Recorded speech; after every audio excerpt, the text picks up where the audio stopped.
Good morning. Let me check if the volume's alright or not real quick. It should be alright. I think my voice should be loud enough. Alright. Hello. Hello, Florence. Hello, Comet. Hello, beautiful people in Victor. Yes, you've already started again. Why are the rankings back? Hello. Hello, Jonas. It's 2:30 a.m. for me and I just saw the stream notification. I should probably go to sleep, so have fun. Thank you for coming, either way. Appreciate it. Hello, Dorney. Victor, you're beautiful people too. I know, I don't need Coma to tell me that. Hello, Uxarotius. It's too early. Uxartorius. Sorry, my bad. Kiko has not had their coffee yet, and Kiko left their glasses upstairs. Which means I am incredibly blind right now.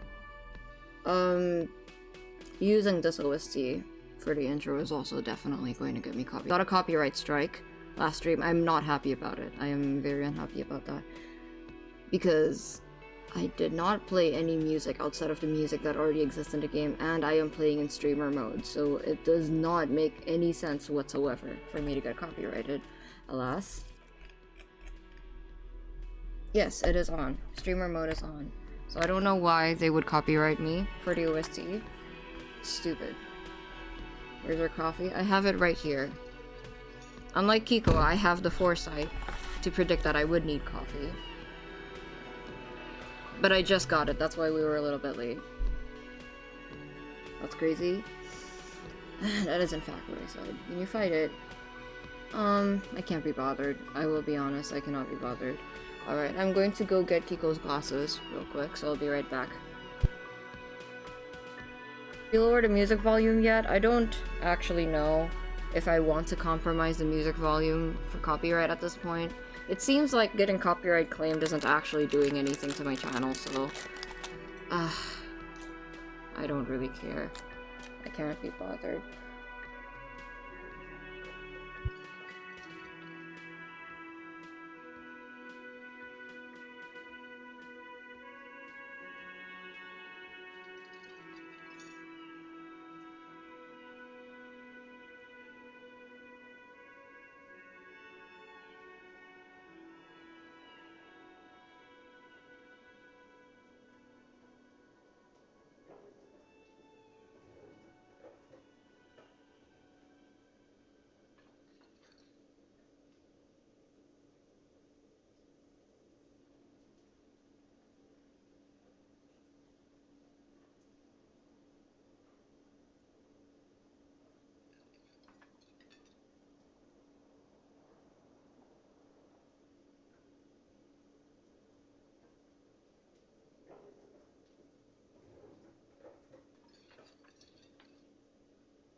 Alright, I am back. And I found Kiko's glasses. Incredibly uncharacteristic to not have my glasses. For me, for Kiko. Kiko always loses their glasses. Let's see. Claims don't versus channel just kills your monetization. I mean, Kiko can't really be bothered about monetization right now because there's a threshold for how much you need to reach a certain amount to be able to take out your money. And they will have to wait until the end of the month. So that's not a priority for them right now.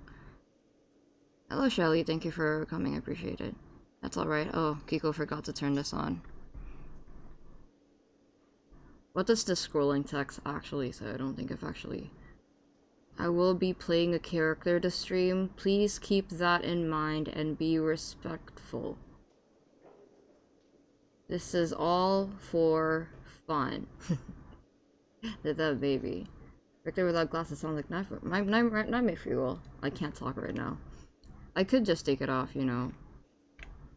That is an option. Most of the articles of clothing on my body are removable. Most of them.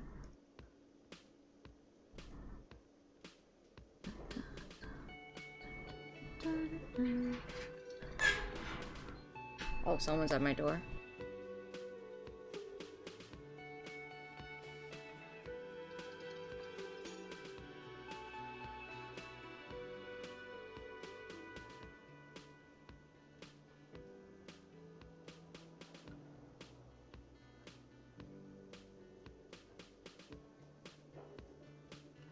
PNG is not working. Let me reload the app.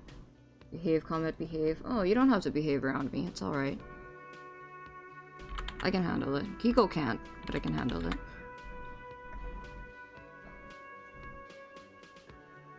Am I a communist now? What were we talking about? Is this how it happens? Am I the last communist? I don't think you should be a communist.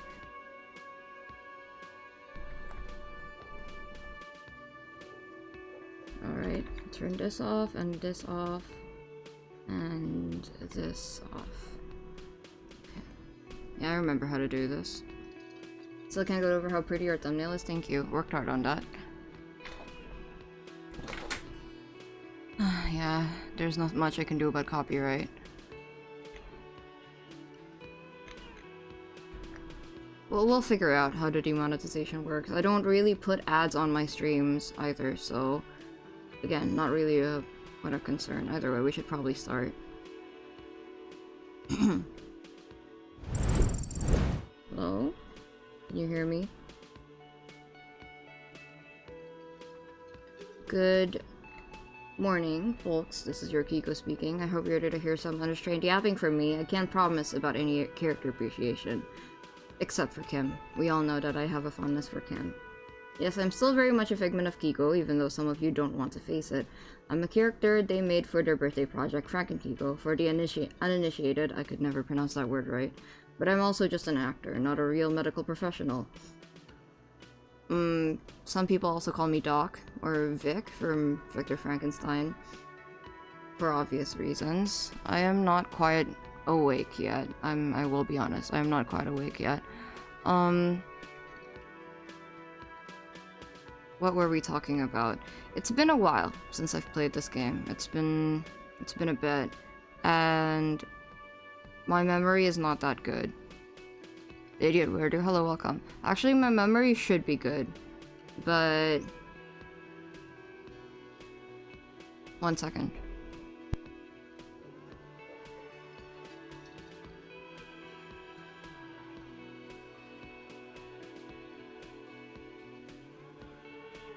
Right, sorry.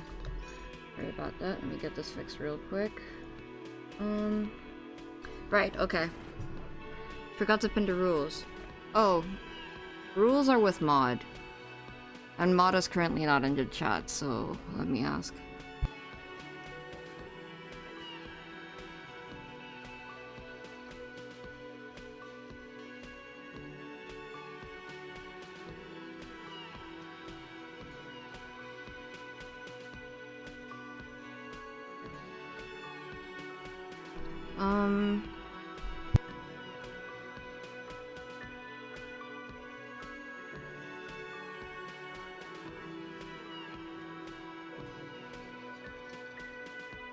Alright. We should just start first. We can figure out the rest later. I'm already late. I don't like being late. I try to be punctual. I try to have a good memory, however, I do have to share a brain with Kiko. That doesn't give me much hope. So I am doing my best. Fair enough, besides I'm sure chat will behave, right chat? I'm counting on you, Goma. Alright, let's see. Where did we leave off last time? We found a we took the body down. Late. I was 2 minutes late to the stream. Unlike Kiko, I feel guilty when I'm even a minute late to the stream. Either way, I hope you like the thumbnail for today. I thought it might be a bit overkill, but Kiko told me to just go for it, so... Last time we took the body down, and then we performed an autopsy. And then we found that not everything that we found in the first autopsy was accurate, at least not to my gut. So we performed a second autopsy, brought him to the fridge, the polar bear fridge. That was quite funny. We've also found a pawn shop. Now we got to the other side and we met that unpleasant man with a lot of confidence. I forgot his name. It's an alright thumbnail. It's alright. I've expected no honesty from you at this point, Coma. Right. Okay then. It is the next day. I just let time pass. I shouldn't have done that. I shouldn't have started a game. It's been a while. Forgot you stuffed him into a fridge. Many such cases. Wouldn't be the first time. I need to turn the light on. It's still quite bright. Even with the curtains out. Edward, that is not his name, Dorney. That is not his name. Close the water lock on Wednesday. Run the number on the victim's armor. Oh, right. We could do that. Wait, no, we can't do that because Kim is, not around. We need a car. Find money and for rent. Right. It's coming back. Okay, let's go find the armored, arms. Or maybe I should talk to these people first. I should talk to these people first, and then hopefully they won't take me to another place, because I would really like to go to the Ferris wheel today. Come on, you already heard my thoughts on it already. I don't have to be nice all the time. Kiko heard your thoughts on it. You would never compliment me to my face, Coma. Photos of men in overalls toting guns and union placards. Like, okay. No, I'm not reading that. This is where you say your bid. That's quite loud. Let me turn this down a little bit.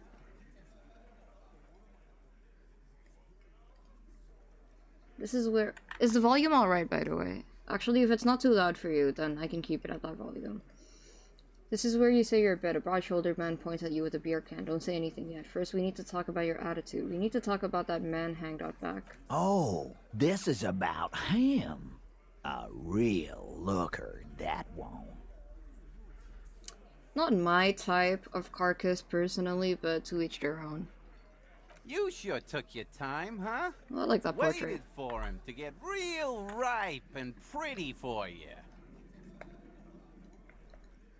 Oh, he was a real pretty boy. Hanging up there, letting out that pretty boy smell. I can't for the life of me understand why you did it. I mean, I would have just left him up there. You must really like cleaning up other people's shit. It's almost like it's my job. You might want to start asking your questions now. It's not going to get better than this. Right. Thank you for the heads up, Elizabeth. Appreciate it. Do a head count first. Connect these men to the tracks you saw in the yard. Right. Chances are they're going to match. Scan the room. The man hanged in the backyard. Did you do it? I'm going to take off now. Okay. Starting from the right. Boot size 44. Blonde man. In his 30s. Overbearingly masculine. Sitting on his right. Standard working boots. Size 45 or 46. Eldest in the room. Probably mid-50s. Smoker. Quiet. I really like this guy's portrait. Across at the other table. hobnailed working boots, size 43, gang tattoos, Mesk or Sarah Maurizio in his late 30s, early 40s. Alright. He spent his youth in Villa Labos, a housing project in the Jamrock quarter. There were incarcerations, hard to say what else. The ink is fading. And then, standard working boot, steel reinforced toes. The what? Size 46, the big dick, wide at the shoulders and lean at the hips. Rugby cap, fingerless gloves, and numerous scars. That's A little certainly under 40. an interesting way to introduce someone. The big dick, huh? Okay, I see how it is. The emblem on his vest says Rowing Club. A little patch below it reads T. Hardy, Captain. Hold on, the mic sensitivity is pissing me off. Let me change that real quick.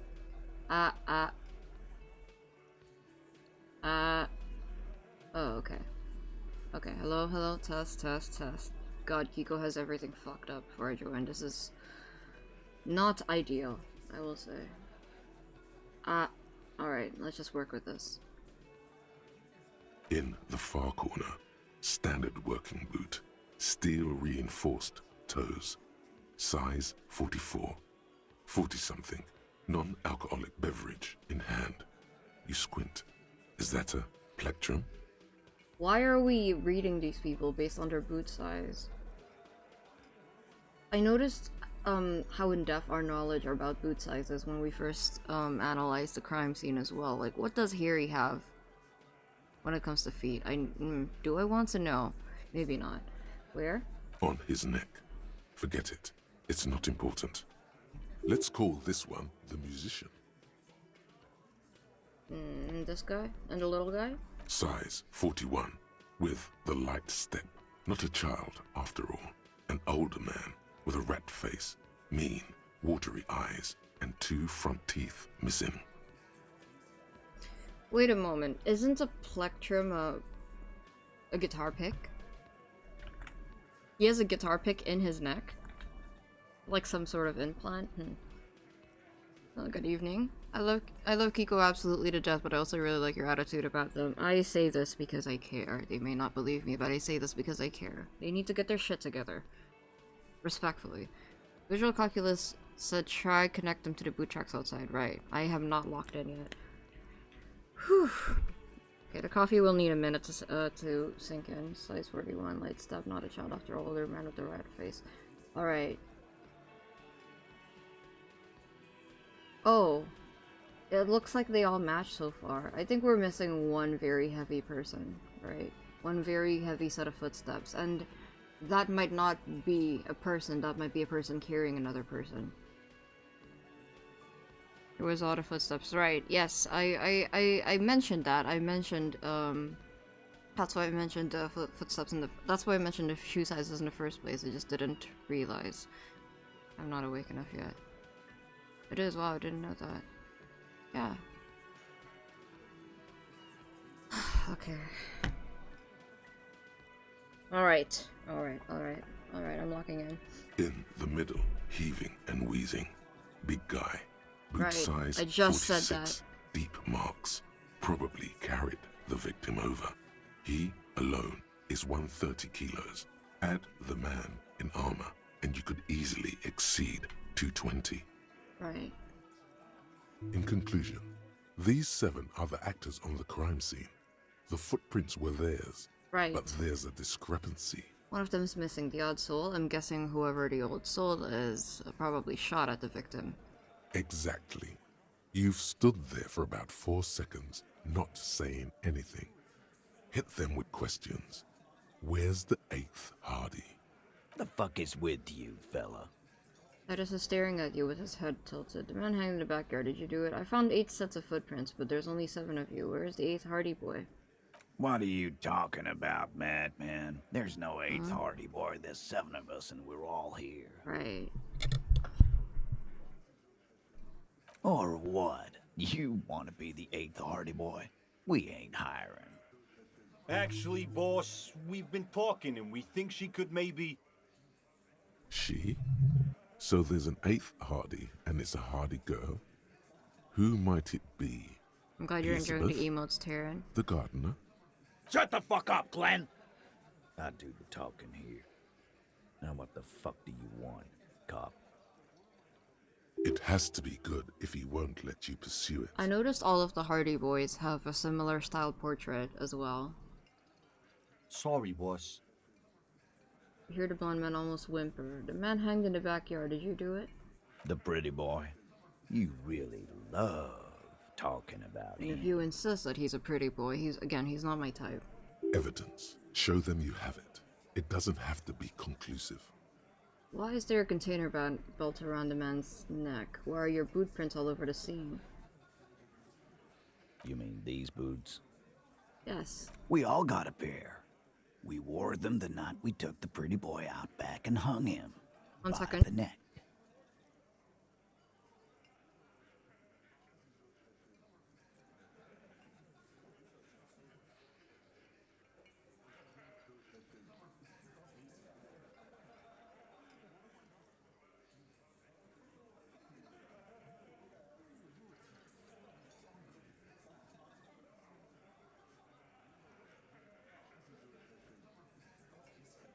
Alright, my breakfast has arrived, so I'm going to stay muted while they speak. Yeah, we did this. Together. All of us. Until he was dead. That's why our prints are all over the scene. I doubt that, but if it wasn't you, then why would you jokingly claim... Oh, they're fucking with me, that's what it is. There's a catch hidden somewhere. He didn't confess so that you could take them all away. It's too simple. But there's a catch. There is no catch. These 7 honest men have all equally come forth to tell you what happened, so that you don't waste any more of your time. I doubt it. I really doubt it, Elizabeth. All 7 together. They're diluting responsibility. It's an anti-arrest tactic.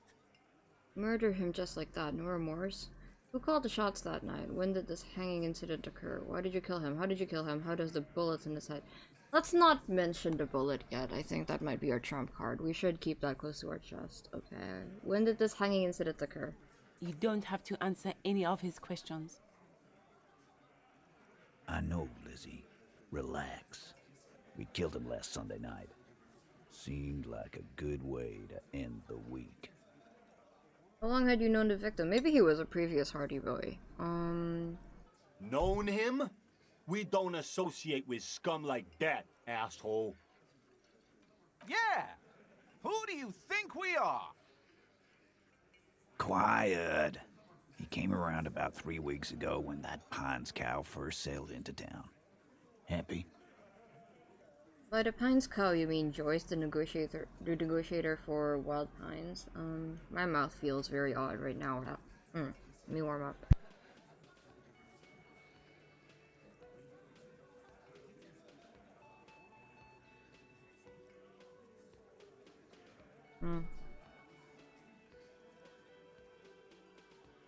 No. I mean the Pines cow. The stupid-ass cow they sent in to fuck us over. But you know what? Why don't you ask her about the pretty boy? I'm sure she has interesting things to say when you ask her hard enough. That's enough insinuation for today, Titus. Officer, your interview is drawing to an end. Right. Don't waste your last questions. I don't care who called the shots that night. Between the 7 of them, I think none of them are going to come forward, so... How did you kill him? We hanged him up by his neck Gotcha. until he got real still. Wasn't that obvious, copper? Didn't they teach you anything at the cop school, idiot? The autopsy revealed the victim's hands were not tied. No signs of a struggle. How do you explain that? Look, I'm not gonna play 20 questions I with thought you, so. capo. I'll say it again. We killed him. I'm sure you did, I'm sure. That definitely caught him off guard. In comes number 2 to take care of it. Yeah, I knocked him out. Came up behind him and clapped him in the back of the head. He went down like a sack of sand. We didn't have that in the autopsy, did we? I'm pretty sure we didn't have any bruises on the back of the victim's head. Might be wrong though, it's been a while. That's right, lawman. And then we hang the fuck. Make them a bit more uncomfortable first, then see if it all adds up. Things are quite right here, aren't they? Titus is solid as a rock, and so are a few others. But First, tell me who's solid. Elaine, who looks like he might be Titus's right-hand man, the least antsy of the bunch. Definitely not his first time being questioned by the police. This little rat-faced fellow is solid too. Always fidgety, yes, but no change there. Is there a shop while sleepy, huh? I have to be. This is the kind of game we're playing. Him neither. Mostly keeps to his tomato juice, or whatever he's got there. Who's cracking under the pressure? He's sweating profusely and has difficulty breathing. They've smartly kept him out of the conversation so far. Definitely the weakest link to the chain. I see. Mr. Tots, what do you use to knock the victim out? Or, hey you! Having trouble breathing over there?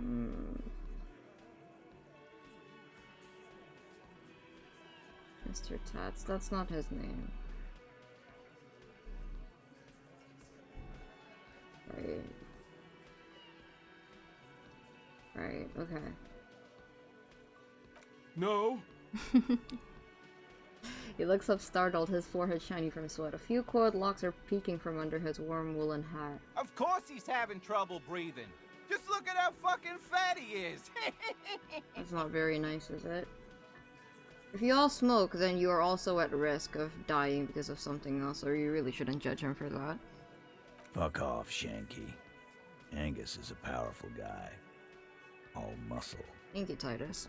First thing you've said that I actually agree with. Keep your eye on this powerful guy. Sooner or later, he's going to break like a piece of toy. Noted. Mr. Tots, what did you use to knock the victim out? My fucking elbow, Copper. Samaran boxing style. Samaran boxing, or Sambo, is Sambo. an eloquently violent set of one-on-one fighting moves, originating from the Samaran Isola.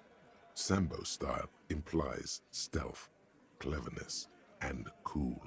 He may be lying, but he's good at it. No twitching, no rushing, no uncalled for details. Appreciate drama confirming that he's lying for me. Where did all this action take place? Right fucking here. The fucker started coming to our bar, asking for it. There's something you're not telling me. And fuck you too, Copper. Picking on Angus like this. We're done with this schoolyard shit. And just so you know, he doesn't have trouble breathing. This one is a stone wall. You won't get more out of them about the night of the murder. Not yet. Right, I have other questions about the lynching. Like what, Copper? Why did you kill him? Why? 'Cause he was worthless mercenary scum. And he stepped out alive in my town.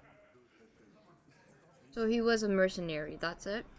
And he stepped out of line. What kind of mercenary? The kind that shows up when you start a strike. The experienced kind, too. Had Cohoy and Semenine written all over him. Ex-Oranese Special Forces.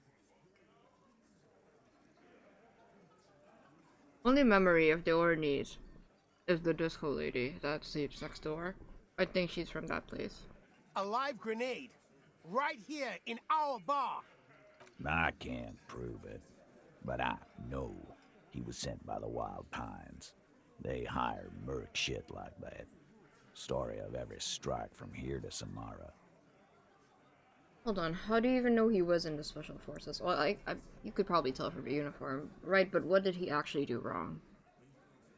I wish I had the kind of memory that Vic does. Kiko wishes that they have the memory that I do. I don't think Kiko would remember this. You've watched Kiko play Slater Princess. Well, that was Witchy. Witchy's memory is not very good, as you know. Wrong. He harassed women, raped one, harassed workers, threatened to kill some as a warning. Oh.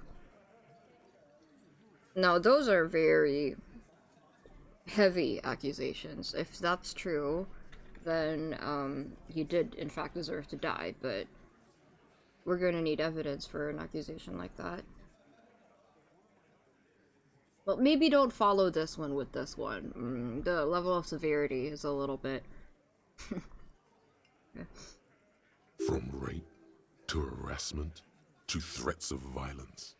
Why the strange de-escalation? Rhetoric, that's what I just said. Why wouldn't they mention harassment first? Harassment should be mentioned before this. That's what I just said. If that's true, was a crime really even committed? I mean, it's still a crime, but there are some crimes that I'm willing to overlook if it's justified. To kill us all, if we don't open the gates, if we don't let the scabs in, if we don't bend over. That was before he started coming here. We need to look into the victim a little bit more, I think. Oh, thank you. Yeah, he said it was his favorite joint now. Started to come in here every night. Drinking, grabbing girls. Grab one of ours mid-karaoke, right there on the stage. Well, if that's the case, then they have a reason to want to take credit for killing this person. I would understand. He grabbed someone? Yeah. This girl's on the mic. A beautiful girl. Young. Gets into the second verse of Lover Lake. The fucker grabs her legs, starts screaming. Okay. Show me your cunt! Why don't you show me your cunt? Then, he gets knocked on the head with a wine bottle. Doesn't even fall down. He shakes his head in disbelief. Was this the same girl who was sexually assaulted, raped, he said? Aren't you fucking listening? My man is talking to you. He took care of it.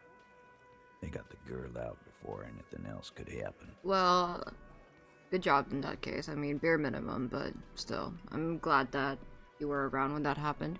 Yeah, me and Eugene got around. Aren't you fucking listening? There's something odd here. Yes, it is very strange. Seems like they don't want to talk about that rape Titus mentioned. Why not? This is a serious allegation. Make them talk about it. You better not be making this up to make him seem worse. Because that is a very serious allegation. It seems like you want to sweep this under the rug. Well, if it's for the sake of the victim, not the murder victim, but the assault victim, I would understand. But I need to know the details. Right, but who did he rape then? This is a very serious allegation. No. You're not getting the name. I That's understand. a Martinez Oh, matter. wait. I'm not discussing it with you. Oh. clowns. Maybe it wasn't a waiter. Maybe it was the owner. Because do you remember when we called the owner? She was trying to get away from someone. She seemed very anxious on the phone, and she didn't want us to talk about things anymore. I remember that. It could be her. They could be protecting her. In that case, I understand. There's nothing you can do for now. He's stonewalling you. How does the bullet know? Why don't I just arrest you? Step closer to Titus. Yeah, lawman. Why don't you? It's almost an anthropological sight, watching him try to assert dominance over you. Not in the arresting mood? His mean little eyes come alive with hatred. The little rat-faced man reaches into his sleeve. There's a knife in there. Some of the others reach for their belts. Why are they reaching? I know why they're reaching for their belts. You confess it a murder. I'm taking you in. No. Wise move. You made the right choice there. Now make another one and get the fuck out of our booth. We're not gonna do this again. I really don't think it would be a good idea to bring up the bullet. Who called the shots that night? Are you deaf? There will be no singling anyone out. You can't arrest a hardy boy without arresting all hardy boys. Wait, where's Kim again? Kim's taking the body. I wonder what Kim would have to say if he was in the situation. Kim's taking the body back. Do you think you could do that? Do you think you could arrest them all? Shadow of a smirk passes her lips as she tilts her head. You know what? You are seeming more and more like the 8th hardy boy to me, Elizabeth. I respect that. A trick question. Don't let her lead the conversation. I don't have to. One of them was more complicit than the others. No, but seriously, who calls the shots around here? Who do you fucking think does? You do. You give the commands. I thought she did. Oh, the biggest animal dominates the herd. I'm guessing the big one. I do want to keep targeting that guy. Everard Creer, that's his name. The 8th hardy boy, the one who's missing the big dick. I'm gonna target him. The sweaty man turns red and looks first down, then around him, apologetically. Alright. It's really not that big of a deal, I promise. It's alright, it's alright. You're not in trouble. It's not the fat ass. Titus runs the Hardy Boys, genius. That's why we're called the Hardy Boys. Right. Ain't that right, fellas? What does... No, I don't understand. Doesn't it feel awful to target the guy we've seen them bully too, though? Well, he is the weak link here, and I can guarantee his safety if he tells me the truth. I'm not here to bully people, I'm here to find out the truth. I think you got your answer, Mr. Law. Yes, there are some administrative differences. But on that night, they all acted as one man. Can I get different answers depending on who Are I you say? there? Do you think... A trick question. Who do you fucking think does? Titus, no one was thinking That there's any question who's the leader. That's how he would have ended it. Titus won't let him. No. Fuck no! The big dick is right here. Oh, that's asshole. lovely. You're looking at it. Right. Fucking here. You guarantee his safety, Doc? It's 1 against 7. They don't know I don't have my gun, do they? Disregard the outburst, officer. Maybe Everett None told of the them. boys have any comments on their power relations. That night, they acted as one. That's all. Oh, Are the you there? answers Do to you- this are A trick interesting. question. Who do you fucking think does? Alright, at least we didn't actually have to look at it. I'm sure Harry had to see something. Thank God it was spared. Gang are usually banned. The oldest, most vulnerable member ever could runs the union. I thought she did. it wasn't a question, dickwad. How fucking stupid are you? This asshole is worse than... Titus runs the Hardy Boys, genius. That's why we're called the Hardy Boys. I Right. think. Yes, Alright, nothing. let's conclude. Your investigation here is done. You should go back to Jamrock, to your station, where you belong. Yes. Run home. Lonely. Rent a cop. Real law officials are done with you. You're lucky you didn't get a beating. Alright, I'll leave. I will stand by my decision to not bring up the bullet. I do think that I shouldn't reveal that. At least for now. This game is mature but not explicit. I think it could be explicit at times, just not visually. It was never seen someone say it's the 8th, that was wild. It was funny. I didn't think he would get so angry about it. Alright. Well... Prove my authority. Talk to Titus and establish authority. I don't really care about that. I will be honest. Under heraldic. Alright. Will you be back with Kim? What do you think? That's a good idea. That's a very good idea, Dorney. Thank you for suggesting that. Let's see. Okay. For now, I will go to the Ferris wheel. And you will not gaslight me into believing that the Ferris wheel is not real, because it is real and I will find it. I just need to remember where it is. Right, okay. Okay.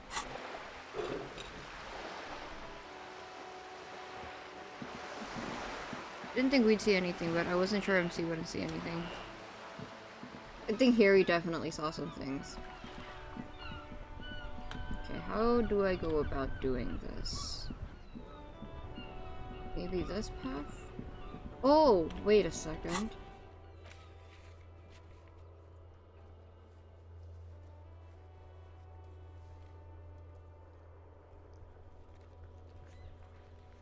You are here. Ah, okay, I see. Okay.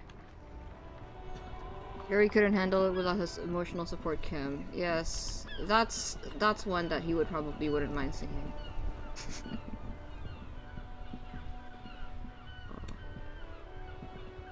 Oh, that's not okay. Alright, the controls are a bit off. Usually when he goes outside and starts running, I don't have to press shift, but now I have to press shift. I guess he doesn't want to run around if Kim isn't here. Can I go here? Okay, it doesn't look like it.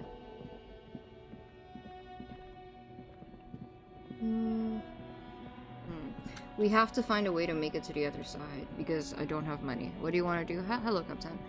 I would like to go to the Ferris wheel, but I don't know how to get there.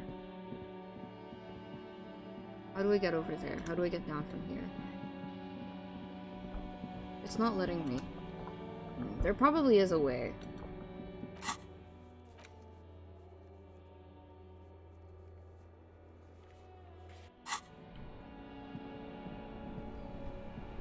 It's been a while since I played this game. And is there also a way for me to run without pressing sprint? Oh, hello, I haven't talked to you in a while. Still here. Stuck in this damn jam, my man. What's up? Here to spare some change for a working stiff? Huh? Oh. No, I ain't got any money. They don't want to pay for unfinished work. Double tap the cursor? Right, okay. The bosses, man. Makes sense. First work, then pay. Makes sense. It sucks is what it does. Got any smokes on you? Nope. Don't smoke. Some of the other drivers do, though. There's still a few around, waiting for the jam to disperse. Or waiting for the sweet release of death. Hey, isn't he, like, smoking right now? The smell is in the air. Sure you smoke. You're smoking right now. Okay. But this is my last one. Right. And it's a bad habit. You should quit before both of us have lung cancer. Alright. There we go. Thank you, comment.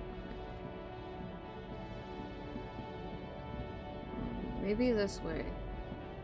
I don't think I've ever tried going down this way. Have I? No, I haven't.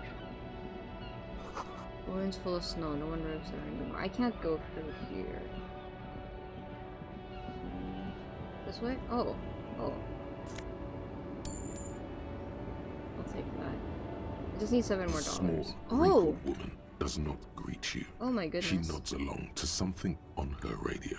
A photograph is clutched in her hands, and there is a warm smile on her face. That is a beautiful portrait.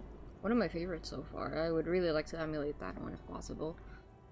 The photo, an ambrotype from the turn of the century, as golden as her smile. Snap your finger. That is very rude. We do not talk to the elderly like that. Excuse me, ma'am. I'd like to ask some questions. No response. Wherever this woman is, your words fail to reach her.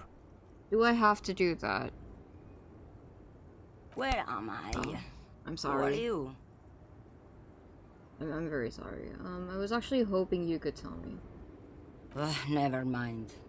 I remember now. I'm still stuck in that traffic jam in the 50s. Wait, what's so bad about the 50s? The men have small jaws and everything is made out of plastic. Why do you need plastic when you can make the world out of amber? When else would you be then? Back in Mecca, during the time of the revolution. The sidewalks and cafes are filled with young people. I was on my way to see a new Boyadero picture starring Gabriel Buenguerro. Your artist's eye is fascinating. I never get that portrait a second thought. They don't do a lot of movement in the Disco Elysium portraits. The actual poses are very static. It's the brushstrokes that imply movement. But this woman's portrait has her hair moving in the wind. You don't see that a lot in this game. That's why it stood out to me. And also the lighting is very It's very, not harsh, but it's very, I forgot, I'm not, the word is not coming to me. Until you came along, that is.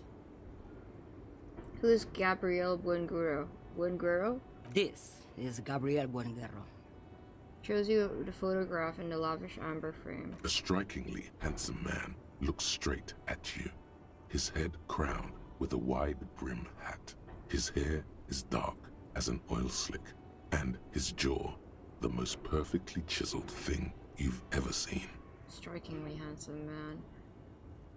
No, not pronounced. I would say it's very pronounced.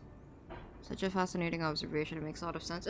I understand, and just from the little bit that I've understood about her character, the noise, do you see that? Do you see the black texture?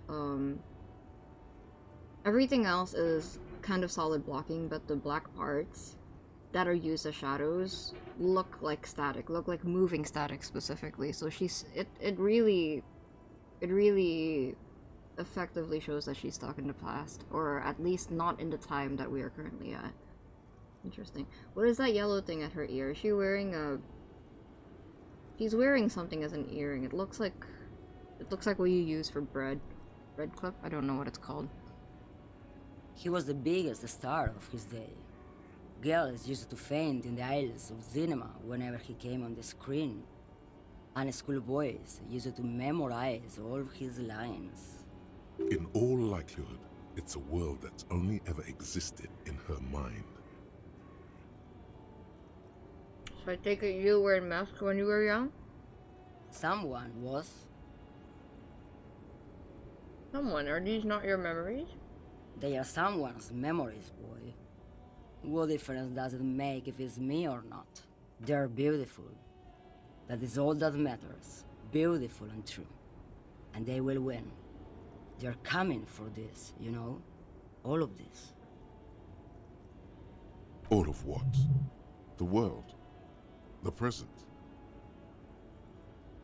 There's so much communicated by the portraits that I've read about online, and I was like, how would anyone ever realize that? And you're seeing so much more. I think it's a bit more obvious for me because the characters are drawn in a hyper-realistic art style, at least proportionally. They have an hyper-realistic art style, so any artistic direction that they choose to make is very on purpose, as in, like, people don't look like that in real life. Photographs don't look like that. The colors that they choose are all very intentional. Right, sorry to interrupt your dreaming, ma'am. We should ask her. Why not, Harife? Harife? It's not like I have anything better to do in this hellhole. Nonsense of memorabilia photos and knickknacks on the dashboard. What are you hauling? Diamonds. Diamonds, really? Of course not. But wouldn't it be marvelous if I was? I like her. And I like her accent. Okay, but what are you really hauling? Whatever stupid things they put in the lorry, I imagine. So you don't know what you're hauling in your own lorry? I quit concerning myself with that a long time ago. Besides, I don't drive the lorry for the cargo, if you know what I mean. She says that as if something narcotic is the real reason. Electrochemistry. Okay, can someone confirm this for me, that we are getting electrochemistry a lot more frequently this day because we're having withdrawals, because we haven't, like, taken any vices, because he's showing up every other person I talk to, and I think that's very funny. But you get high off driving lorry? What if the cargo is contraband? Oh, it's so much more than a high where I go, Harife. It's low. I go to the bottom. Yeah, Goodness. It's definitely some kick. Some terrible kick in the dark. A sleep kick. Perhaps you can find out later. What if the cargo is contraband? It's a mix of that plus general RNG based on your stats. Electrochemistry really likes me. I think that's funny. Then it's contraband, Lowman. What? Do you want to take an old woman in? Be my guest. Lock me away like bad hand Hermenegildo. Bad hand? Hermenegildos' bad hand. Strangled 300 people. 300? What can I say? Some people just really like strangling people. Alright, I still don't understand this whole boy Dara thing. Not on passives. Can you check? Maybe there's some info on the modifiers. Where would I check that? Oh. I have 2 skill points. I can't level up my authority.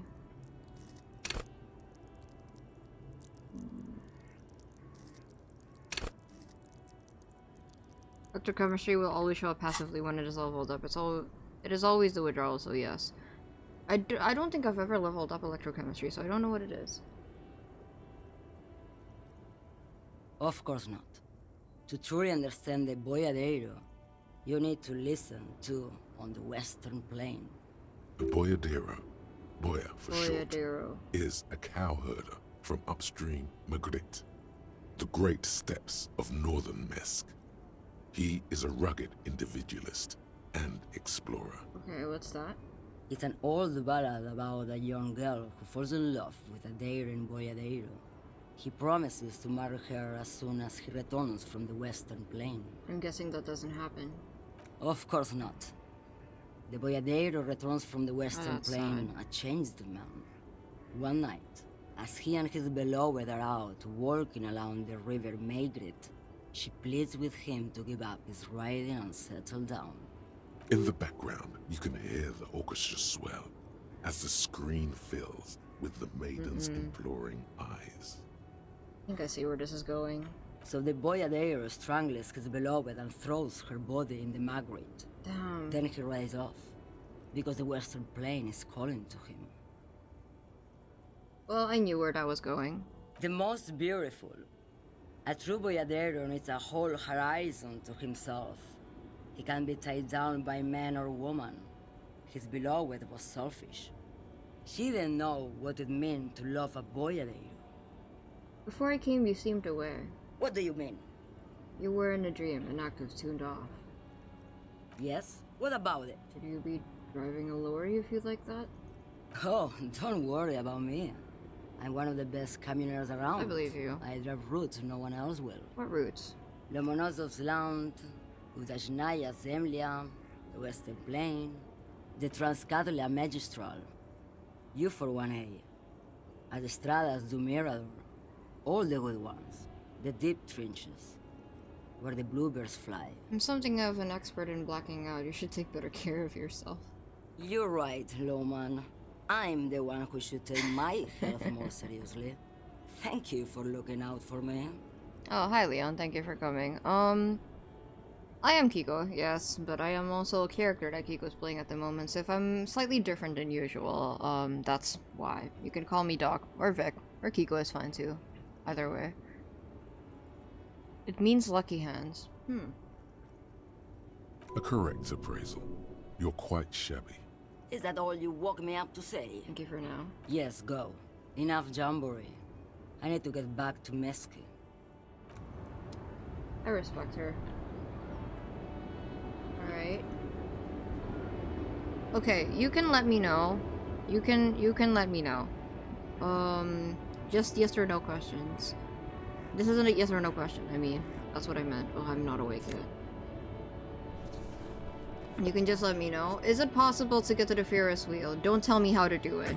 Just let me know if it's doable or not. In the middle of the traffic island, pointing toward the sea. It should be, right? It looks as if it's been reassembled piece by piece, secured and mounted in the air, with the aid of numerous ropes and rods. Who is this? A silver plaque on the statue's pedestal reads, "I am Philip III, the Squanderer, Not yet? Okay. the greatest of the Philippian kings of Revachol, son of Philip II, the opulent, father of Philip IV, the insane." And how are we going to get money? We need $7 more. As you look up, you notice something about the statue. Huh. There are some odd indentations on the king's chest piece. What did this king do? Even by the standards of the Philippian kings, old sumptuous Philip was known for his profligacy. In what way? Well, he blew through the whole national treasury, starting the decline of one of the penultimate century's greatest superpowers, the suzerain of Revachol. So he wasn't a good king. His own maladministration foreshadowed the fall of the monarchy. During the anti-centennial revolution, an end to his family line and the monarchy on the Insulindian Isola. How did he manage to blow through the entire national... I can think of ways that the authority could blow through the national treasury. Stories have it that he had his bedroom converted into a treasure chamber, where he stored unfathomable wealth. Krugerrands, bars of gold, ornate weaponry, armor, and various chalices. He called it the Sol Aurum. It was obscene. There were whispers he slept on a huge pile of gold-dipped feathers, like some obese dragon, instead of a bed, like a normal person. I would like to sleep on gold hustler style. No, that doesn't sound comfortable. The king is the king and you can do anything. Wait, really? There's no way there's a deplorable farce. No wonder everything went to shit. But wait, you haven't even heard about his fabled cocaine addiction. Of course he has a cocaine addiction. The what now? You see, old Philippe wasn't just good at squandering the Nose national candy. treasury on gold and ceremonial weaponry, he was also a prodigious snorter of nose candy. Not just any nose candy, though. I was waiting for We're that. talking Royal Philippian Blow, allegedly twice as potent as the stuff you find nowadays, and purple. Purple? Philippian cocaine was purple. Well, now I'm curious. Okay, what is nose candy? I know what nose candy is. So he was addicted to nose candy, a bloated druggie? That's what the revolutionaries said 150 years later, right before they emptied out the royal mausoleum and dumped His Majesty's mortal remains in the Insulindian Bay. Okay, what is nose candy?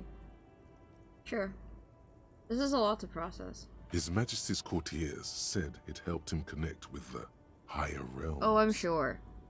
Cocaine. Yes, where is he buried now? Beneath the cold waters of the Insulindian Bay, thrown there by the revolutionaries after they cleaned out the royal mausoleum. Well, maybe we could go to the Ferris wheel tomorrow when it's Wednesday and we can... The water thing next to the pawn shop. The original was blown apart by communards, then further damaged during the landing of the coalition's airships during the turn of the century revolution, when Martinez was leveled. This is why Joyce wanted to be born in the past in the previous stream. If it weren't for this guy, the suzerain might still... I see. I understand. We need to talk to Joyce, by the way. Most historians think the coalition's hasty landing may have ultimately saved the statue. If the communards had more time, they would have reduced it up to even finer pieces. Who restored the monument? Some years ago, a group of liberal, artistically inclined individuals, designers mostly, thought it would be ironic to restore the statue of the most wasteful ruler of Revachol in the poorest part of the city.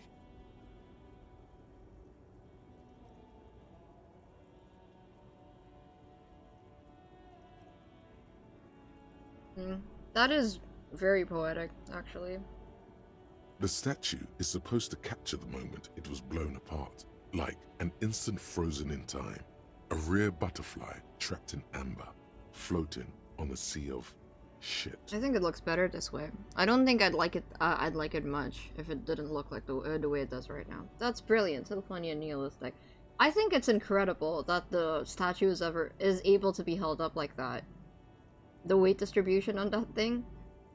That is a safety hazard, though. That is a safety hazard. People in Martinez tend to disagree, as do many prominent art critics and thought leaders with more nuanced social awareness than the young ironists. Those critics might have it wrong, though. There's more to it than just ironism, but you can't say what precisely. I don't think it's ironic. Perhaps this art mystery will be solved at a later time. Philip III, the Squanderer, however, with his bronze face up in the air, doesn't seem concerned about what the hoi polloi think of him in death. I don't know if it's ironic. I do feel like it is just what it is. This is what happened to the ruler of this place in the past. Kind of like, not so much a cautionary tale, but something that exists to remember how the past was. And that's how I learned about it now. I don't think it has to be ironic. And also, if that's how you live, then that's how you're going to be remembered. Not that he ever did in life, either. What indentations? What do I see? Gunshots, maybe? Something with great kinetic energy seems to have impacted the cuirass, around where the heart is. Someone shot him in the heart. Interesting. Was right. Okay. I see. Well, if we can't go there yet... Wish I could at least find some bottles. I thought there was a bottle over there and I got excited. Living in Rivershall is a safety hazard? Yeah, I'm right. Okay, let's go to Joyce. If I can't find anything with Joyce, then...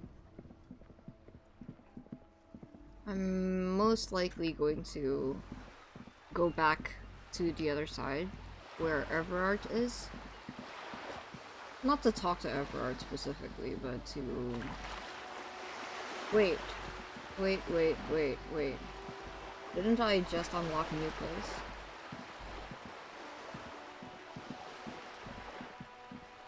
Right, I could do graffiti here. Just an ordinary wall. Nothing to see here.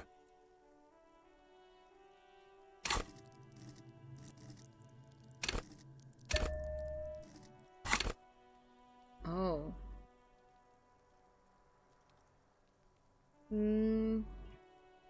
One more time. Still quite low. There's a white check, you may retray it. We can't do it yet. Just an ordinary wall. Oh, we can. Nothing to... Yeah. Ah, yes. Why? Alright. Maybe next time. I don't know if we have the tools to... Smoker up there could be a witness. Right, okay. There's a lot of people who lived, around the area. Oh, it's locked. Hey, what's that noise down there? That's me. Can you let me up, please? I suppose we can't get up here from down... up there from here. I could try going from there. Okay, first we need to talk to Joyce. It's been a week and now they show up? My bad. Can't control how fast I show up. Alright, is that girl still up there? She's definitely still up there. Your field of view is so wide. I'm just zooming out. No?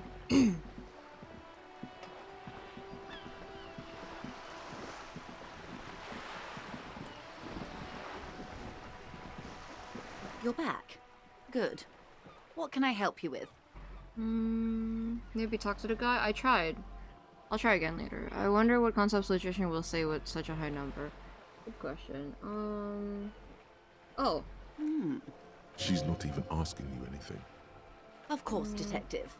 You can always drop by later. What? There was a touch of this. She nods. I don't think we have anything else to ask her about. We might, and I might have just missed it, but... Let's see. Can I go in through here? A sturdy metal door. The door wrapped. Stop banging on the door, doesn't matter. From within. No. Go check the backyard door. Backyard door, okay. Alright. If you insist. I'll try going in through there. You have the white morning thought, that's why. White morning thought? Question about reality, that's what makes Joyce enjoyable to talk. I already talked about that to her, I'm pretty sure. You see a young man on a balcony, nursing a cigarette. His eyes have been following you for a while. Hello. I really like the colors in your portrait.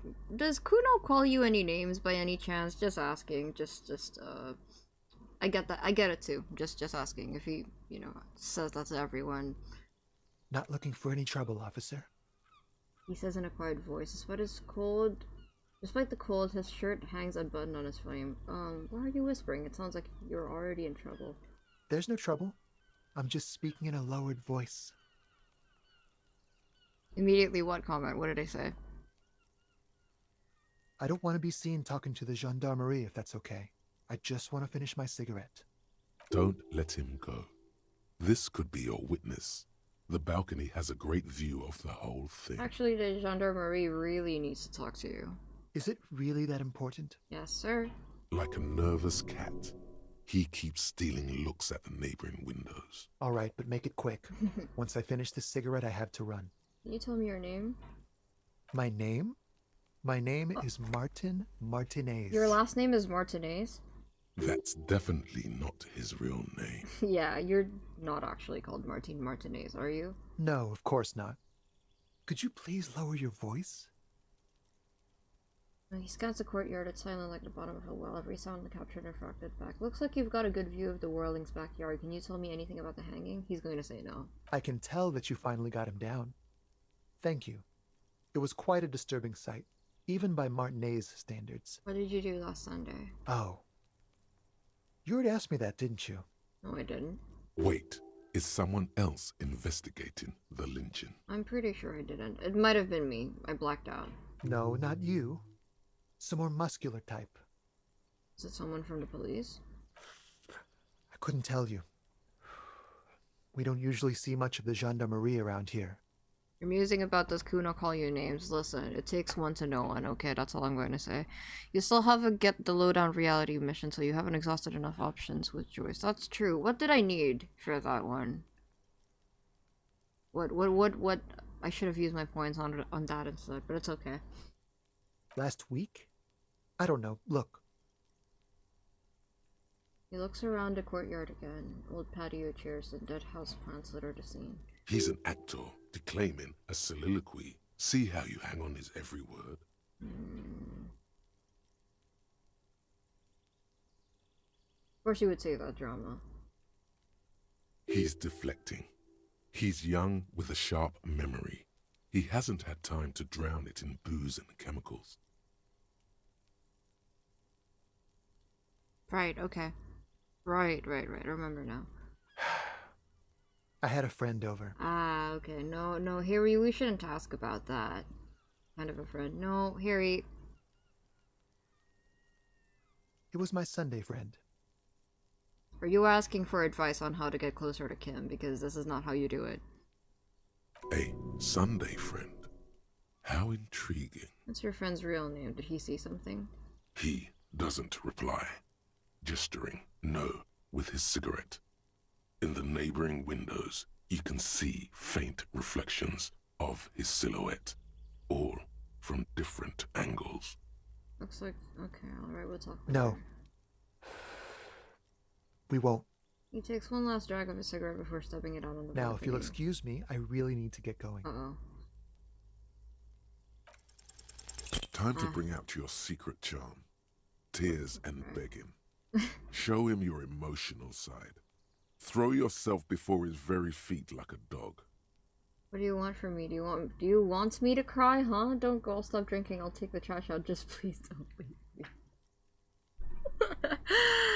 Alright. Let's get to his level. Trash? The young man shakes his head in confusion. Listen, I really have to go. With a fruity flick of the wrist, he sends the extinguished cigarette sailing over the rail. Ah, there it goes. Wasted. You would have gotten at least a few good drags out of it. God, electrochemistry. You can do better than that if you really want to smoke, we can do better than that, come on. Good luck with the investigation. Thank you. The smoker on the balcony.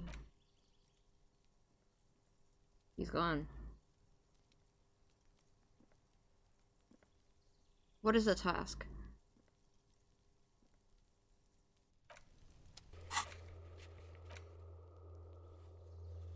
Ah, he knows something about... Oh, we're going to approach him? Can I maybe break the door down? Nope. We can't investigate these things from here. Snap out of it, Kuno. Okay. Let's ask her again. Good old Joyce. Do I have any skill points? Nope, we're not there yet.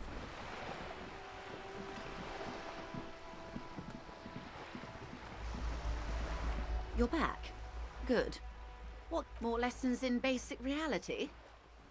My favorite part of the day. Go ahead, ask me anything. What is reach for something fundamental? What is all of this? The scent, the sound, the air. What world is this? What world? The only one, I suppose. The world of matter. And its pale antipode. The camera of her mind glides over the surface of the water. Camera of her mind. It's a very interesting way of putting it. So what do you see? Great bodies of water, forest-covered surfaces, clusters of light where the cities lie. You've seen the montage. We all have. This world is enough. It must be. This is the greatest and the kindest arrangement the atoms had in them.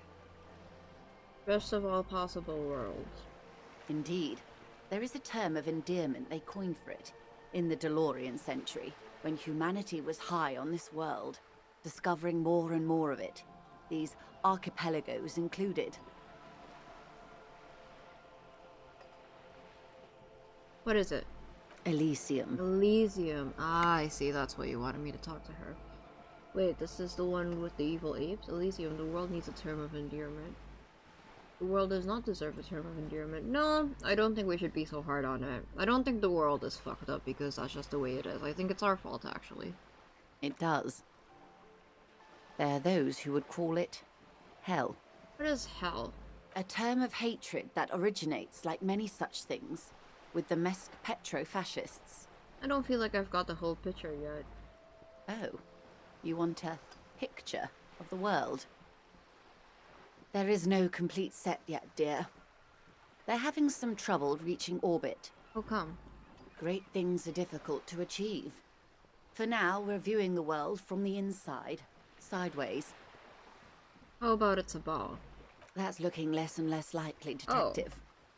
You wouldn't know it from the tabloids, but the ORG nations have been launching weather balloons into the lower ionosphere since the 30s. So, our world is not a sphere. ORG, Occident Revolgrad. There's a steadily increasing trickle of images. Between the big three, they're piecing together a dark grey corona. A dark grey corona. Corona means crown. Yes. Pale covers 72% of the surface. There are grey flares and prominences, even arcs above entire isolas.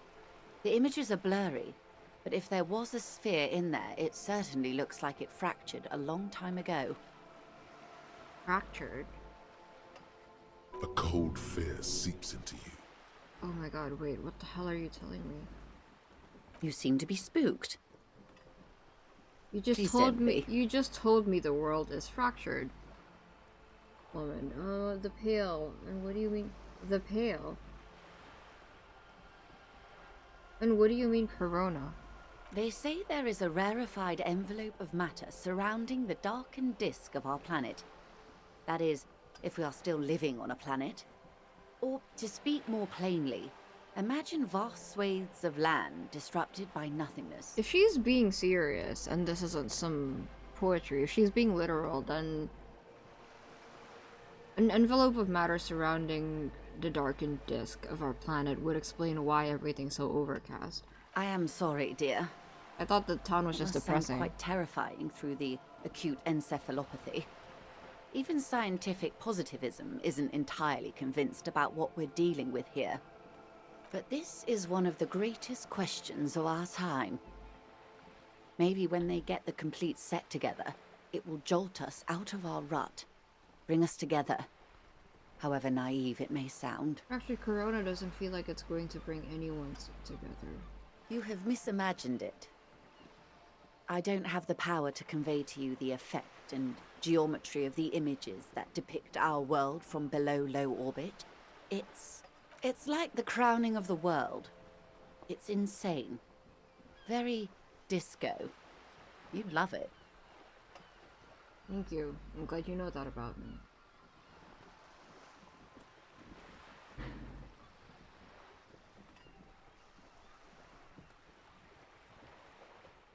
Oh, if you say it's disco. See? Everyone finds something worth holding on to in this world. Yes, the color palette. However wasted its opportunities. It always looks like it's cloudy. Even though we can't see the sky. You're conscious of yourself standing there, on whatever this all is. Your arms hang down by your sides. What is pale? The pale is not, technically speaking, part of reality. It is the opposite. of reality. Okay, but what is it? A definition? Okay. The Pale is the most dominant geological feature of the world, Detective. The separative tissue between the islas. It is the inter-islary mass. Wait, and what is an isla? Isla is a Messinian word for a continent of matter, enveloped on all sides by the Pale. Also, isolation, or landmass. We used to believe there was only one. In the last 4 centuries, we have discovered 7.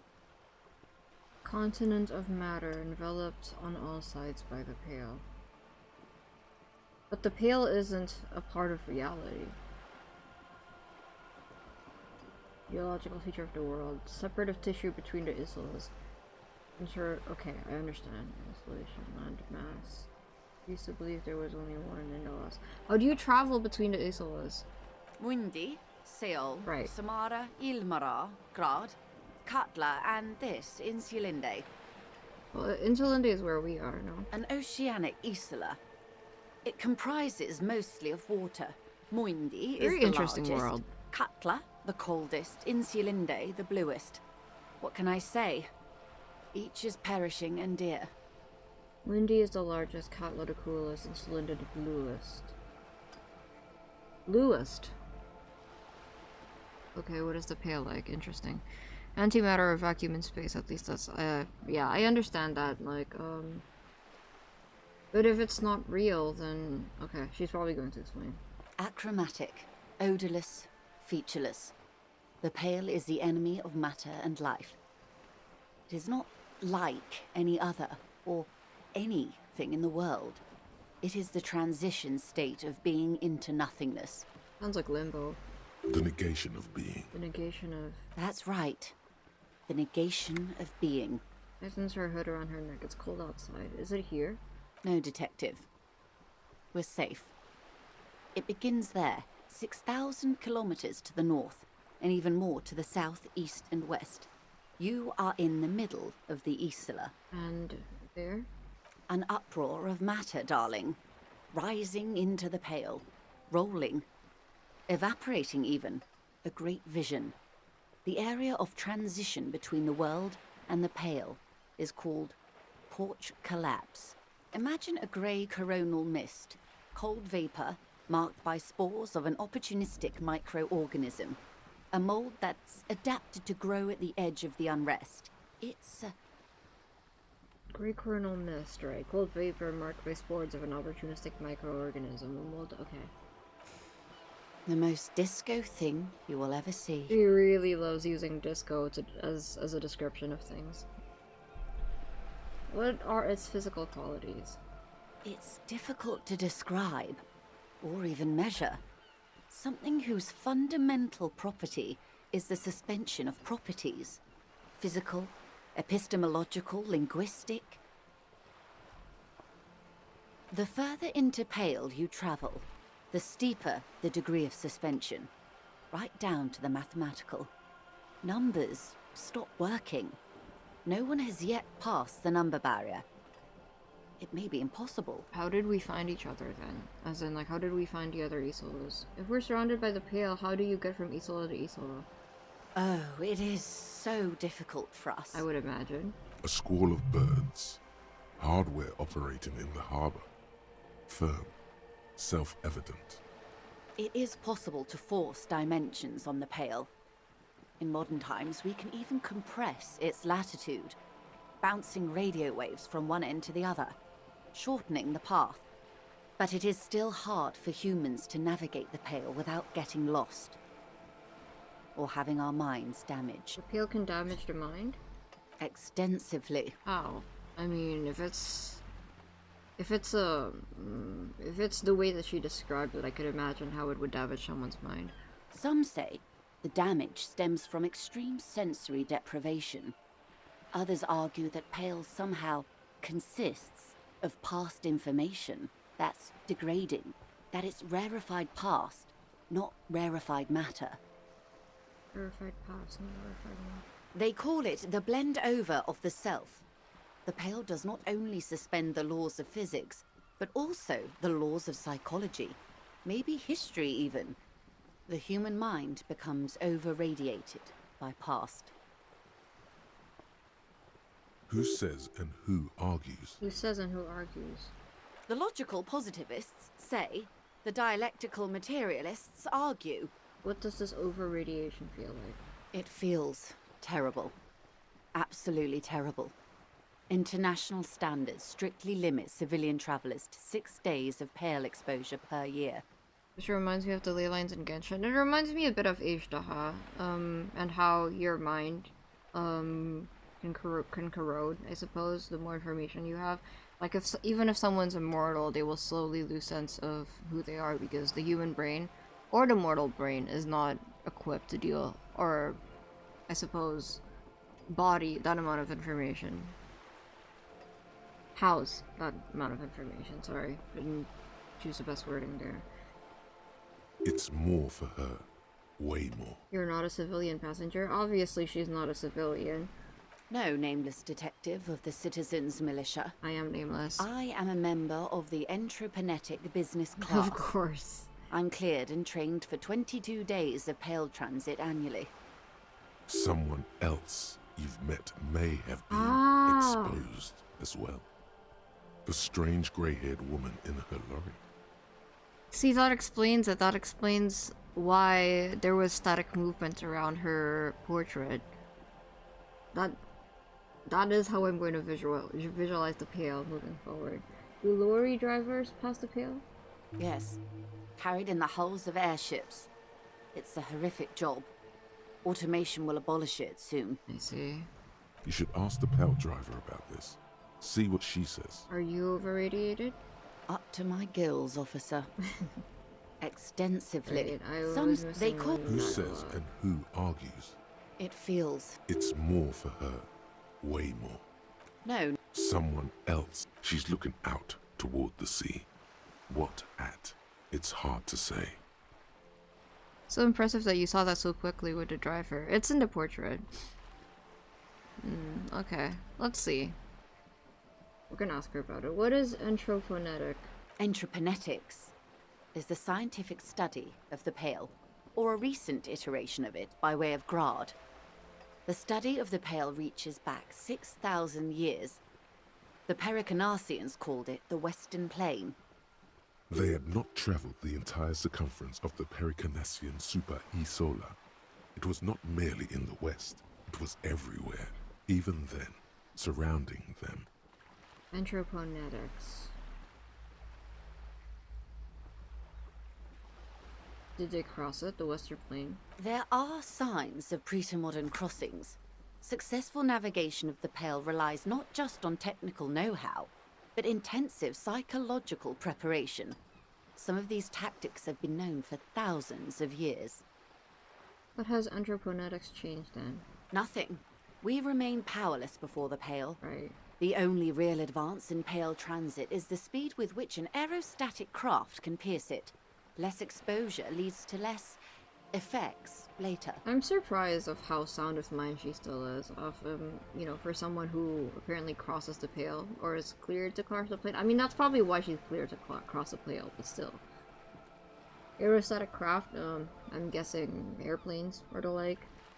Hybrid airships, detective. Right. Conventional rotors or jet engines no longer add velocity after the point of reference for Hybrid motion is airships. suspended. Once you've crossed from near Pale to far Pale. I'd like to go on an airship once. I wonder if that's possible. I want to know what it's like. In essence, we throw them in and they come out the other end. If we throw them precisely. Throw them. If we do not, then they don't. Gone, like a skipping stone beneath the surface. How much Pale is there compared to the world? The Pale outweighs reality 2 to 1. There is more Pale than there is matter, and the ratio is slipping. Slipping how? To our detriment, or? What do you think, detective? It's shrinking. There's more and more of the world. It's growing. There's more and more of the Pale. Precisely. One of the few measurable effects of the Pale is that it is expanding at an unknown rate. Notice that her portrait is really whole and hard. The Pale driver, on the contrary. Yeah, again, she's very, very put together. An intuitive conclusion of that development is that one day the Pale will cover everything. But this sort of talk is mostly left to extremists. They're also very particular with color. What were the name of the boys again? Was it Hardians? Most of them use red in the background, kind of like Everard.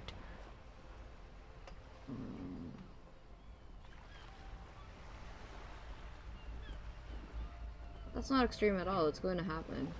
Over everything. That can't be. Where would we go? Well, the world's gonna end one day.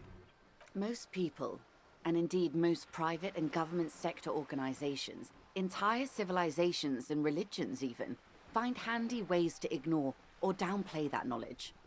Yeah, she's a very factual person. My friend asked me how I was doing in Disco Elysium so far and was surprised that I was playing so peacefully.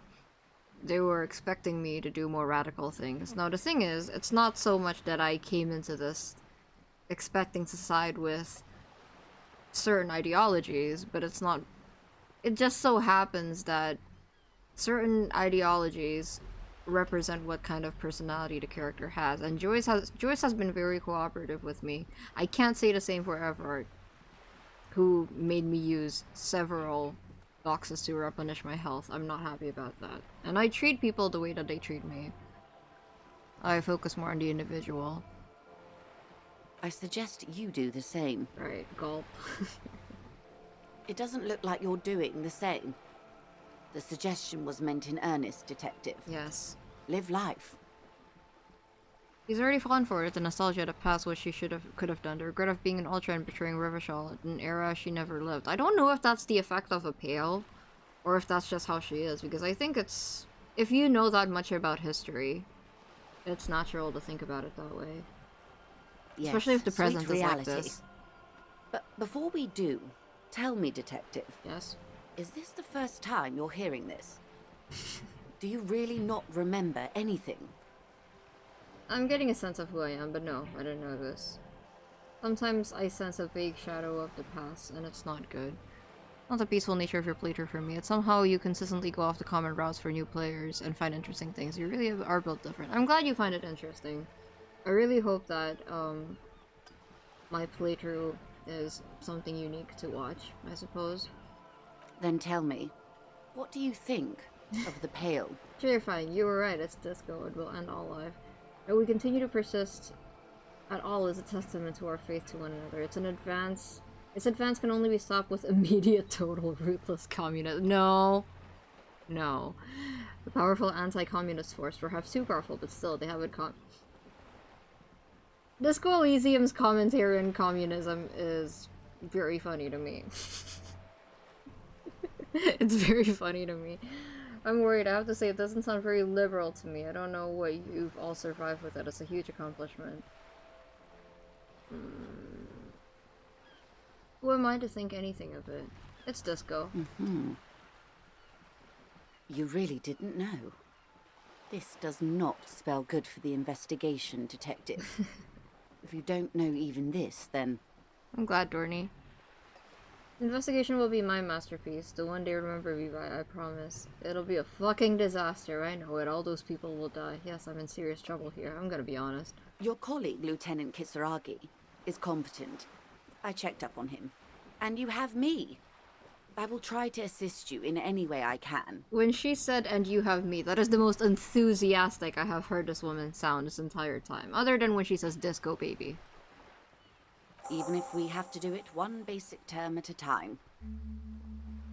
Right. Talk to Joyce about the Pale without Kim. Ah, I see. Right, I forgot that there were things that I could do without Kim. Let me see. Okay, question. Can I get to the fishing village at the moment? Is that down the coast?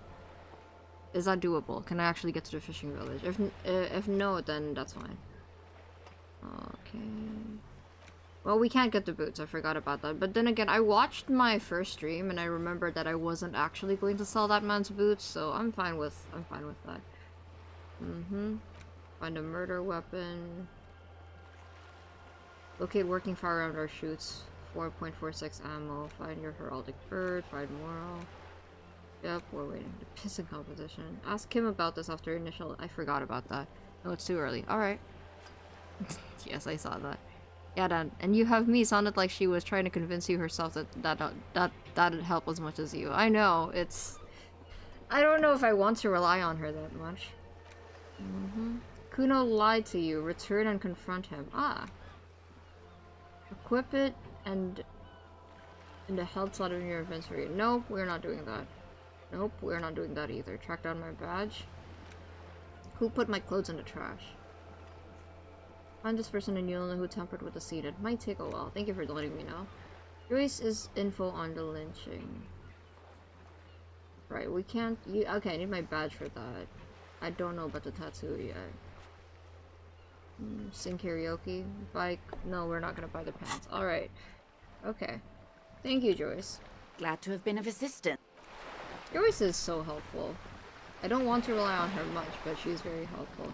Okay, let's talk to Kuno first, and then we can talk to the... Actually, the Lori woman might be closer. You notice the timer icons on the quest? Yes. I'm looking for money right now. I know it might be hard to believe, but... I'm looking for money right now. If we don't find the $7... I can't pawn off my clothes. I tried. I tried to pawn off my clothes. I couldn't do it. If we can't find the money, then I suppose we'll just stay out all night and Kim will be mad at us. Alright, let's see. Well, maybe I could try to convince him to give me a discount, actually. I at least have 10 real. Well, Kuno's closer. Let's talk to Kuno. Kuno! Kuno, you lied to me. Oh, right! I wanted to get up there. I don't know how I would get up there, though. Is that the disco lady? It might be her. Oh. Maybe from here?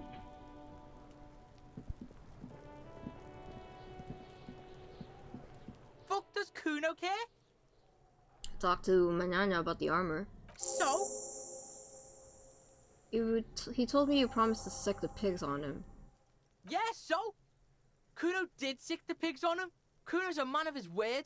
Kuno sent your fat ass running around like jello! Look, pig. Kuno sent you to rough some people up. Kuno played you. That happened. Now you and Kuno should move on. I'll remember this, Kuno. You got fucked. You got fucked, pig. Fucked bad. Of course you're gonna remember this. Now get the fuck out of here, griefing the Kuno. After this shit, you better have something real interesting to say if you want to stay in Kuno's face. Yeah, wheel him. Alright. Kuno doesn't fucking care. Yes, I know Kuno. Rigorous self-critique. Ah. Here it is. Hard facts from the man you are. Oh my goodness. You once jerked off in the locker room and were caught. That's embarrassing. You held a young woman by the arm and kept her in your apartment for 20 minutes against her will. Why? That's right. These are not flights of fancy. These are real deeds, Harry, emerging from the darkness of your past. You tried shooting a fleeing suspect in the foot, but hit him in the pelvis, crippling him for life. And, above all, you let life defeat you. All the gifts your parents gave you, all the love and patience of your friends, you drowned in a neurotoxin. You let misery win, and it will keep on winning till you die, or overcome it. The character we're playing as really isn't a perfect person, is he? Sure. Alright. Bow collector, magnesium-based life form, Revitalian nationhood. Let's do this. Yeah. Alright. Wish I could sell my clothes. I would be in a much better situation if I could sell my clothes. Self-loathing? Well, I think he should be a bit self-critical. He's not perfect. He's not a perfect man. Let's see. Alright, let's, I really want to know how to get up there. But we should probably find a lorry driver first.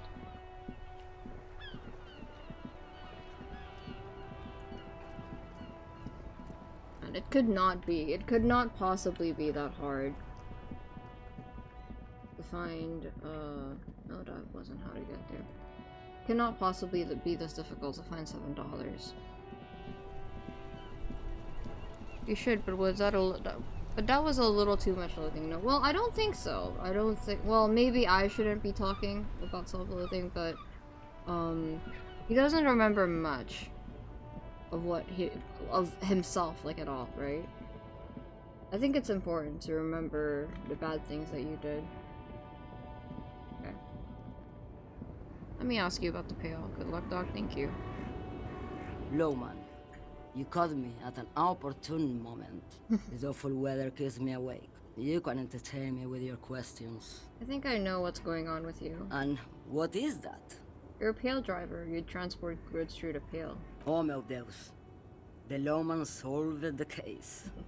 She lights a cigarette. A white cloud of smoke disappears into her And mouth. here I was, thinking you were an idiot. So, are you? An idiot, I mean? I think that some schools of thought would say that self-loathing is always counterproductive. I think self-loathing could be counterproductive, but self-critique not so much. I think it's, again, I do think it's important to remember the bad things you did. You shouldn't dwell on it. And you shouldn't wallow in it, because at the end of the day you did wrong. You should just accept it, and you can't forget that you've done it. Republica. A filterless cigarette from Misk. Republica, that's not very healthy. Neither is spelled transportation. I suppose. Life is transitory. I blacked out after a night of heavy drinking and I lost all memory of the world. Like Gabriel Buenguerro in Pergunte a Poeira. You're the opposite of me, then. I remember everything. Even things I never knew. Things you never knew?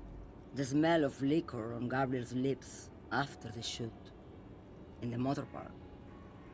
The roses on the day of Franco Negro's coronation. On the grand stairs of Ryle. The smoke from the Fowling piece when Dolores Day was shot. The look on her face, like an orgasm. The wound in her chest. My hand in my father's hand. Except I never had a father. And I never shot her innocent Dolores Day. Over radiation? Heroic doses, Herifia. Heroic. Isn't that dangerous? Thought insertion? Dithering? The Grad Catalan Magistral? It's more than dangerous. It's sad. But at first I had to make a living. Now, when you've seen it all go away like that, rolling off like the sea, and then come back to this? What are we doing here? For thousands of years, Gabriel. It doesn't have to be like this. We can just give up. We can just become a vapor. You're already vaporizing in your portrait, ma'am. What does it look like, the pail? Like looking into the ocean at night. In the dark. And? You cannot see it, but you know it's there. And it's big, bigger than anything. Bigger than all the other things combined. What does it feel like? Nothing. Until it starts. When you are deep enough. Then, for me, it's like autumn. Dark, gray, and orange. The orange of street lights and the color of streets and electric light. It smells like autumn too. It smells terrible. How do you pass through it? One last thing. Okay, no. How do you pass through it? In the belly of an airship, behind the steel windows. So you don't look straight into it. It's not advised to look into it. Not on this lorry, then. No, the same one, a roller. They all are nowadays. Special wheels for connecting to the floor of the hold. Does autumn smell terrible? I mean, I suppose a lot of things are rotting during the autumn. The wheels all small and round. Multi-axle trailers. One last thing. You said we can just become vapor? Yes. I see. No elaboration. I would rather have what I have than what you have. I would rather have what you have than what I have. I feel I already have what you have in some way. They say there is a point. One that I have not crossed. In the Pale, super deep.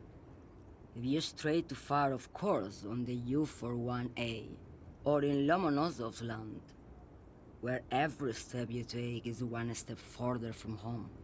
no matter the direction. It's a point you cannot come back from. Your mind becomes so radiant with the past, there is a flip. Instead of writing, it erases memory, nearing some kind of indescribable finale. Erases memory. Maybe you've been down the motorway south? The motorway south? It's a story as lone horsemen tell. Lone horsemen, Jerife, not pale drivers.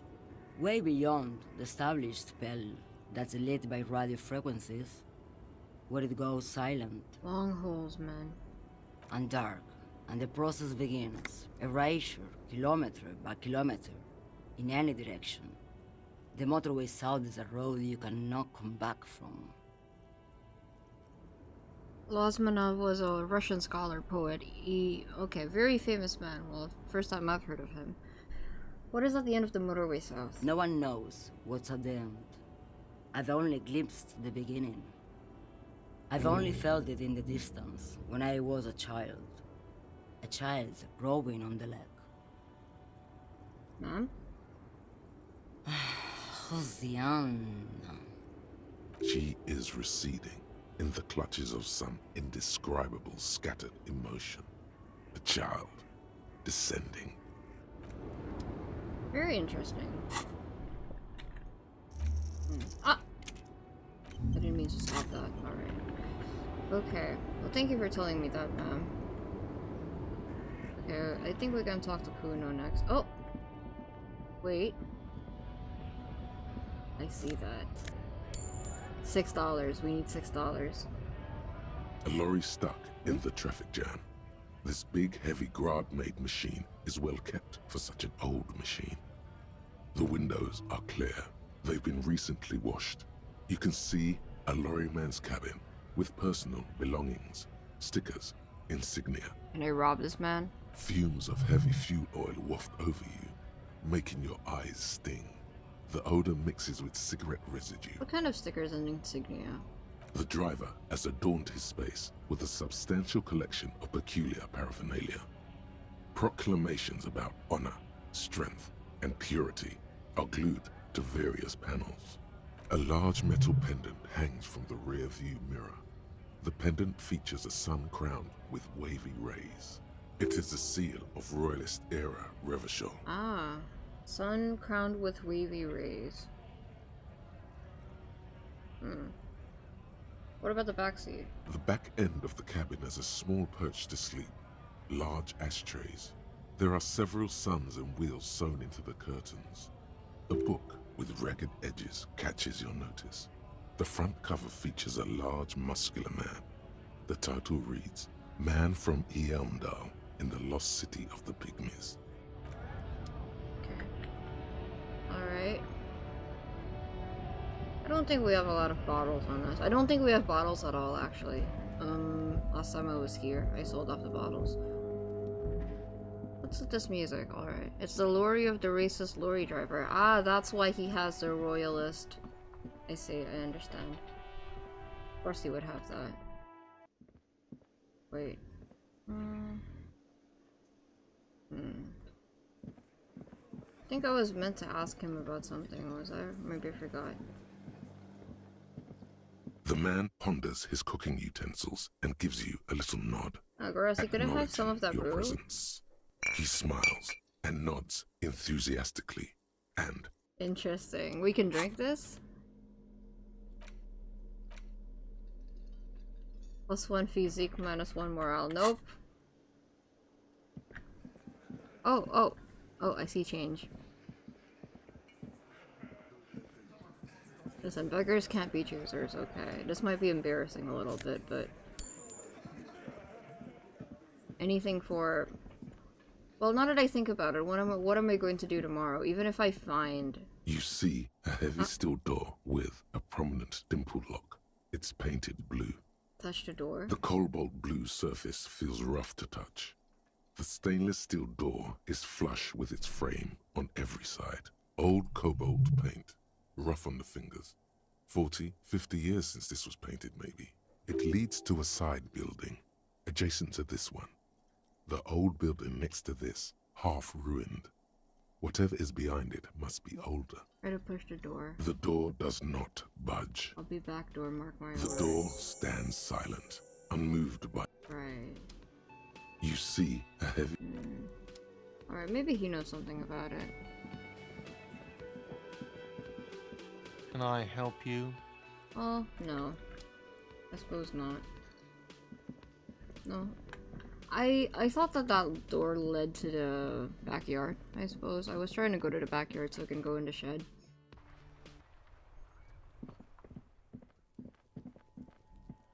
I really want to get up there. I want to question that woman. Can I talk to her from here?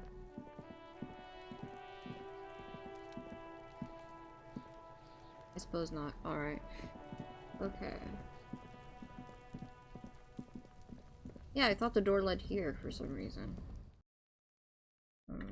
Nothing in here.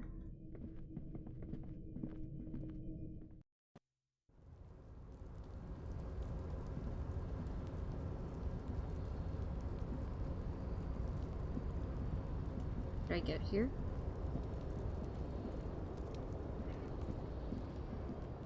Oh.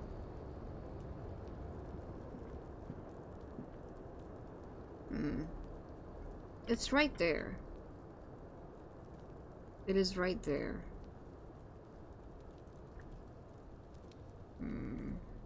Oh. Is that coin? Aha. I'm almost there. How long has Kim gone for? Until the next day. Yep. We're doing this on our own without our boy.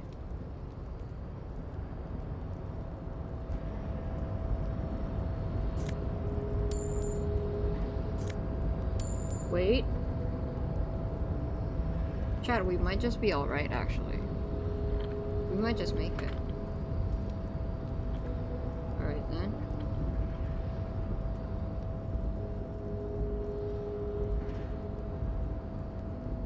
Why was there so much money up there? Maybe I should keep a closer eye on... Okay, I should keep a closer eye on the change. I think there's a wall sire, my bad.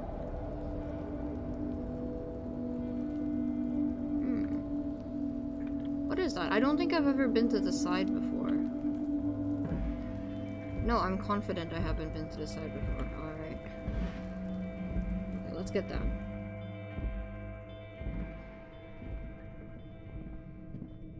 Fire is a new one. Never been called that one before. What do I feel about that? You know what? I've been called worse things. You could call me sire. Well, can I open this? We haven't found the person who put my clothes in there yet. The trash containers. The smell of rotten food rises to greet you. You see soggy cartons, dirty rags, and organic waste. There's nothing more. The container sounds a muffled gong.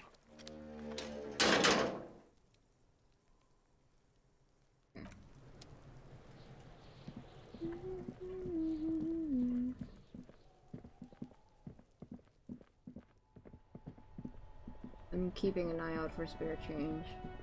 We're almost there. We only need $2.50-ish. We're almost there, though.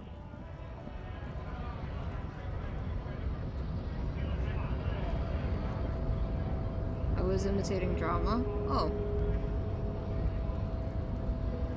Wait, can I pass by him? I mean, Everard, let us pass. Your race descent has only worsened since I last saw you. Right. Why are you not with the Hardy Boys? I am not the first line of defense. I am the last. Right. In addition, these so-called Hardy Boys are an effeminate clique of bodybuilders. Their company is spiritually degrading. You pick up on something artificial in his tone, like he's putting on an act. This is unlike him. He is usually more himself. Interesting. Does he not like them, or maybe... Are you jealous of them? Because they're part of a group? But you're all part of the union. The Hardy manlets are on the pay of the company. I answer to the union alone. And I do this Finance out is of an alien race concept to the heroism. 70s. Finance is an alien concept to the 70s. Now leave me be. I must luxuriate in the company of my woman. There's more to it. What have you got against them? Fine. They have recently fallen under the influence of a possibly sexually perverted female vagrant and a narcotics peddler.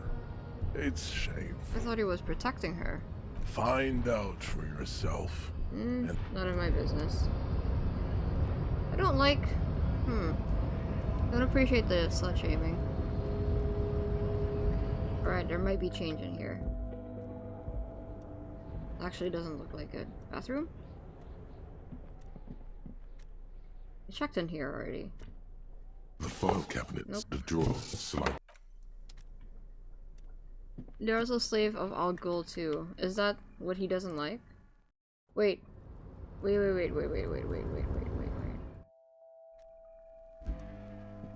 The payphone hangs. Ah, okay.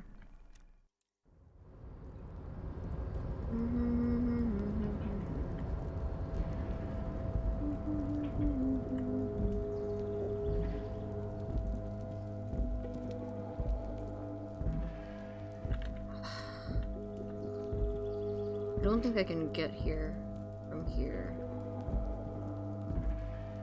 Yeah, I can't. Well, maybe I can. Actually, hold on. Well, I checked this place already. This is where he works. This is the night watchman. seat, The chair rest. is not as austere as the rest of the booth. A thin grey pillow is attached to the seat, secured to the stiles by black ribbons. Search for a little something something to help you out. The drawers are empty, save for old timesheets and receipts. One small box, however, does hold some cheap painkillers. Right, okay. They are slightly out of date.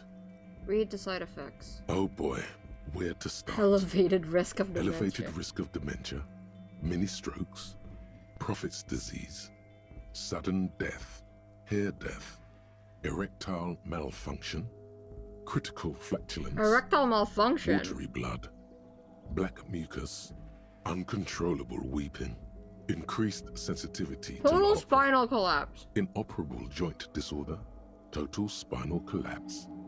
Erectile malfunction somehow sounds much more catastrophic than erectile dysfunction. Erectile dysfunction is just embarrassing, but malfunction... Don't think about that. Quick, think about something else. I'm a cop. I have cop things to do. Murders to solve. People to help. Kim's counting on me. Disco, mirror balls, kick-ass moves. Boogie beat.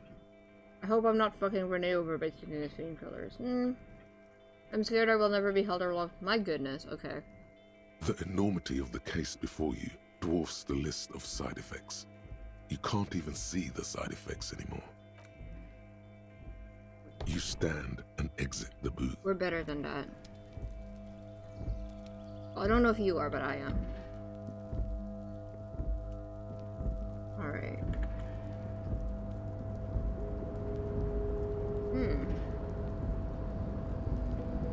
Yeah, we didn't explore this place much. Oh!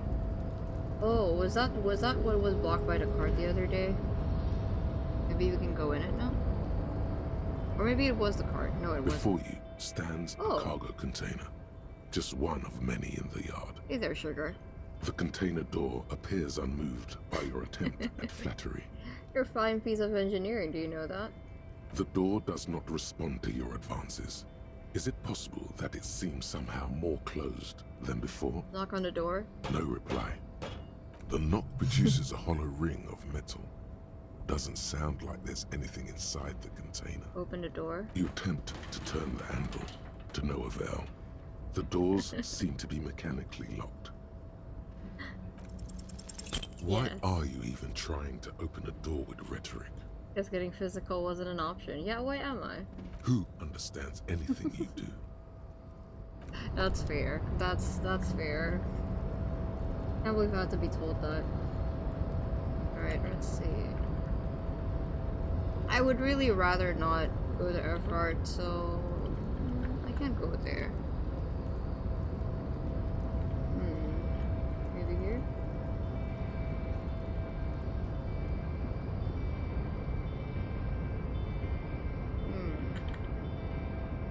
Oh, my eyesight's glitching out. Is that actually my eyesight, or is that the game? Ooh, I'm a little hesitant to get back in there.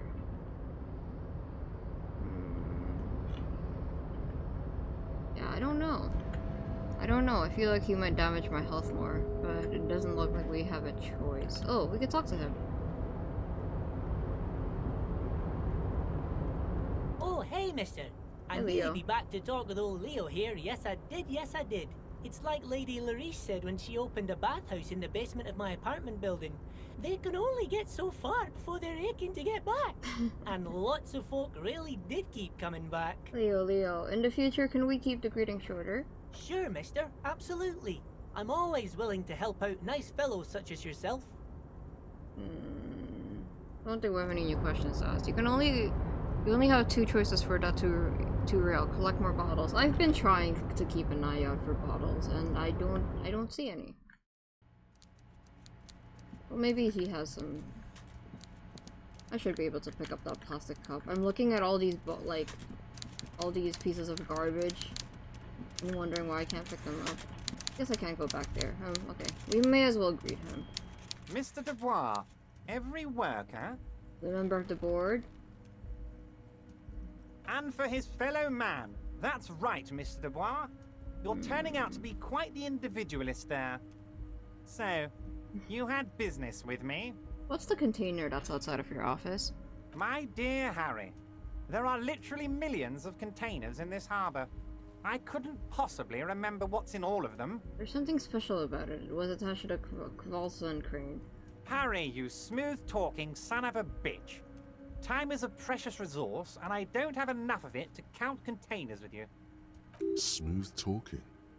Maybe that's the way to go about. I tried that rhetoric. I tried that. You should at least try convincing it. Turns out the strikers are being served an alcoholic brew. I made it even stronger. I don't know what that means, Harry, but I love it. I love your initiative. Knowing you're out there keeping things running lets me focus on the big picture stuff. Don't even tell me what was going on. Alcoholic brew? Stronger? Stopped it? Strike? I'm just gonna let you surprise me, Harry. See you soon, debardeur. Just kidding, but not too much. Alright, still unpleasant, wow, man. You work hard. I do. Oh, yes. You hustle. You're a provider. It's tough out there, but you keep it real and provide. What hard work do I do exactly? Look at yourself. You're a human pedometer. You must have walked 200,000 steps down cracked asphalt, mosaic, sand, and linoleum after you re-emerged. That is the sign of a hustler who never gives up. The world is harsh and people are evil. You didn't make it that way, and you won't let it break you. You ride. Fucking ride till I die, bitch. That's just what it's like. Life and death. But you got gills on your side, baby. Got those black papers with the faces of the innocents on them. You bring in the Franco-Negros and the Solas. It ain't easy, but you do it. Day in and day out. You didn't make the rules, but you won't lose. You're a cop, and a sprinter, and a money printer.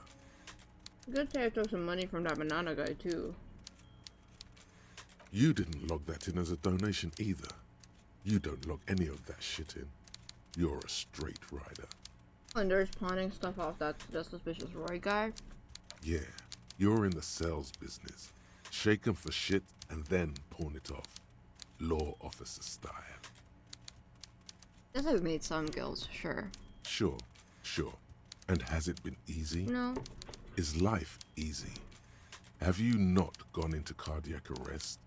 Are you not about to have an anxiety attack or shoot yourself in the mouth?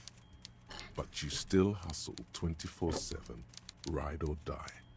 Now, ask yourself, are you rich? Yes, quite. Get out of here. You're a pauper. You work harder than anyone. Almost rode yourself to the grave, and you're still practically a hobo. Why is that? There's a market for corrupt cops out there, but the immigrant cops have a price them than fucking taxes, man. That's right. 100%. fucking G-Man's got his jam-covered sticky fingers in your pocket, G-Man. stealing from you every time you buy, sell, walk, talk, fart, so much as sneeze. Aren't taxes almost non-existent in the Gotham estate that is Revachol? I thought there were no taxes. You and I both, but they got those indirect modes of taxation. Sales tax, excise duty, extraction tax. This tax that doesn't even have a name. Plus, there's the stuff people in other countries pay for that makes them ask for more money from you here. The Gotham estate's a myth. In total, the coalition government is taking 98% of all your money. No fucking way. I guess I'm a free market fundamentalist now. Opt in. Are you sure? That seems like a pretty big number. This isn't helping me solve my money problem. It's only making me into a free market type. What are you not sure about? They're milking your nipples till they bleed. Can't you see? Aren't you sick and tired of having bloody nipples? Bleeding nipples are kind of a pain, but how will deregulation help with that? It's all about the tax issue, hustler. No other problem in the world is as pressing as top marginal tax rates. And don't you fucking forget it.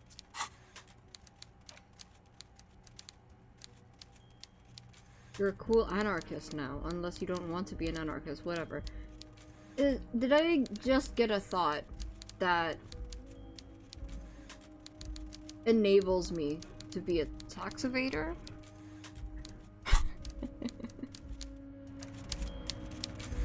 Sure.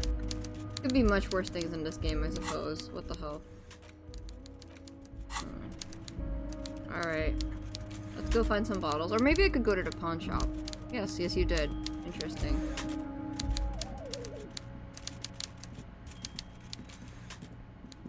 Tax evasion, huh? Be honest, do I look like a man who pays my taxes? I'm just asking. I'm not saying I don't. But what do you think? Refuse rhetoric's communism, yes to civil warfare's ultra-liberal. Well, I don't know about being too far on either side. Taxes are... I think taxes really depends where you live. Paying taxes really depends where you live. Where Kiko lives... Okay, maybe we shouldn't talk about this. You pay some, in my opinion. See, I don't look like... I look like a tax-paying, civilian, don't I? Don't answer that. Alright, no bottles. There are no bottles inside. Alright. This is another yes or no question. Is there any way for me to get over to the side of the building? Because I feel like that's the only part of town. That's one of the only few parts of town that I haven't quite explored yet.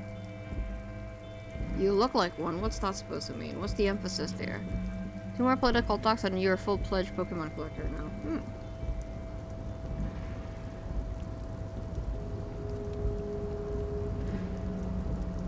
Okay, let's go down from here.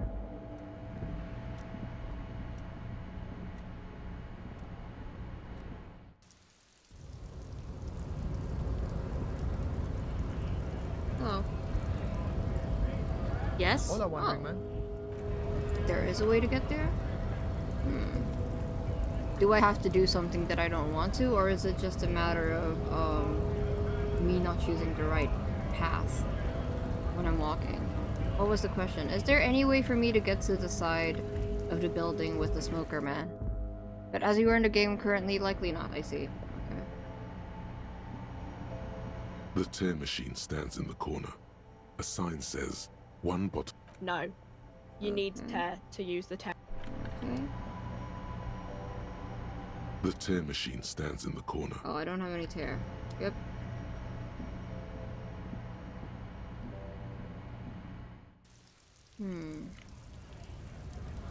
What can we do?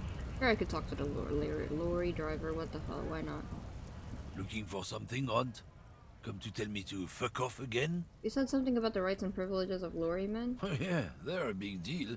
My great-grandfather was a carter, had a royal license and everything.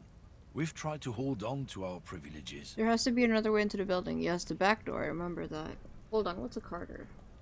Someone with a cart. What did you think it was? That's how deep into history our thing reaches, before machines. And that's a privilege? Sure fucking is. We have a guild and everything, huh?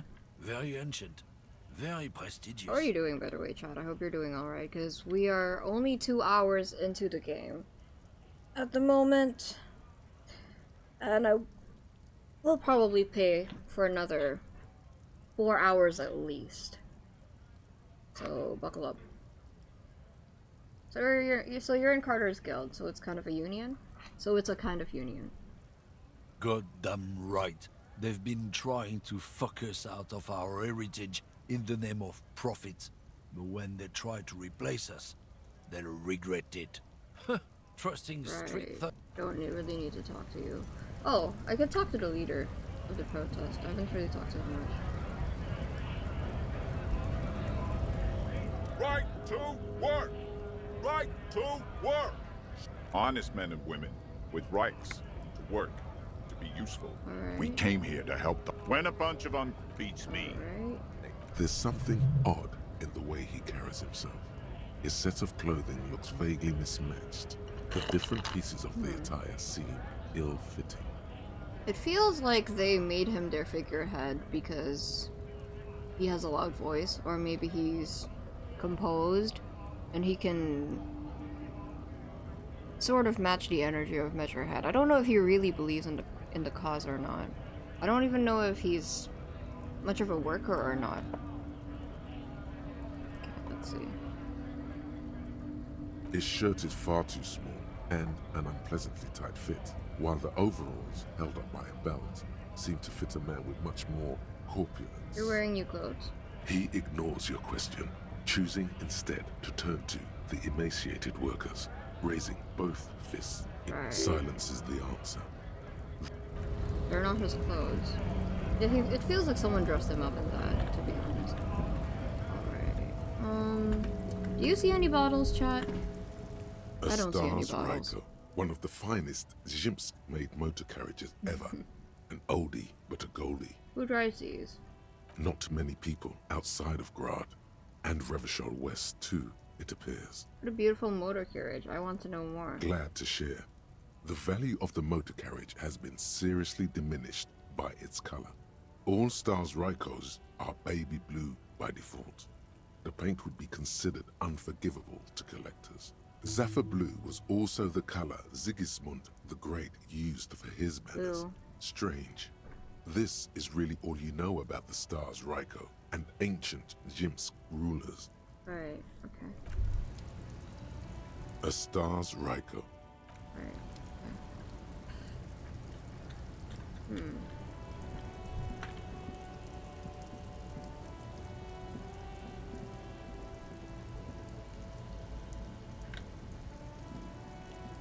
I'm going to try going to the pawn shop again. Might find something there. We might be able to sell something there. Maybe I'm more willing to let go of some things now.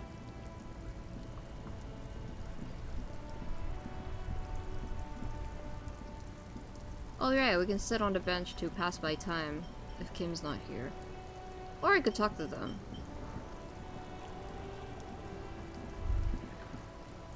Oh. I have really outdone myself. This is divine. Yes, that's what you need, Gaston. More padding on that fat arse of yours. I hope your heart gives out. My goodness, Renee. Renee, it's a little pleasures. Life doesn't need to be a struggle. Hello, officer. I could use a How sandwich. might I be of assistance on this fine day? You mentioned Jean-Marie Boulieu. Who is that? Oh, sweet Jenny. She was the finest woman in all of Revachol. Maybe the entire world. Do not defile her memory, Gaston. Let her rest in peace. Defile? Because he called her beautiful? So you both know her. We knew her, all right.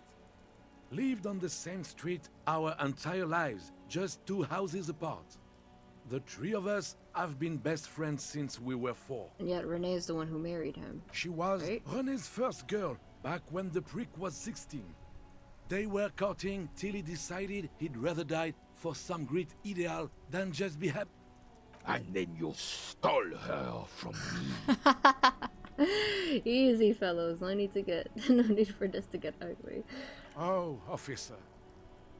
It already got ugly nearly 80 years ago when the three of us were just learning to walk and talk. This feels familiar. You stole her from me. Renee repeats, trying to steady his breathing and still clutching his chest. Well, easy there, old man. Well, technically, you stole her from me, because we'd been pretty close ever since you two had that falling out over the ink you spilled over her pretty yellow dress. We were just boys then. This was different. No point starting this all over again. For the 1000th and the first time. Especially when we have company. Officer. What happened to her? She died of pneumonia 2 winters ago. It was a quiet passage. Peaceful. Renee and I were both by her bedside when she... died. No use sugarcoating it. Won't bring her back. Will it now? I mean, you guys are still friends, and you still play together, so... Departed. Until the very end she couldn't decide between us. The most indecisive woman I've ever met. What do you think she was indecisive? Maybe she wanted both of you. She could never make up her mind about anything. What to have for breakfast, favorite color, or which one of us to marry. The look in his eyes is happy and distant. She was always leaving one of us for the other, but never long enough to actually get married. Nothing wrong with weighing your options first. Heck, technically, we're both still engaged to her. Aww. I think you three should all just get married. That's what I think. You always confused her. Couldn't let us be happy. Seduced her with your fancy words and pastries. He suddenly remembers you are still there, falls silent, and turns away. Well, again, I'm familiar with the specific conflict. Of course, officer. Memories are all we have left. Right. Sweet. She died. Renee and died. Departed. Of course, officer. Tell me, what do you know about the dead man? Let me think. I heard someone was hanged and left on a tree for a week. But that's all I know, really. Well, you must have heard something. No, I'm sorry. And I really would like to assist. You are a good guy, officer. I can see that. Then help him, you wimp. You have plenty of shoulder with the ghost caviar in the Union. Someone must know something. He means caviar socialists. Caviar socialists? I wish I could, but I just don't know anything. I always keep my nose clean and don't gossip.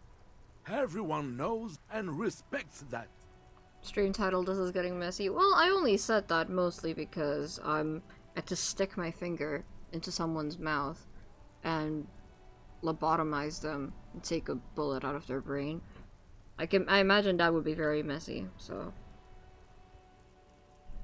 Odd. He doesn't seem to be lying, but there's something off here. Sounds a bit like you're holding back. I'm not even anyone. Of course he's holding back. His mouth is so full of Union prick he can't even speak properly. Yeah? Can I at least finish my fucking sentence before you piss on it? Is that okay, Renee? I'm not anyone impotent in the Union. I just know Evrard. People and their refusal to understand the concept of polyamory. I think even though these men don't understand it, they were pretty much a polyamorous couple already. Do you know Everett? Because if anything happened between them, I'm sure that they would help out each other. Everyone They're pretty much family. Knows the Clare brothers.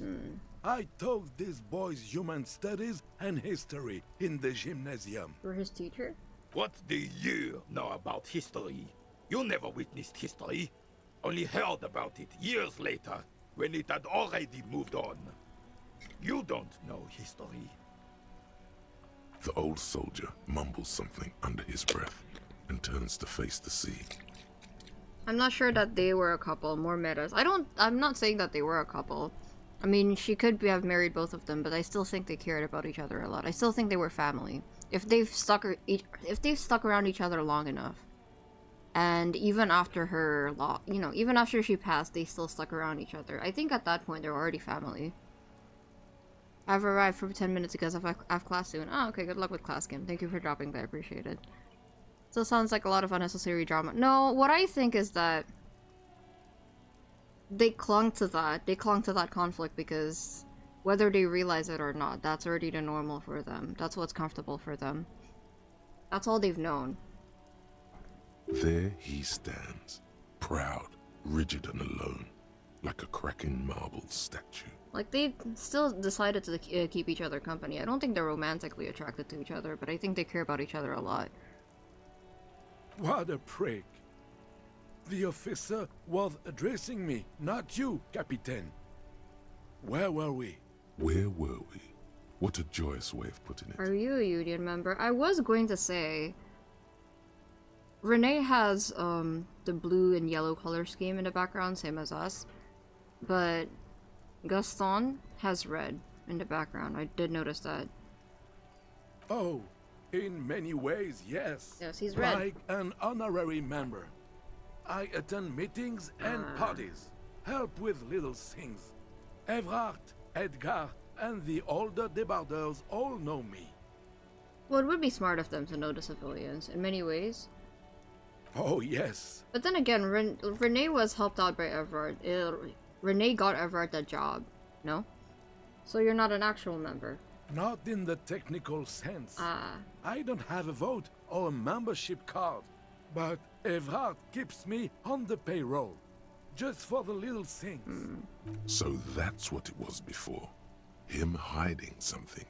He tries to make it look like he's a big deal in the Union. I see. And now the illusion is disintegrating before your and Renee's eyes. Do you have Harry's portrait? No, I don't, actually, because I don't want to look in the mirror. He doesn't know anything, because no one tells him anything. He's an outsider. Of course he's not a member. He's not a member of anything.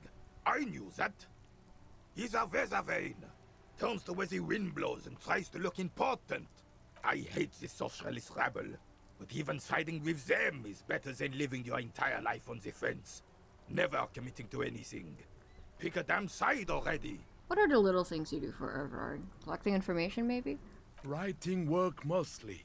Occasionally, he needs something written, and I happen to have a way with words, people say. What kind of things do you write for him? Oh, nothing official, I assure you. Just essays for the newspapers. About Martinez and how things are and how they could be. Everard and I had these long talks where... Well, he tells his little pen man exactly what to say. It's commie propaganda, plain and simple. You should be ashamed of yourself. Are you a caviar socialist? I don't even consider myself a regular socialist. Politics is not really something I involve myself in, officer. Wait, how can you write those newspaper pieces if you're not political? Officer, I have a vivid imagination. Oh, that's not. And like I said, I have a way with words. That's enough. No need to sink into politics. Interesting. He just fluffs it up. He makes himself seem much more unassuming compared to Renee. Because Renee is very aggressive, like right off the bat. He has a more friendly tone, but that doesn't mean that he's not hiding something. Or he doesn't try to... I don't think he's entirely comfortable with the work that he does. Of course. Don't sink into anything. Don't sink into any fight. Only sink into your couch. So you are a weather vane? I prefer highly adaptable myself. Has a better ring to hit, don't you think? Come on, you. Renee is funny. I like Renee. Alright, thanks. That's all for now. Thank you, officer, for being a consummate professional. Alright. You'll have this case wrapped up in no time. Can I have a bite of that? I'm sorry, officer, but I really don't I could share use a food. sandwich right now. Nothing personal, it's just a principle. The only one you have. The sandwich looks like a culinary wonder.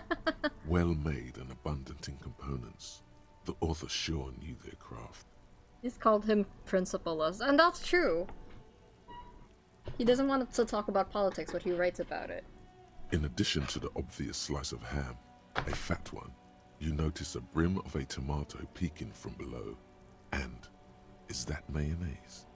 Please, man, can I just have a bite? Believe me, officer. I wish I could help you, but I need this sandwich to keep my blood sugar stable. In my age, you need to pay attention to these things. You can barely hear him. The sweet smell of pickles in harmony with garlic butter and marinated onions emanating from the sandwich. Electrochemistry, is driving man. your mind in a singular direction. Listen. It must be yours. Listen. Did you have to describe the sandwich in such detail? Kiko's already hungry. Fuck off! It's mine! There we go. A glimmer of respect flashes in Renee's eyes. So that's why Renee keeps provoking. I like their dynamic. These two are interesting. Sorry, officer. I'm sorry. I didn't mean it in a bad way. But the sandwich is mine. I'm not gonna share it. Don't you all have that one friend or maybe acquaintance who really does not want to get angry, and you're just like, aren't you tired of being nice? Aren't you tired of being passive? Don't you just want to say fuck? Don't you just want to go crazy? At least I know several people like that. God, that sounds so good, right? Kiko's saving money because they need funds to help me next for my cover, so Kiko can't buy a sandwich. And it's gone. When the dissidents come to rape our country, he hides. My goodness. But try to get a bite of his dear sandwich and he gets claws? You're a special kind of vermin, Gaston. A man so principled about his sandwich calls for a principled approach. Time to get political. I'm already tripping knee-deep into politics, baby. You really do.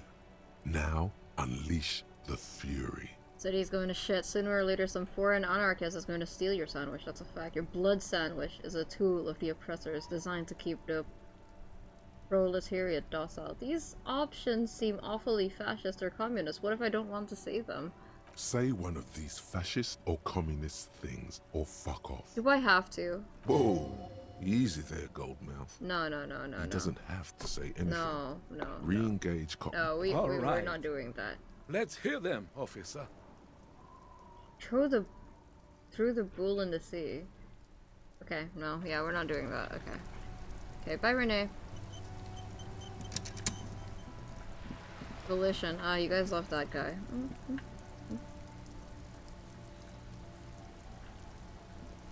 Okay. Let's see, I was going to do something. I don't remember what it was. Oh, pawn shop. I was going to go to the pawn shop. Yes, my volition isn't very good, is it? Yes, and I don't know if I can. I can level it up.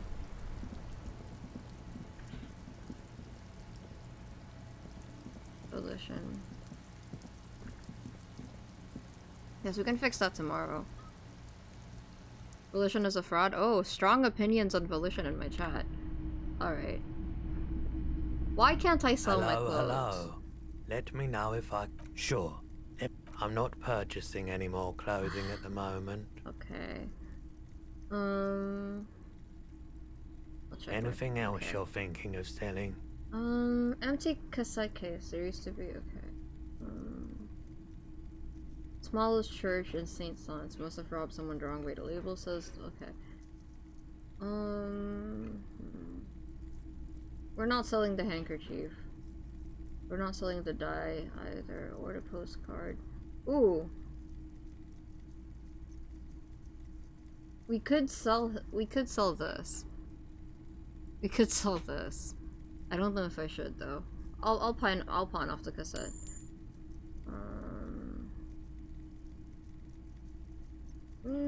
Okay, let's not. Postcard La Delta, standard, anti. Okay. Yeah. Okay, $2 more. $2 more.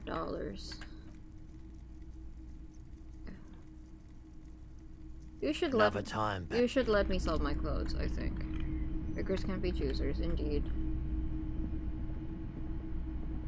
I don't know though, photographs are... I feel like something I could use in the future, so I don't know if I want to be responsible and sell that. Okay, quick question. Is there actually any place that I can get bottles at this point? Because I've been looking everywhere and I couldn't find any bottles. I could try going up into the attic again. I've looked through all of the garbage cans. I've rummaged through the garbage cans. And there are no bottles in sight.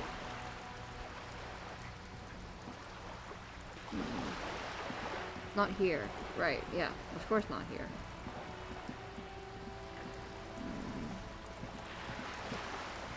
I just need $2 more.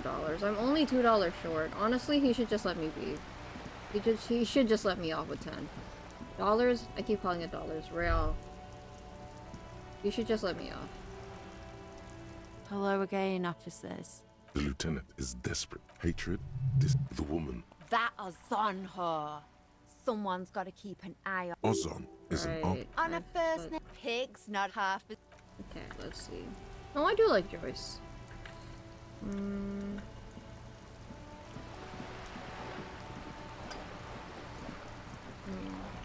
I could just sit on the bench to pass time, technically. But if I'm going to do that, I should probably... What happens if I drink my booze? No, we don't really need that.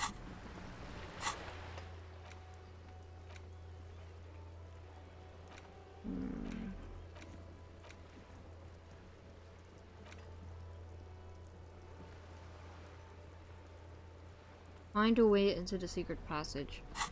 Either find more bottles or ask Joyce since you're already a hustler, bustler, moneymaker like her. No, I'm not gonna ask Joyce for money. I'm not doing that. I'm very stat buff, but my moral will be debuffed. And I don't really want to go down that path with Harry. He's already sober. At least for a few hours, or like for a day. I don't really want to enable him, I suppose. Let's try going in here. See if we can find anything. Ooh, I want to actually take a look at the fridge after we put the dead body in there. Haven't visited it since.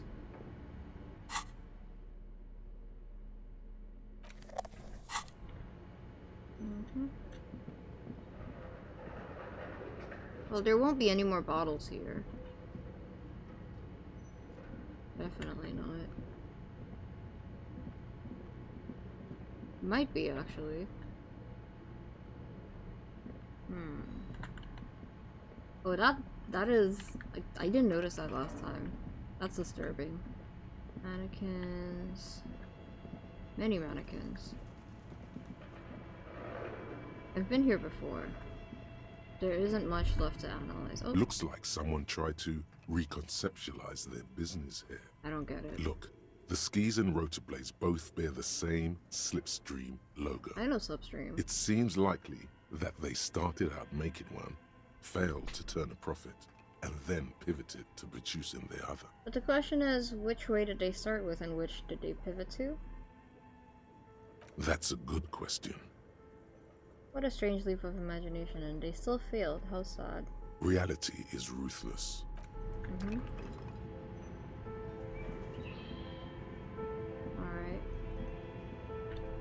I still don't think we have what we need to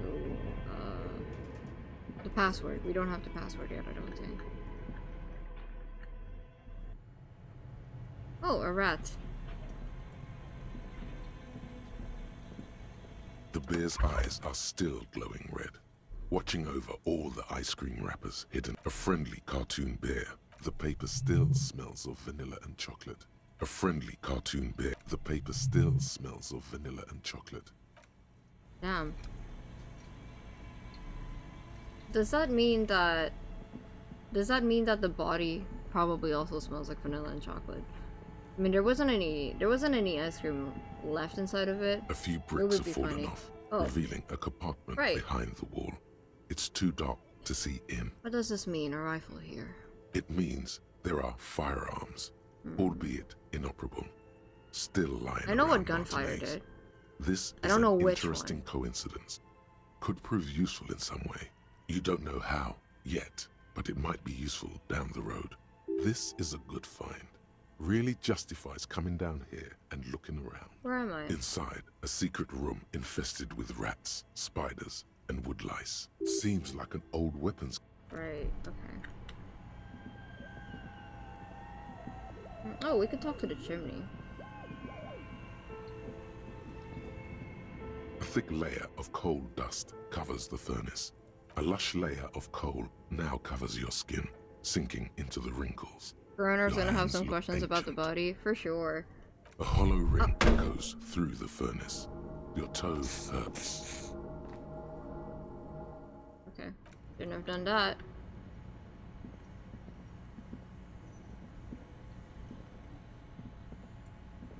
That could have been bad.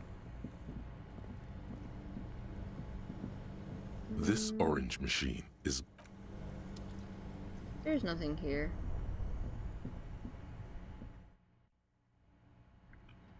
Intercom? an old call box. East Delta Commerce Center. This must be the name of the doomed commercial area. Alright, another question, chat. Another question. Is there any way for me to get to the rooftop? As in the rooftop of this building? At this moment? Because I think I know that woman, but I don't know if I can get up there. Also having trouble finding bodies. Bodies? Bottles. Whoa there, Victor. Whoa, Victor, whoa. That's a bottle. I should be able to pick that up. This is ridiculous.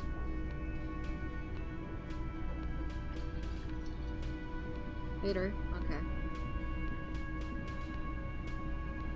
Oh, I can't talk to them. I tried. Wait, maybe if I talk to her?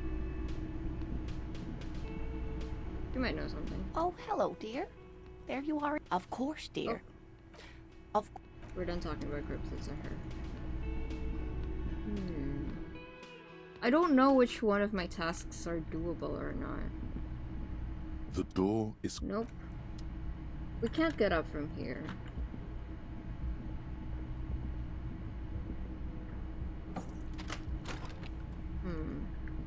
Let me think. You know what? We're not making much progress, so... A mirror hangs on the wall. Cut as you slowly reach your hand towards the surface of the mirror. Abort. You clearly have not thought this through. You won't like what you see there, and you will never unbecome it. Maybe I should touch it first, make sure there's nothing wrong with my face. Oh. Yeah, there is definitely something wrong with it. What? What's wrong? How bad could it be? Where to even begin?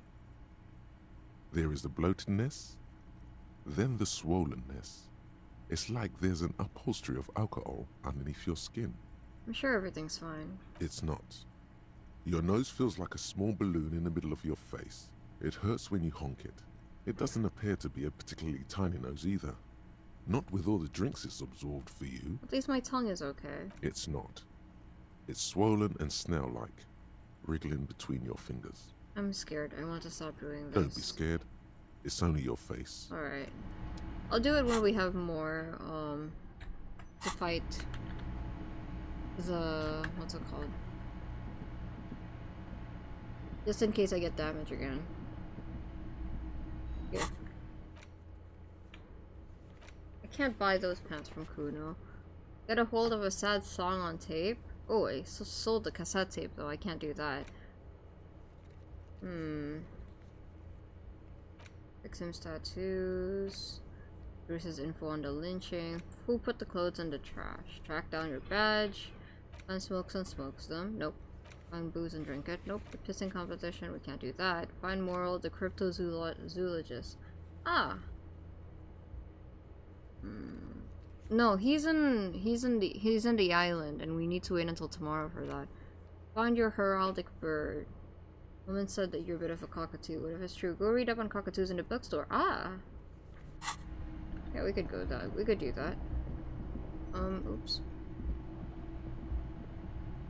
Boom, boom, boom, boom, boom, boom, boom, boom. Might have to do something you don't like to progress. Can't we just wait for Kim? Do I really have to do something I don't like to progress?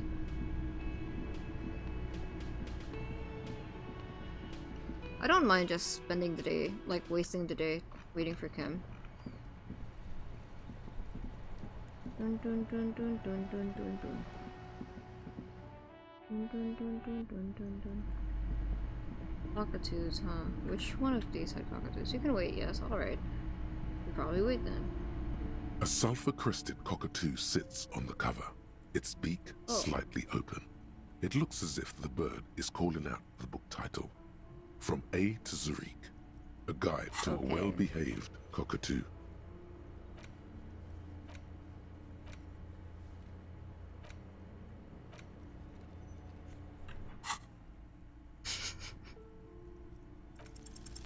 You wait for the storekeeper to be distracted. When she's not looking, you haul the tome of cockatoos into your pocket. Oh my goodness, why am I allowed to do this? Why was that a thing that I could do? Why was that why? You know what? I'm not going to question it. I'm not going to question it. It's quite a challenge, but eventually, the guide to the cockatoos is yours. I don't like her. Splendid effort. I don't like her, chat. Let's see. A cockatoo is a parrot with an erectile crest, found on the Seminine Islands and in southern Fas a la Mer. Known for their intelligence and general precociousness, cockatoos are popular birds in aviculture. However, they often exhibit various behavioral issues. Why didn't you check those 2 grid marks on the lamppost? I thought I did. We can check them again later. This book talks about the delicate nature of toos, as well as introducing some of the most popular species among the bird enthusiasts. The funeral cockatoo, the major majestic cockatoo, and the most common bang bang cockatoo. It's colorfully illustrated. Alright, what problems do these birds have? Where to even begin? All cockatoos are known for their needy natures, requiring attention for at least 2 full hours a day. They love to talk, and have been described as lovable clowns who just don't know how to wrap up. I could handle that. It would be nice to have someone to talk to when feeling lonely. Pet owners also report moodiness, loudness, and hostility as recurring issues. If left unsatisfied, cockatoos may scream non-stop, pluck their feathers, I had a cockatoo once. They are very, very loud. Right, that's pretty bad. Anything else? It is not recommended to get a cockatoo if you're not able to cook them food every day and give them the full care that they need. These birds will never understand that you have a life of your own. Yes, but there has to be something great about cockatoos as well. You're right. Cockatoos are magnificent creatures. They love to perform, cuddle and show off, and will even scream for fun, often as loud as up to 135 decibels. Ouch. That must hurt. Not great for the neighbors. Performing? Yes, birdie. Drama. Read about the funeral cockatoo. This is a yellow-tailed black cockatoo. Its specific name, Psittacus venereus, relates to its dark and somber plumage. This bird looks as if dressed for a funeral, 24/7. There is something indisputably ominous about it. Read about the major majestic cockatoo. Perhaps the most impressive of all the species, the endangered major majestic cockatoo, is often described as the most flamboyant bird in the jungle. Its pink-colored wings and flowing crest embellishing its proud and bumptious nature. In the words of poet-explorer Sir James Fournier, few birds more enliven the monotonous hues of the verdant forest than this big, bold, and beautiful species. It must be glorious to behold, dark pink and snow white. Read about the most common bang bang cockatoo. Despite its banging name, the bang bang cockatoo is actually the shyest of the species, common in almost all Seminoles forests, as well as zoos and homes all over the world. Its plumage is mainly gray and white. The Seminoles name, bang bang, is thought to be of onomatopoeic origins. Honestly, this bird does sound a bit like me. Yes, but all those cockatoo species are so different. Which one are you? Major Majestic. The Grand Common Bang Bang. Only the funeral cockatoo in its darkness can truly grasp the depth of my doom-laden soul. But what if I am just a fuck you patoo and a fuck up and a cockatoo? For our character, I think that he's the Grey Uncommon Bang Bang, but because of how he is right now, I'm going to say this one. You're right. You're Cetarchus Venerius embodied. This ominous bird belongs on your heraldry. I should be able to sell that. You know, I think it's ridiculous that I can't sell that. If I sound like a broke person in the game, that's because I am a broke person in the game. I should be able to sell things. Okay, let's check this out.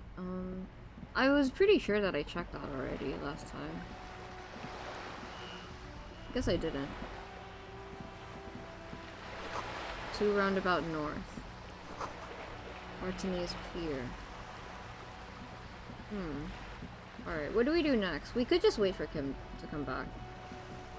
I guess I'll just wait. There's nothing else I can do right now, so...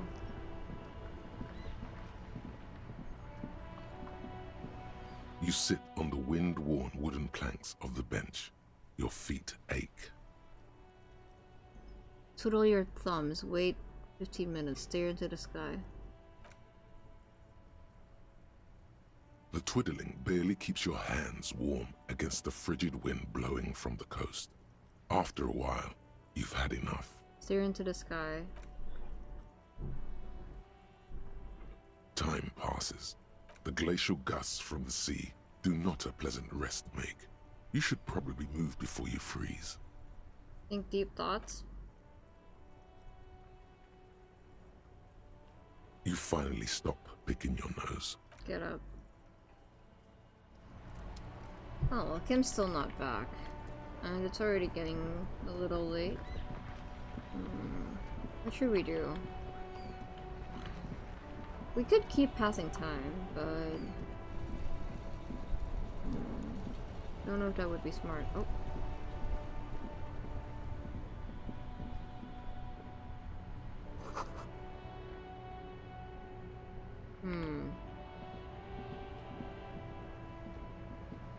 I'm only 2 rail short. I wonder if I can bargain with him. Probably not.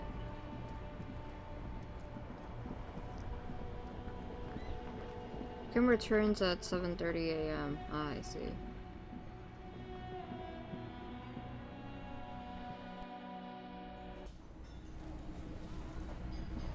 Oh, Elizabeth. Oh, look! The disco! I've got nothing to say to you. Why are you wasting your time? Are you the Hardy girl? I am not. You could be, Liz. You could be anything. You could even be a model. Even a mod? Glenn, I went to law school. I am an attorney. Right, I forgot about that. Did she mention that before? I think she did. Yeah, she did. She did mention that before, because she's like, okay. I like her. He's right. With a face like that, she could be on the cover of Le Debutante International. Get a grip, Glenn. She went to law school. So fucking what? Lots of models are actually really smart people, fuckwad. No, Glenn. They aren't. Well, that's just not nice. This didn't change her opinion of you. It's not her. She's not a Hardy girl. Definitely. No, I don't want to ask her why she's so aggressive. I think I understand. I can't talk to these people.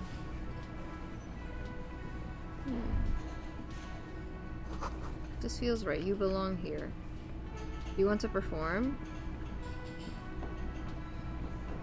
Can I help you? About my bill for Drop the tonight. 20 real. Not And yet. why are you waiting? Right, my bad, my bad. I thought that I could bargain with you. Alright. The man ponders his cooking utensils and gives you a little nod, acknowledging your presence. You know what's behind that door? He looks up at you, then looks away quickly, shrugging and muttering something to himself. Shrugging is an international sign for... Right. You see ahead the cobalt blue old cobalt. It leads to a side.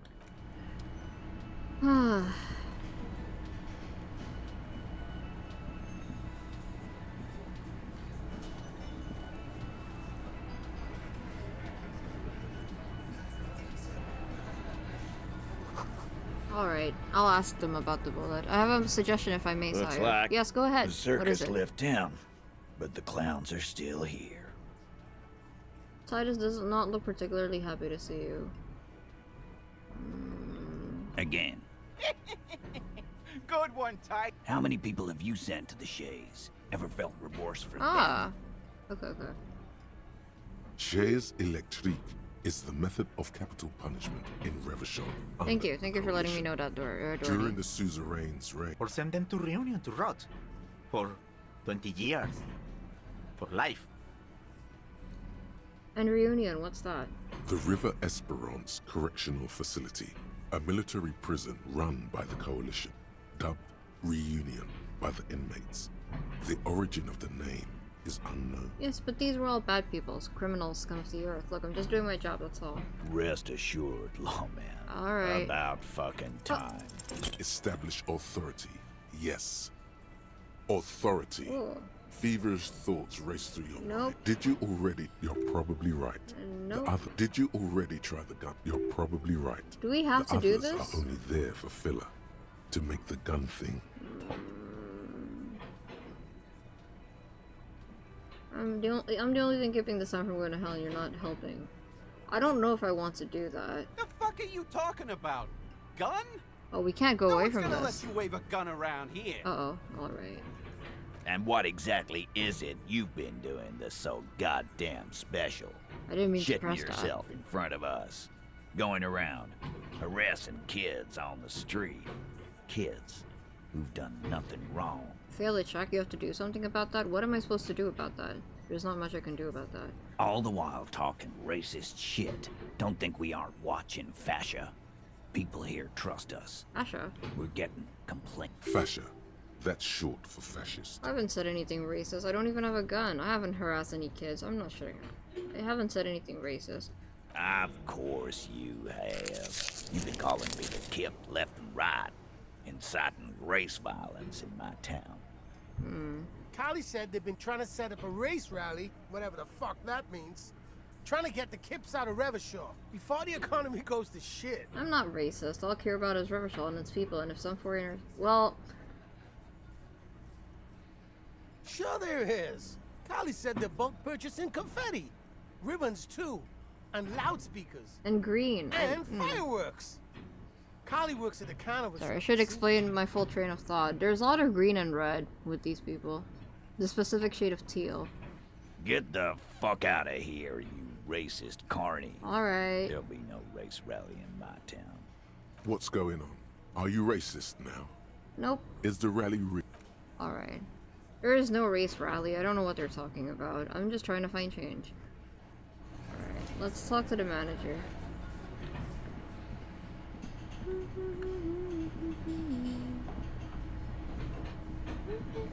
Can I help you? Another thing. Great. I love those. There's a mysterious blue steel door in the back of the kitchen. Oh yes, that door, sure. There's nothing mysterious about it. It's just a door. Do you know what's behind it? Do you have... No, I don't have a key. I don't know how to get there. And I don't care either. It's not like I've been wondering about it for 10 years. It's just a frit warehouse, probably. Or some boring storage space with a bunch of old junk and dust. Junk and dust.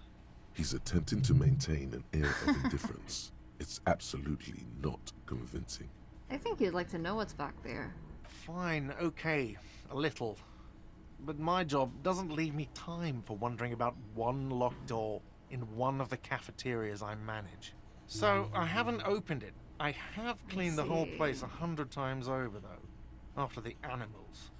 And I haven't found a key, so good luck with that. So the phone line is dead? Yes, and the phone company is taking its sweet time sending someone to fix it. Losers. That's pretty strange. Is it true there was foul play? It's not strange, it's inconvenient. Is it true that there was foul play? Who told you that? You know? I would never disclose my sources. That would be dishonorable. Fine, yeah. It looked like someone had messed with the wiring. It was shortly after the hanging, but I don't know if it's at all related. Plenty of assholes around here who aren't murderers. If you do find out who cut the line, though, let me know so I can forward them the repair bill. Okay. Yes? Do I have a shake? It's not a shaker. Am I wearing... Am I smart? Because he's not a I bartender. feel like you've given me a hint previously, but it isn't connecting. Because I'm not a bartender. I know, Play it bartender. calm. This man needs to understand you need a drink. Alright. Like what? Ooh, that was a continuity error. He was going to say that he needed a drink if he wanted us to you know, he needed a drink if he wanted us to clean up the body, but we already cleaned up the body, so that's a continuity error. Okay, let's see. Maybe I need to go to the restroom for a bit. Let me sit here. I'll be right back.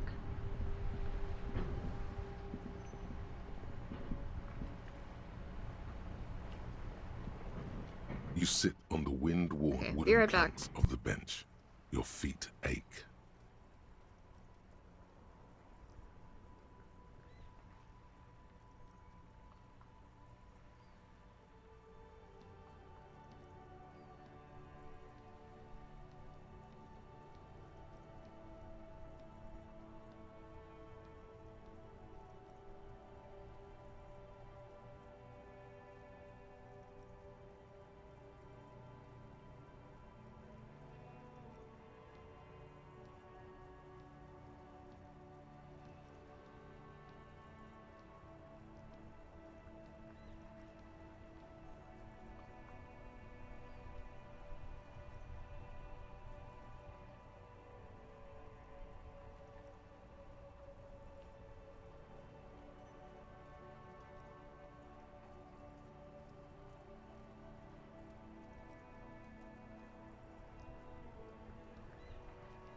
Alright, I'm back.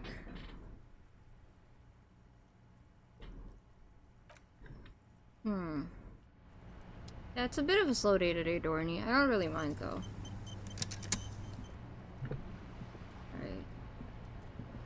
Alright. It's looking like I might have to sell the picture. I mean, even if I sell the picture, it's not like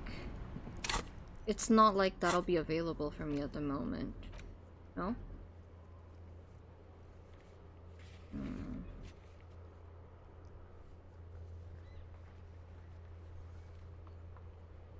Already godly, cargo container door. Ice cream maker? Physical instrument. Pain threshold, warded door. Tommy Lahome. Martinez waterfront. Who is this man again? I don't remember. Mop wall. We tried that. Backyard wall. Oop.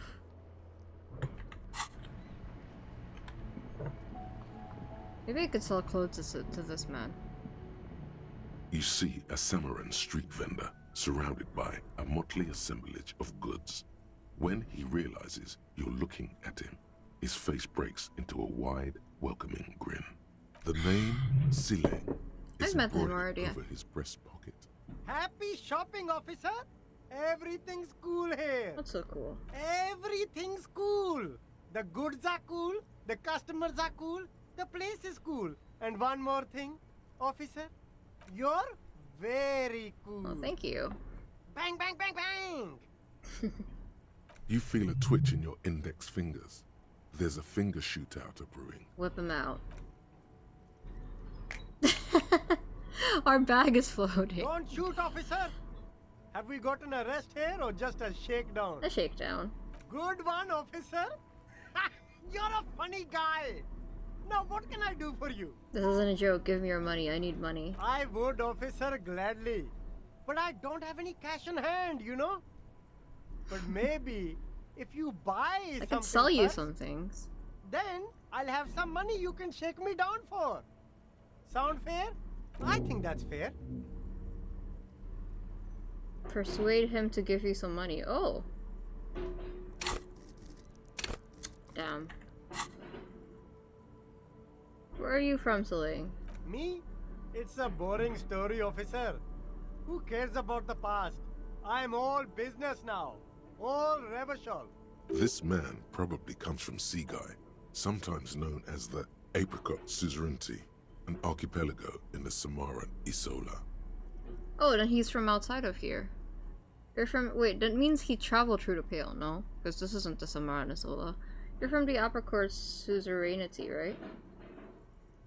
Apricot Suzerainty calls to mind an era when the Seaguy archipelago was colonized by Revachol. It's a bit of a slur, in other words. Now, why would you make me say that if you knew that that was a slur, Rhetoric? Sorry, I didn't mean to say that. I meant to say that you're from Seaguy. Very cool. I admire your awareness of our intertwined history. My god. It's super nice of you to apologize for colonialism. But the Apricot Suzerainty is a shithole. That's why I left. Right, but isn't it only a shithole because of Revachol? If you say so, officer. I don't worry too much about politics. I'm an entrepreneur, you know? Whatever's good for business is good for me. The food packages you're selling have humanitarian aid written on them. How come? You mean these delicious pre-packaged shelf-stable meal kits? Really easy to cook, no hassle, really cheap too. Buy some, try them out. No hassle. There's a little of a hassle here, it appears. A moral hassle. Doesn't that be the idea of humanitarian aid? It's supposed to be free. That's what makes it humanitarian. It is! Practically free. Yours for 5 cents a piece. Rock that tuna. Why not some macaroni too? I think one said not for resale on the packaging. No problem here, officer. I get all this from one of my suppliers. An extremely reputable guy. Wait. Humanex. Humanitarian aid. Does your supplier drive that Humanux lorry over there? What? The street vendor looks over his left shoulder and stares at the lorry as though he's never seen a lorry in his entire life. A convincing performance. Bravo. Of course. Look, officer, I'm just a retailer. You'd have to talk to my supplier if you got questions about the supply chain. What kind That's of stuff? how the game works. What kind of stuff are you selling here? Only the coolest goods in Revachol. I've got sneakers, speakers, extremely comfy pants too. Try them on right here. No shame, only freedom. Where'd you get the permits? Where'd you get those comfy pants? I'm an entrepreneur, officer. I've got sources. All extremely buyers, cool and above suppliers, board. distributors, manufacturers, wholesalers. All extremely cool and above board. You have a permit to sell all of that. Good joke, officer. Oh my There god. we don't have permits. Just economic freedom. Take a look around. You glance around the decrepit buildings, the miserable weather, the sidewalks strewn with sunflower seeds and a dust-choked air. It's beautiful. Beautiful freedom. Wait, is it really true that you don't need a single permit to set up a shop? That's right. No permits, no bureaucracy. Don't know about that. That's why this city and its law officials are so cool. Oh. Wait, but what am I doing here if there are no permits? They're at the police insignia on the sleeve. My man, officer, you make all this possible. Without you, this climate would be extremely bad for business. You're part of the gossamer state. Gossamer is a fine, filmy substance consisting of cobwebs spun by small spiders, seen especially in autumn. There's construction It's outside safe my to say building. he's referring to the near absence Do you hear of that? regulations. The Gossamer State, you're right. This is cool. I'm part of a hip, thin, almost non-existent state of paradise. So cool guys protect businessmen while everyone else lives in the ruins. I can think of cooler things, but you're a foreigner. Well, no, I don't want to say that. Yeah, cool ruins. I get to sell quality goods like these by cutting out the middlemen. You don't have to rebuild your house, live in a crater, or in a tree. Where can you do that? Only here. You're pretty sure you can live in a tree elsewhere too, but he wouldn't believe it anyway. Is there a discount for cool officers like me? No need for discounts at ceilings, officer. Everything's already on sale. Anything you want, 50% off. But did he first mark them up 100%, just so that he could put them on sale? Are those things really on sale, or did you just jack up the price first? My man, you know how the game is played. You and me, we should work together. What do you think? Shake things up?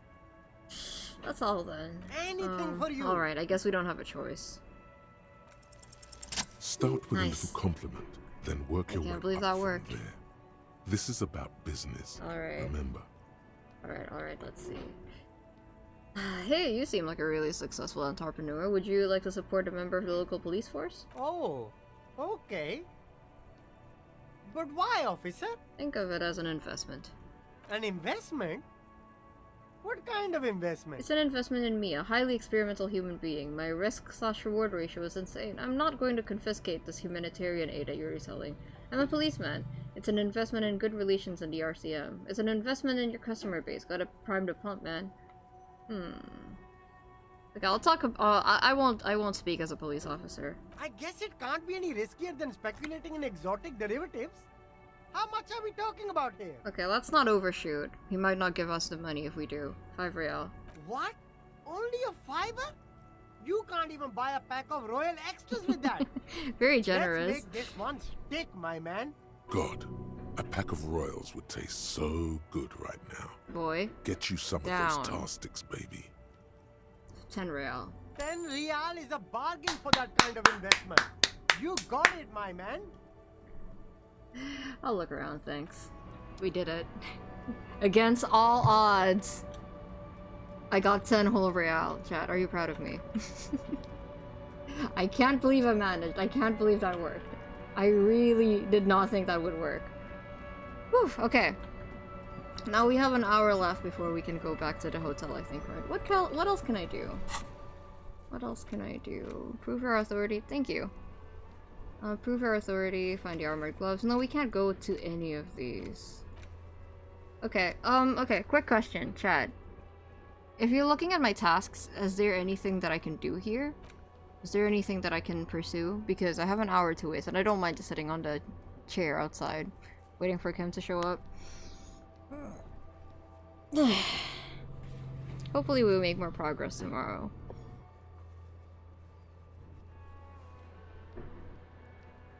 I can't believe he gave me 10 real. Not really. Alright.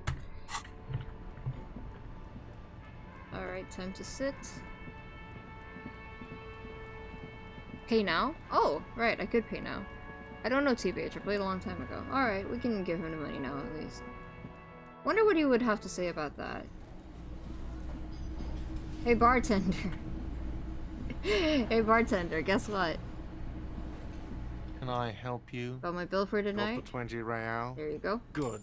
You got the room for the night, but remember, you'll need another 20 real tomorrow. Okay, goodbye. Whew. Thank God. Thank God for that. Could I go to sleep now?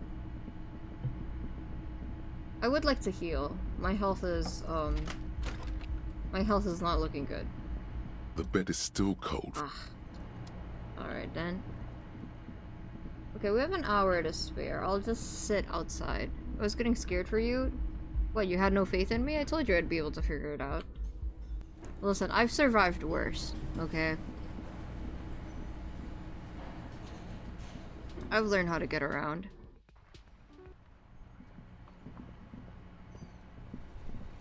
Okay, do we just take a seat here?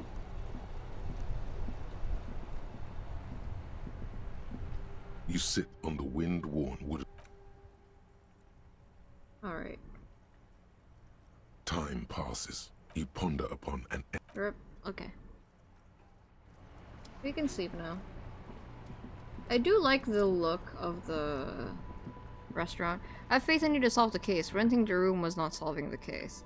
But it's part of solving the case. I told you I'd get around. I figured things out.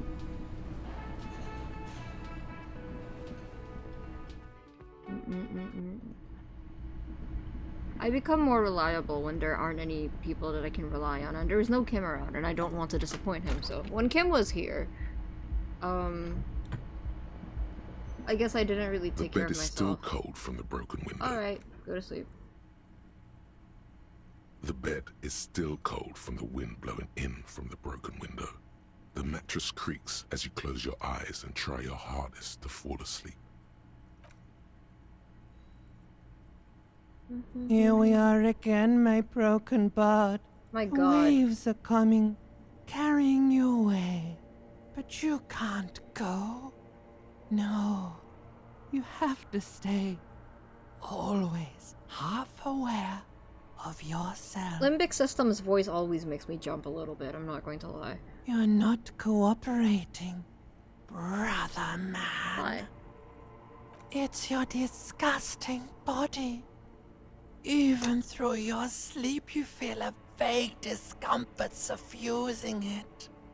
Your belly and your sides are unpleasantly tender.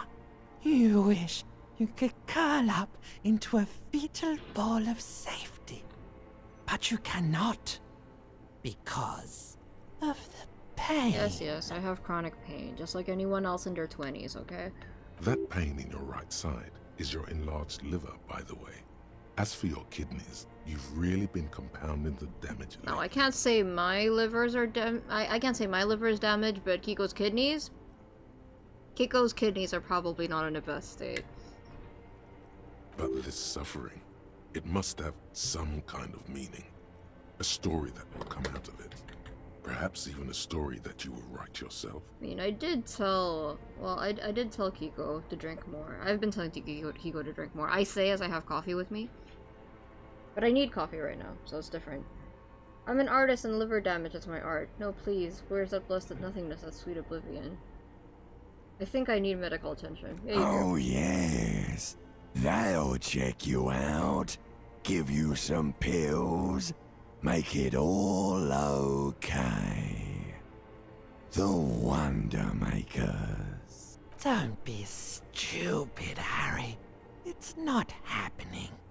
They don't make new kidneys and livers in hospital. All you've got to do is pray to God it passes and stare at the flickering darkness. See, I don't know how it would work in this universe, but livers are actually... You can totally donate part of your liver, because I think, if I remember correctly, livers can regenerate part of it, obviously. But if you're an alcoholic, then it's not going to be as easy. You need to basically prove yourself to the system that you're sober, and you're not going to relapse, and that you're deserving of a donation. You're just stuck here. And I don't think our character in the currently is. half-world. Could try looking at other people. Really looking. But why would you want to start doing that?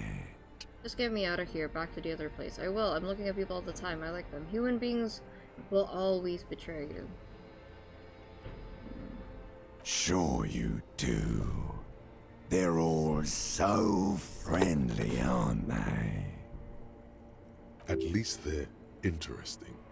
Each one has a process just like yours, running in the space between their ears, full of secrets. I don't know. I think my character's faith in humanity isn't bad right now because someone just gave him 10 real for nothing. People are beautiful, statuesque, parodies and tragedies of themselves. A great democracy of creatures. What do you think you're doing right now? Coming to some greater awareness? Look at all these lights, blinking in and out of existence. Thoughts! You're just pretending that you're asleep, even to yourself, while the world goes on without you. Let it. Let it. You had a politician who drank her liver to destruction, got a liver transplant from a recently deceased notable someone, and drank that one too. Exactly, that's why. That's why they have these precautions. I'm guessing that because she was a politician, maybe she had connections and maybe she had the money to bypass that system. But this is why you need to prove that you're not going to relapse. Because the thing is, like, just because getting a liver transplant is probably more doable than getting certain other organ transplants, at least you can get it from a living person. You don't have to get it from a dead person. Doesn't mean that it's easy, and there's people who are, I would say, probably way more deserving of a transplant, and that's why that rule is set in place. But it never seems to let you go, does it? Time to rise and wipe that shining sweat off as best you can. Gather your bearings. Rock and roll. Again, Kiko's knowledge of all of this is probably not 100% accurate. This is just what Kiko knows from researching. Kiko's not a medical professional, so my knowledge is also derived from Kiko's knowledge of medical knowledge.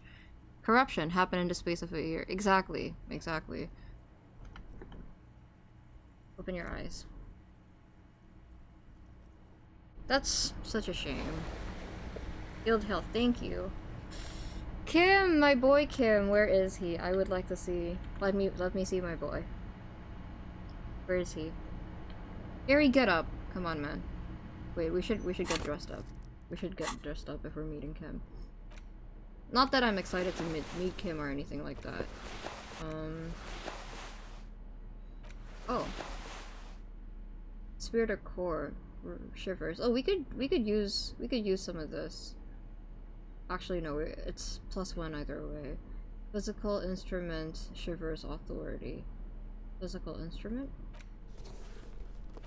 This, suggestion, half-light, specialization. Okay, let's just dress as usual. Let me take that hat off. Oh, +1 reaction speed, never mind. Okay. Sure, buddy. What? What do you say it like that?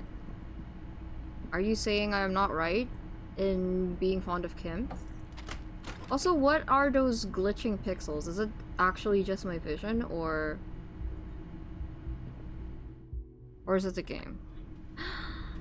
Oh, Kim, you are a sight for sore eyes, my dear. Come here. Yes? You don't have anything to say to me?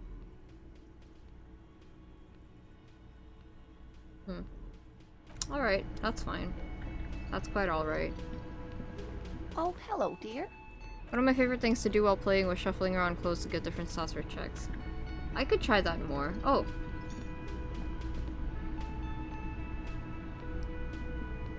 The woman in an RCM patrol officer's uniform winces as she notices you. Oh, you're right in being fond of Kim. Just don't deny it. I'm not denying it.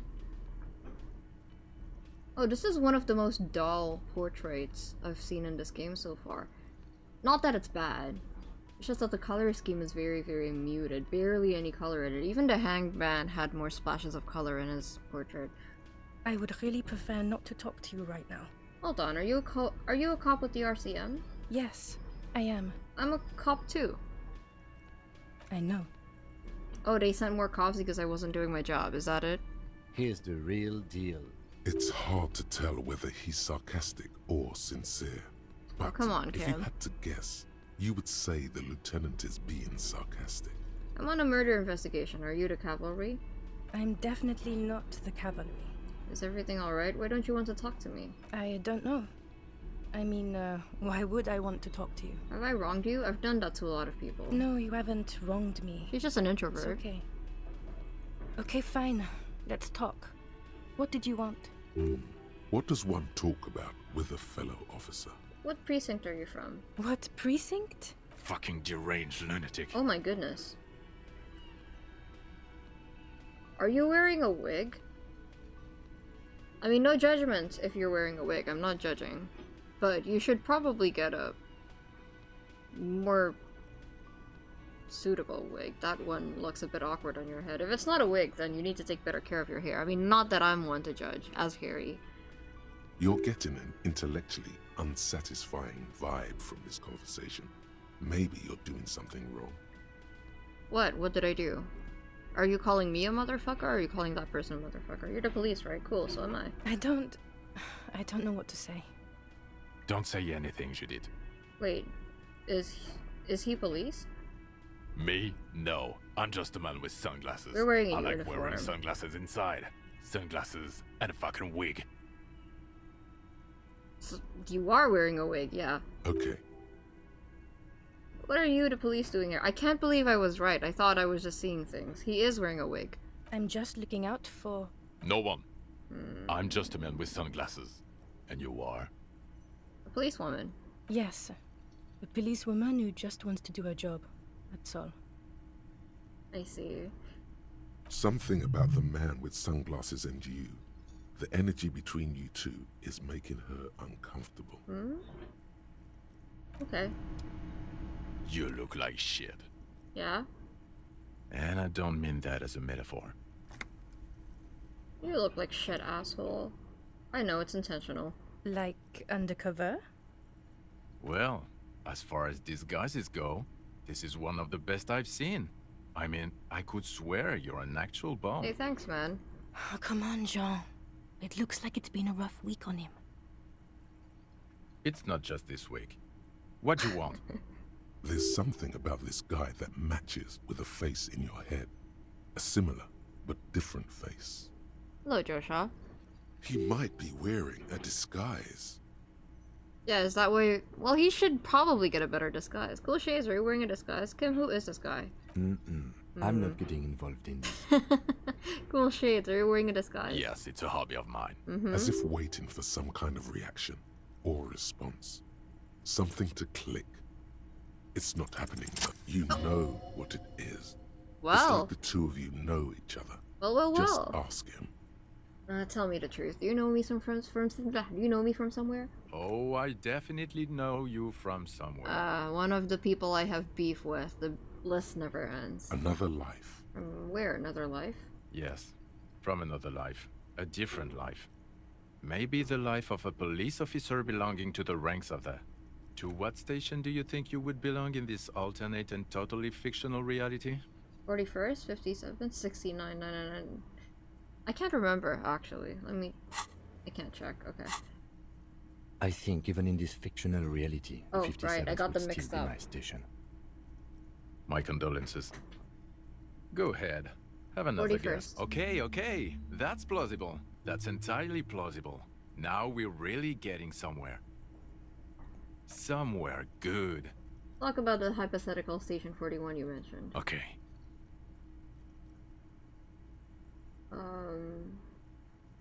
He blinks aggressively. I'm not busy. So what would our relationship be in this alternate universe? Let's be crazy. Let's say you and I are partners. How's that for a thought experiment? Kim's cooler than you. Partners in crime, or? No, because in this thought experiment, we are police officers in a police station. We don't do crimes. We're not crime bros. Come on, stop it. I want to say Let's that be Kim's crazy. cooler. Let's say you and Kim's I are. I'm cooler sure than he's you. fucking flattered. But Kim is not part of this thought experiment. In this one, we are partners. The lieutenant is silent. You seem like a cool guy. I'd love to have you as a partner. You seem like a bit of a drag. No offense, but I could do better. None taken, my friend. None taken. Let's be honest. There's been some purely fictional talk in our imaginary station in regards of who'd even be worthy of your partnership. Him. And the conclusion is that a man with your caliber should form his own one-man policing unit. Anyone else would just slow you down. Do you have a crime to solve? Oh no. You see, I enjoy watching other better cops solve crimes. And let me tell you, it's been quite a privilege seeing you work. This man is so unserious. This isn't helping. Who else is in our imaginary police station? You're not going to believe this, but police officers. Oh, fuck off. Yes, sir. Solving crimes, locking up bad guys, and get this, and not getting that drink on at 2 o'clock. Just some regular boring motherfuckers in suits and uniforms. Nothing spectacularly extravagant like you, the far-out son of Long. Who is the far-out son of Long? That's not my name. Oh, it's you, you eccentric genius. I mean, with your unorthodox approach to police work, it has to be you. I was about to say, this feels like a very passive-aggressive, unconventional form of flirting. I feel like he's flirting with me. Or fucking with me, whichever one. Or both. Want to tell me more about him or her? Not even a little bit. Yeah, I figured. It's an urban myth about an officer who is I so do like his far portrait. undercover he can't remember who he is. As I said, just an urban myth. You are not the son of Lang. Okay, yes, you get the joke. Leave it at that. Can't imagine it anymore. Neither can I, partner. Neither can I. I don't understand this man. Got some questions for you. About what? You don't look like a cop. You know what you look like? Like a prophet? Not the prophet shit again. Full shades are you wearing in disguise? Now will you answer some questions for me? No. Why not? Cause it's not my job. Why don't you go and fucking do yours and solve this damn hanging? You don't want to answer questions, maybe you should hear me say things? Actually, I don't want to hear you say things. Come on, Jean. Okay, say things. I want to hear you say things. Suddenly, out of nowhere, case-related things start popping up in your head. Alright, okay, I'm doing an investigation. A man is hanged. So, do you know who hanged him? Not yet. Yeah, I can see that. Hey, why am I even telling you this? I don't know. Why are you? It's like you felt it would be intellectually stimulating and would lead somewhere. A custom even? Strange. Oh my god, there's more. You want something more? What is it? No, I'm done. Okay, why not? No, we're done. So, I don't know. Oh my god. Watch out for yourself. Okay. That voice. So very familiar. Oh. Did you hear it when calling to your Oh. station and reporting your badge missing? Were you laughing at me because I lost my badge? Wait, your voice, I recognize it. Oh really? I wonder where. I lost my badge recently. When I called in to report it missing, you were there. That's the where you remember me from? Yes, I haven't seen you before. Have a bit of memory trouble. You don't say. Goodbye then. The voice thing was a coincidence. Yes, Run I'm along, sure. asshole. What an unpleasant man. Okay, the man with the sunglasses and his hypothetical Station 41. Weird, right? I guess it was kind of weird, yes. There's something missing here. Something you can't put our finger on. You know what? Just ask him. I know it sounds crazy, and you'll probably get laughed at. But still. I was thinking the same thing. I should just ask him if we're still in the same station. Yes, just cross it off the bow collector. Ah, there we go. It's early in the morning. The The world is dark blue. The sparks light her face, a delicate composition of triangles. I only have one more skill point left, so I don't want to use it here, but I do want to unlock one of these two. Alright. I'll leave them be for now. Yeah, I'll leave them be for now. Ooh. Can we try the door again, maybe? You see a heavy steel door. We have a lot to do today. We have a lot that we've been waiting to do this specific day, so we should just go. And it's nice to have Kim back. Alright. Yeah, let's start here. Snow covers the white on blue police livery of the motor carriage. The white colors nearly meld together. Wait, I was going to do something once Kim was back. I can't remember what it was. Oh right, it was talk to the group of people, was it? Was it that? Because I have a lot of stuff that I want to do in mind, but can you remind me what I wanted to do with Kim here? Do something important? Yes. Something murder related? There's always something important. Right, Doesn't okay. mean you can't take a moment to admire this piece of machinery. This is a Caprice Kanema, the Caprice Motor Corps follow-up to their highly successful workhorse, Caprice 40, and the answer to the Lum's racing breed, Ferv series. With its air-cooled, rear-mounted 12-cylinder compression ignition engine, driving the rear wheels through a 4-speed manual gearbox, the Kanema is able to reach 100 kilometers per hour. Won't it roll over in the first sharp corner? Turn your attention to the motor carriage itself. Of 180 kilometers an hour.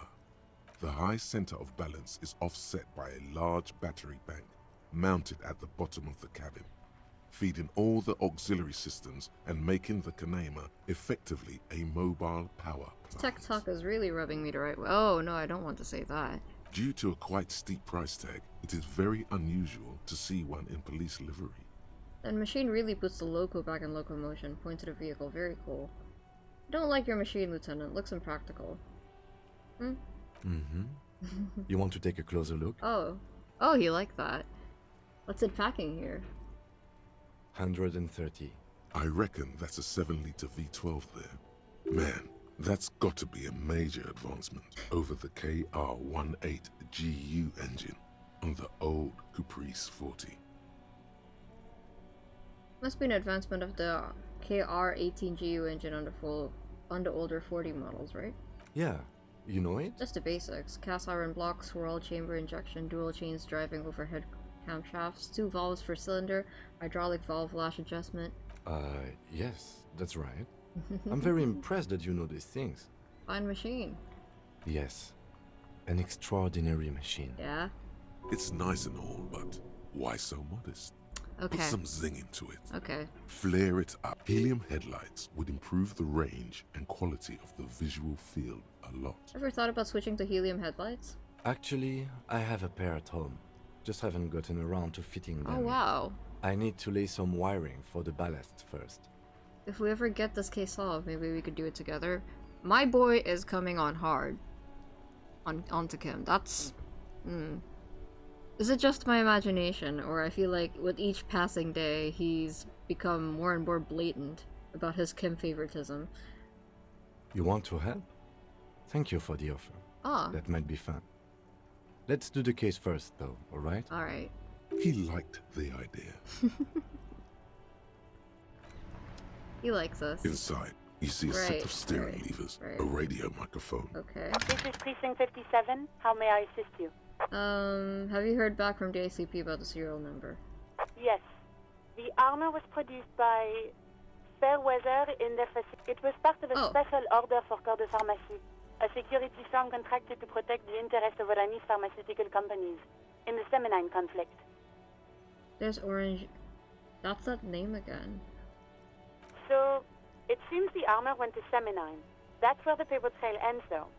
Even the firm has proven difficult to track. Corps de Pharmacie has been renamed several times over in the years since the armor was issued. You know what it's called now? The most recently registered firm that the ICP has been able to connect to the CDP is a military contractor called Trinell, and the one before it was Downwell. I think they might be the same contractor.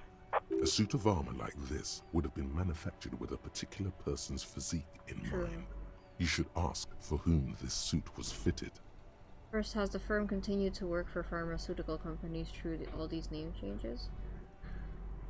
A suit... Well, that's true. Hard to say. That's true. The client list is rather diverse and incomplete. The only constant seems to be that the mercenaries are always deployed in third and fourth world countries. A suit of armor like this would have been customized to fit the wearer. There must be a record of the person to whom this was issued. Yes, but the ICP tends to be reluctant to share private sector records. I could try to talk them into it, though. Yes, please do try. It's imperative that we learn whose armor this was. Sure. Call back tomorrow. Right. Hopefully I will have more information for you then. Okay. Right, we need to do this tomorrow. What about my ID? Wait, what about my badge? Alice, please connect me to the 41st again. Just a moment, officer. 10-4, come in, officer. Over. This might sound odd, but there's personal details I'd like to discuss. 10-4, sir. Sorry, but I'm under orders to give a negative to request for personal information. You mean you Over. can't tell me anything about me, but I'm me? Oh, welcome back, Kim. How was class? 10-4. Orders as your orders. Anything else? Roger that. 10-10, over and out. Pick up the radio This is again. Precinct 57. How may I assist you? Please connect me to Sylvia again. I thought they were going to give me a new badge. No? Do I not have a badge still? I'm still going to go talk to Joyce after this. Just a second, officer. Sylvie Malaika on the line for you, officer. Sylvie. Yes. Hello? Hey Sylvie, it's the police again. Oh, great. What else do you need, detective? Do you know how my paperwork ended up in the trash container behind a whirling? Well, you tried to jam it down the toilet, sir, clogging it completely. After I had unclogged the toilet and retrieved the paperwork, I threw it out in the trash, thinking you didn't need it. How did any of my paperwork survive that? I am sorry about that. Anything else, detective? Okay, I'm sorry about this, but... You mean, why did I... Why not? Okay.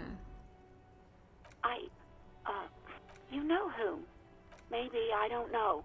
Yeah, I don't think it's Sylvie. Anything else I can help you with after 57? In the cabin. Okay.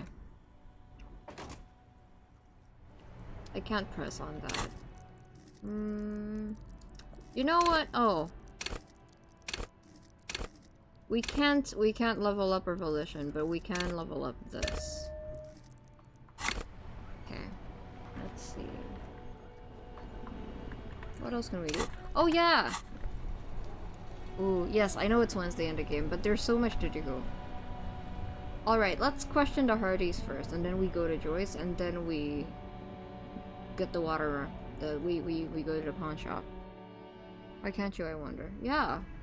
I thought I would get my badge back by now. Alright, let's talk. Looks like the circus left town. Yes, Titus, yes. But the clowns are still here. Okay. Okay. How is this going to work?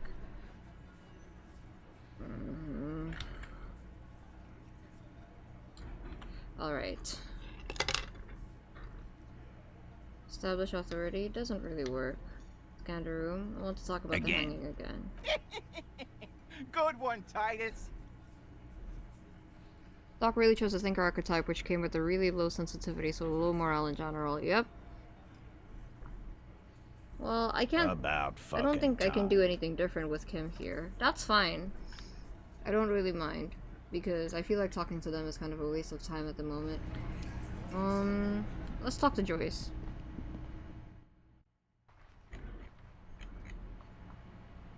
It's still pretty dark outside, isn't it?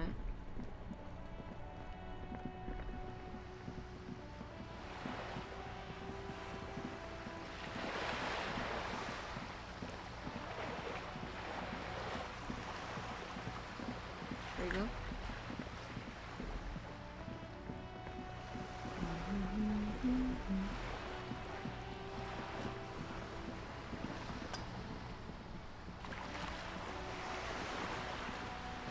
You're back. Good. More lessons in basic reality? My favorite part of the day. Go ahead, ask me anything. You said pale. What is pale? The pale is not, technically speaking. Right. Yes. Also, I think we've had enough excitement. Of course, Lieutenant. I want to know what Let's the pale try is. something else.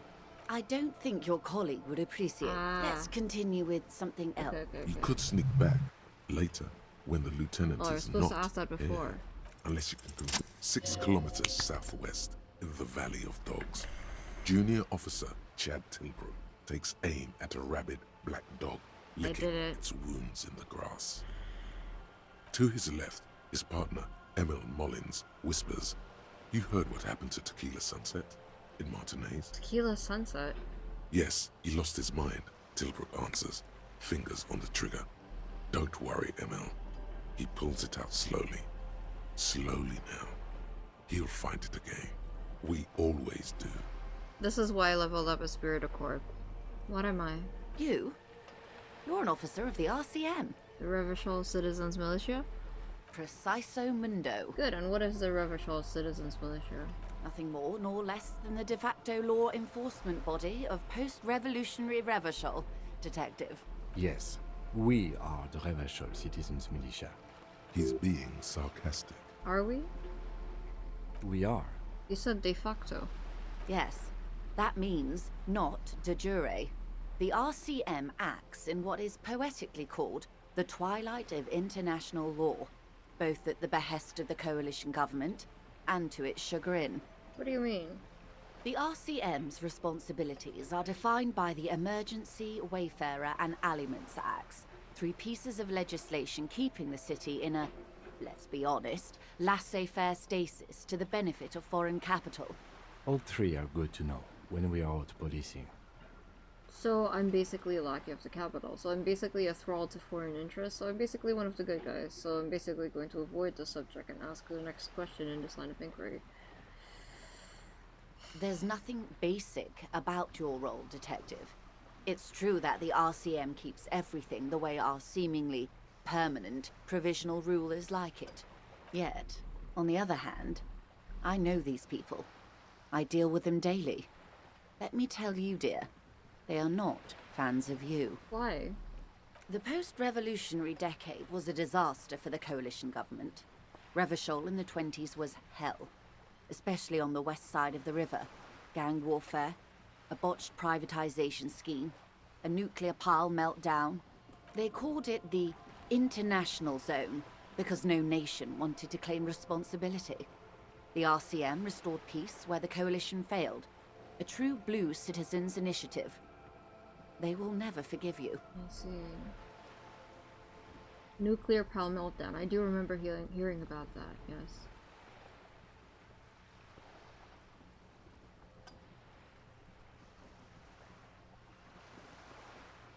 Ah, I see.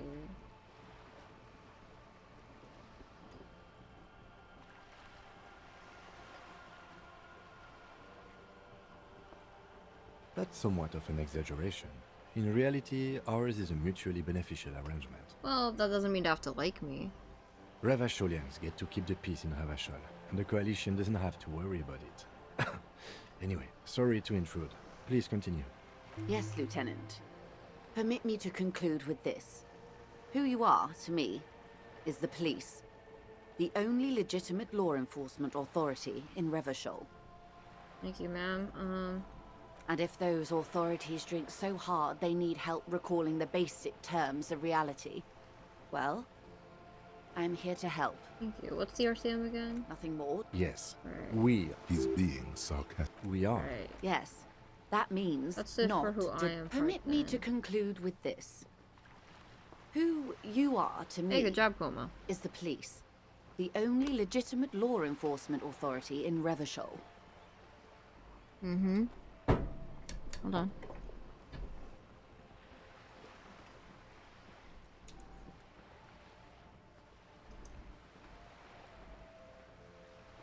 And if those authorities drink so hard they need help recalling the basic terms of reality, well, I am here to help. Alright, that's all. Glad to have been of assistance. Thank you. I think we asked most of what we get asked to Joyce, right? Alright, it's still early. We should probably go there while it's early. Wait. Wait a second. Let me see if the smoker's still there or not. Nope. He's avoiding me. Alright, let's go.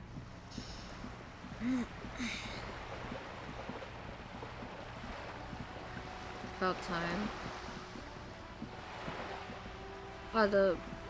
See, the trash cans haven't reset yet. I don't see any new bottles that I can pick up.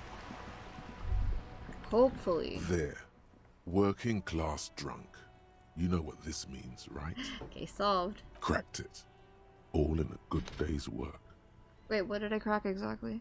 What do you mean, what did I crack? Look at how working class that drunk is. Oh, it's her husband, the missing husband. Is it? Yes, and you found him. Now go and tell the working class woman. Protect and serve, recruit. Didn't she repeatedly tell you her husband isn't missing? Oh, the bookstore woman. Give me champagne, I'm going in. There's no need for champagne when there's honor, recruit. Nah. Go and tell the working class woman what you found, right now. No, do I have to? We can deal with that later. I'm really curious about the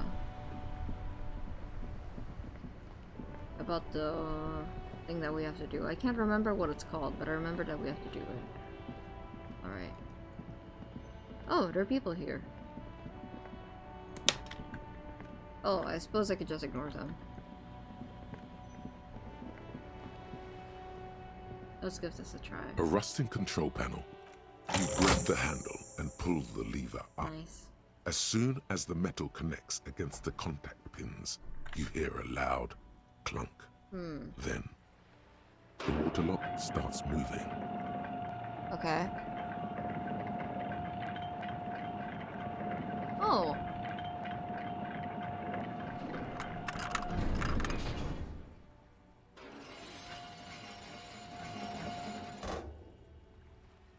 Okay, if we ever need to get to the coast, then this is the way. But please, contain your wanderlust for now. I don't want us to get sidetracked, not with everything that's going on. No, I think this is necessary, Kim. I think this is actually very, very necessary. Hold on. I have with me a bag of snacks and some tea. I am all set for the second half of the stream. Focus we might go on for 8 hours today, actually. Achieve it, then the next, he thinks. That's the task chain. That's why I started a little bit early. I wanted to go a little bit longer today because I won't have a Disco Elysium stream next week because Kiko is going to be working on something and Kiko needs to take time off of Disco Elysium. We will continue the week after that, but because we won't have Disco Elysium next week, we're doing an 8-hour stream. Full work day? Yep. Alright.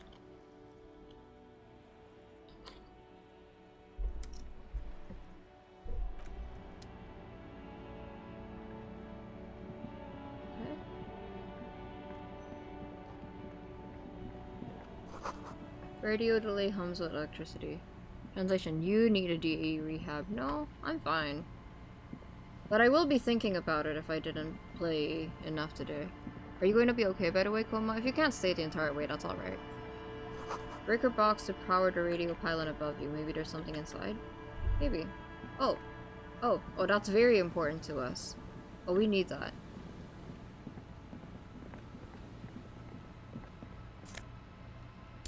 Thank you.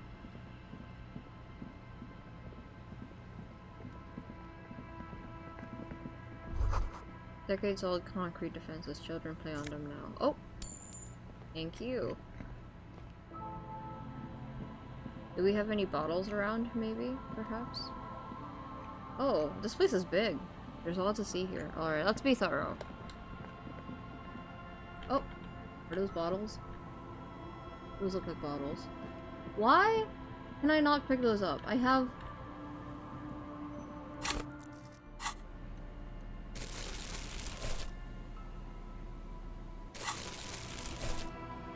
I should be able to pick that up. My good sir, it's 6:21 a.m. I think I'll be good. Wow. How long have you been up to watch me play? Did you even sleep? Well, thank you, I appreciate it, but don't push yourself next time, Homo. All right. Wind is controlled by a 4-story building around this yard. All right. Lots of change. I'll take that. What's that? Oh. I'm here. My goodness. He says a graffito to Ghost of Us. Take all. I will take the bottles, thank you. I did sleep and someone was a bitch already. I was already awake before the stream started. That's not good.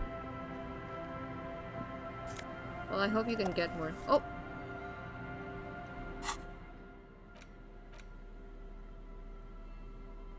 Wait, this is the other half of the tape that I sold, no? There's no way to listen to the tape without a working tape player or portal reel at hand.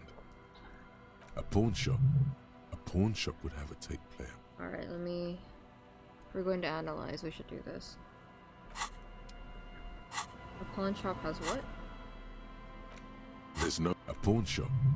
Oh, right, we could get the tape player for karaoke, no? Swing is missing, no one's been here for a long time. Alright, it looks like there's nothing else to analyze. That was very fruitful. We've already gotten half of the money that we need to sleep tonight. That was very good. Now if I could just find a piece of the armor, that would be great. I don't know how much I don't know how much I could sell that for, but I think that would be great if we could find that.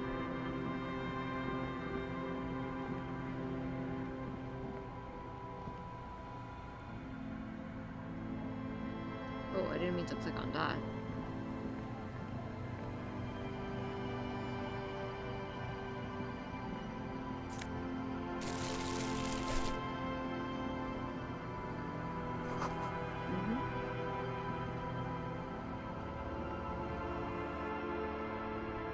Oh. Cold breeze is enough to make the wall planks creak. Huh. I guess that's something I could wear.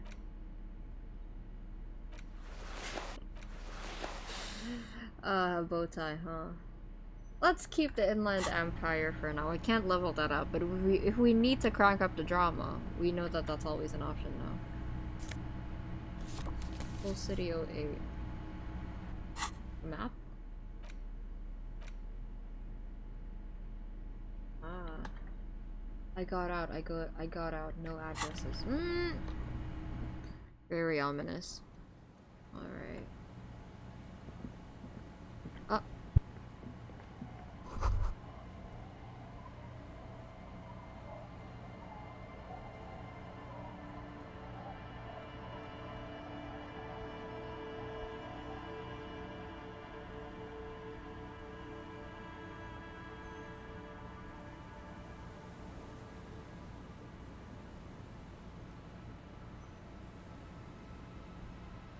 Would you wear a bow tie, Doc? Depending on occasion, I would wear a bow tie. Why not? Great news. The boat is big enough for a grown man like you to fit underneath it in a supine position. Wait, what would I be doing under there? Great news, I found somewhere to sleep tonight. Huh?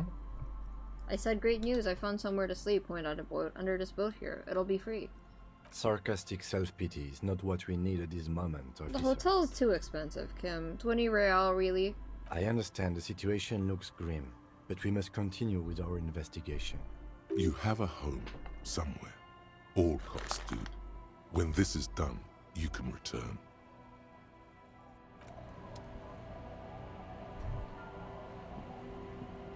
Not interact with it anymore? Alright. Let's get on here. Kim is our volition. Yeah. And I appreciate it. Oh! You look at that, more change. And I guess there's people there, but more importantly, more change. Listen, when you're broke, you must think like a broke person.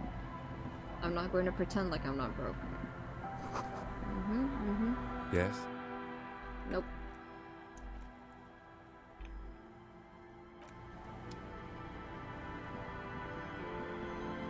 The worn and beaten wooden planks of the bench do not look overly comforting.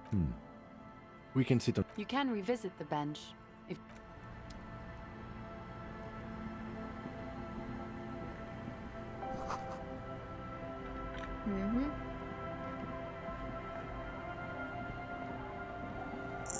Oh, do we have to go from the other side? White curtains have been drawn shut, no looking in. Yeah, the music is nice.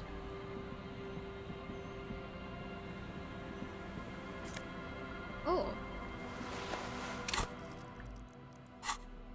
Intersolary trousers? -1 of warfare, +1 electrochemistry. Moralist pants. No, I prefer my disco pants. See dust-covered linens, dried tulips on a bed. Oh, there's another boat over there. There's a lot to see here.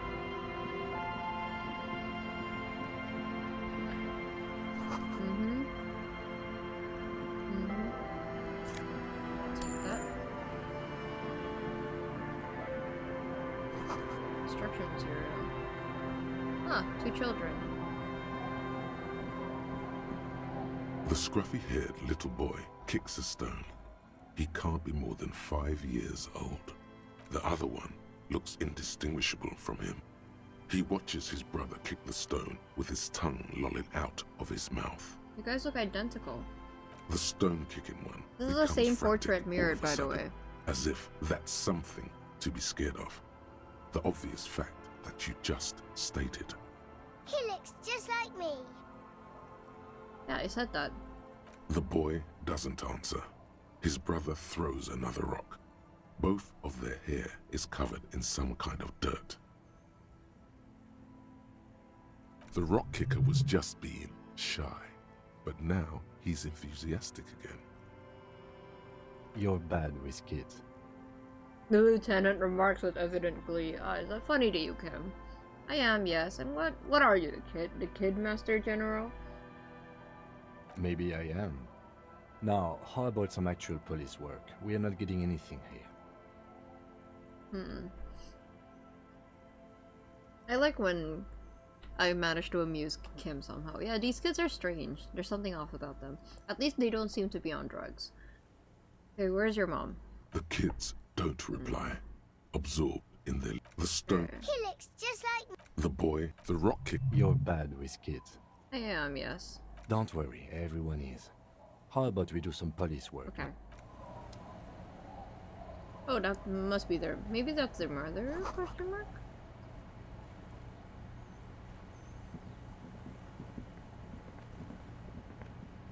No, I don't think so.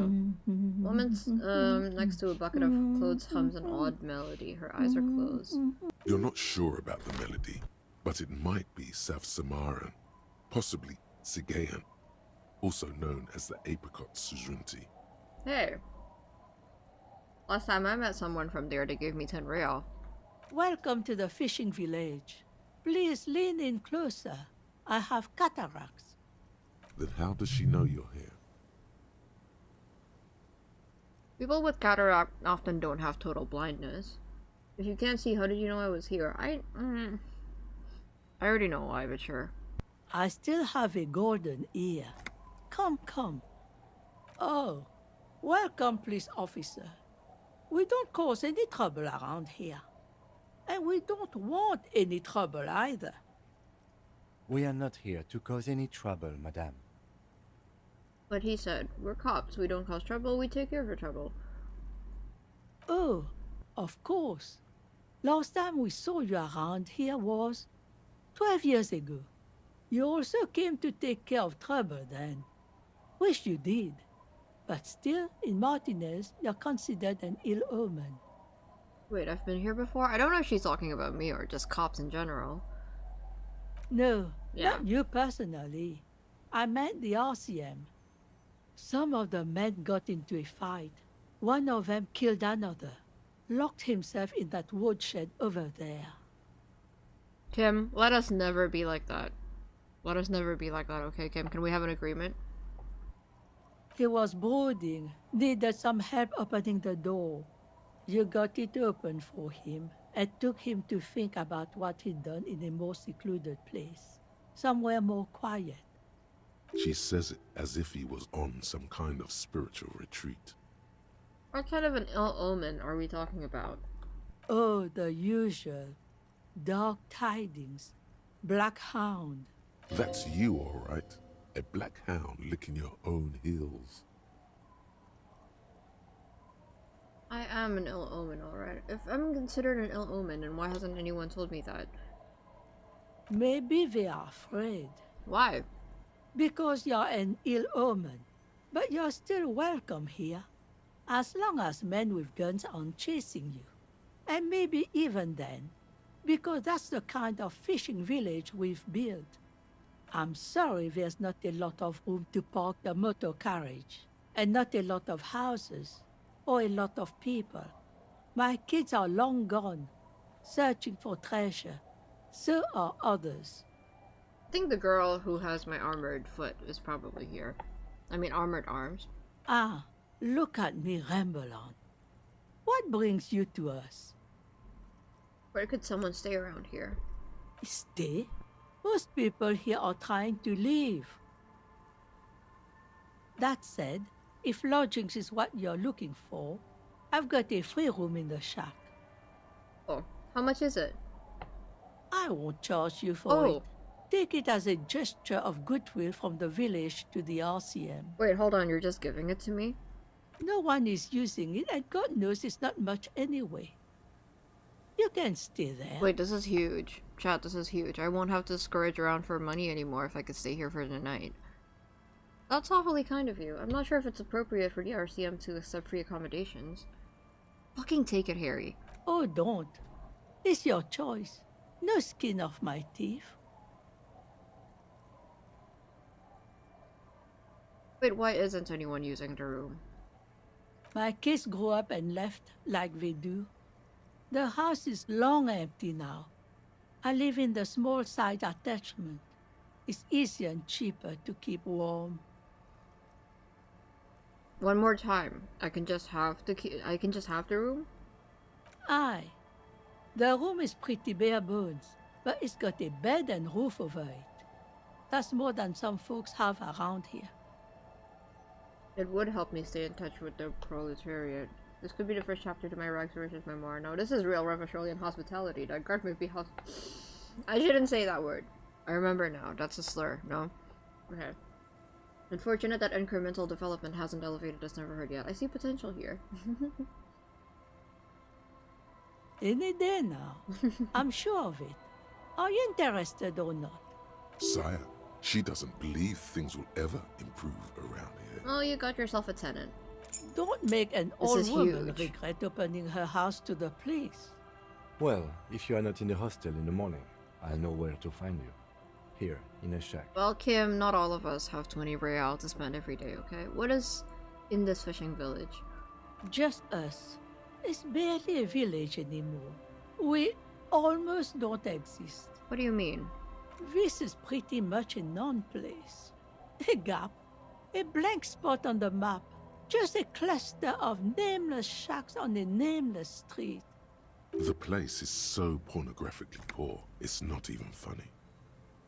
I'm not gonna say that to the elderly. There's got to be something here, tell me. Over there, you can find more of the same. Shacks and trees growing wild. That's the pox. Between here and Jamrock, a dusty sea of old trees, all covered in industrial soot.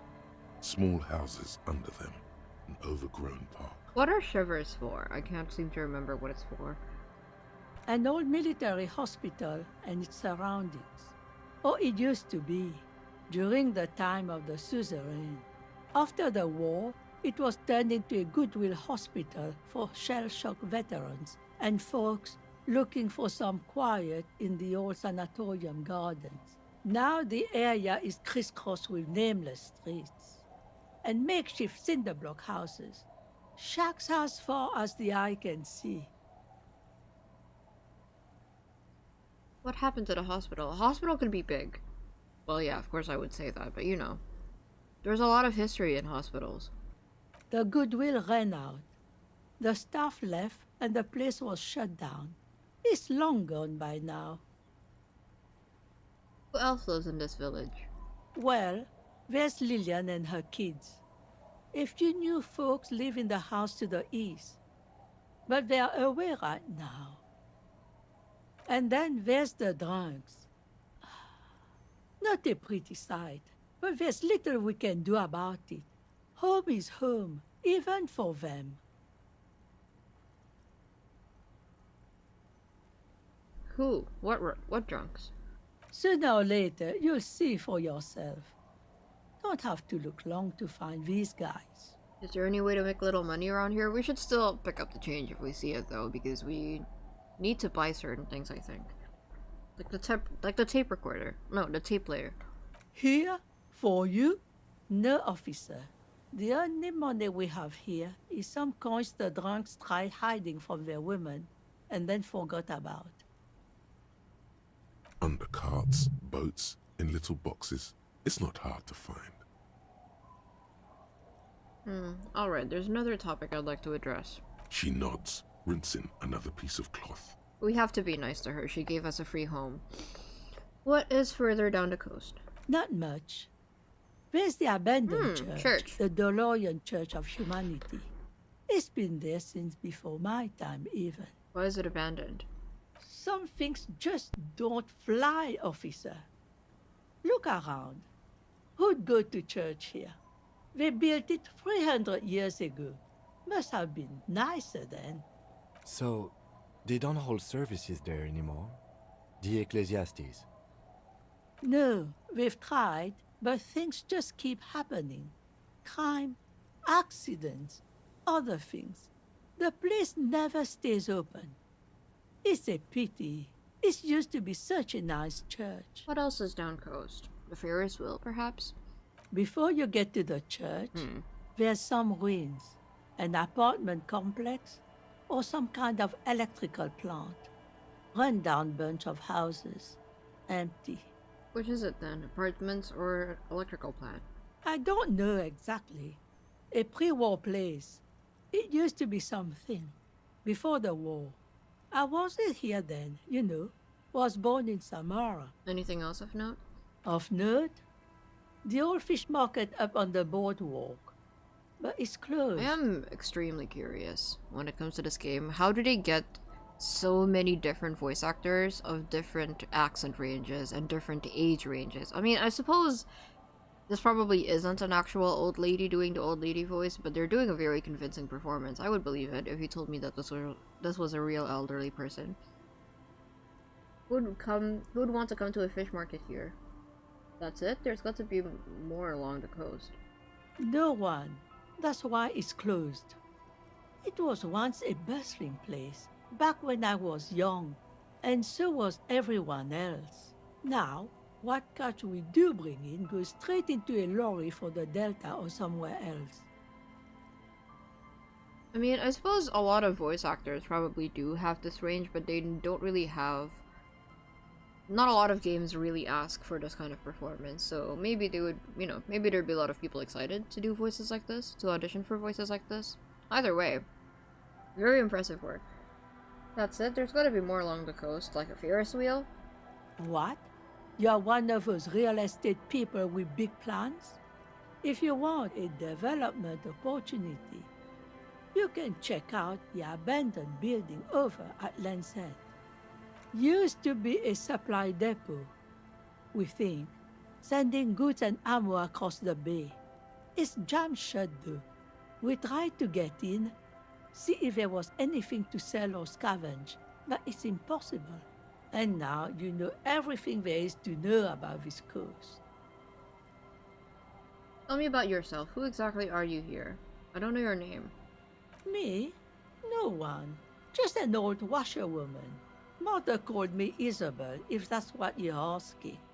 And my married name is Sadie. Now it's your turn, Mr... You can call me Harry. Why, I guess I will, Harry. Aye, it just rolls off the tongue. I used to know a Harry. Strong lad, but dumb as a rock. What happened to him? He did too many narcotics. Ah. So many, he fell off his boat and split his skull on a buoy. Yikes. Folks who saw it say his head cracked open like a melon. Nasty, nasty. Goodbye, I'm off.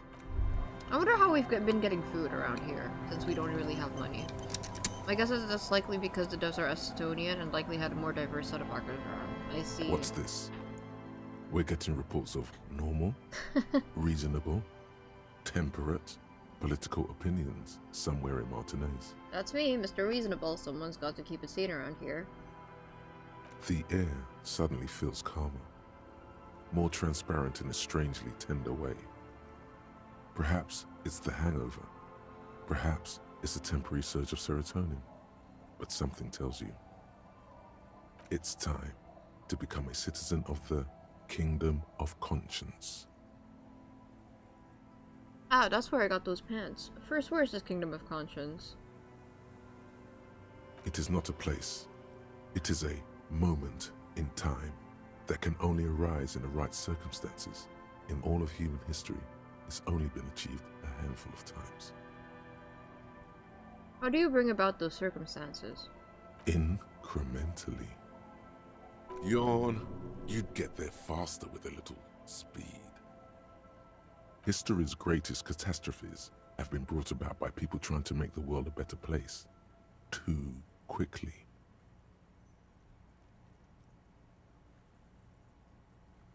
True. This is true. Even the nuclear incident within this very game kind of happened for that reason. No, like, you know, road to hell, people with good intentions and all that. I saw a tweet about this just before I started streaming about how, you know, people arguing that AI can be used for good and how the world works at the moment. We are trying too hard to progress technological advancements too fast. And in some areas, I do think that we could work faster, like obviously medical. There's a lot of medical progress that is currently being stopped or slowed down for no good reason.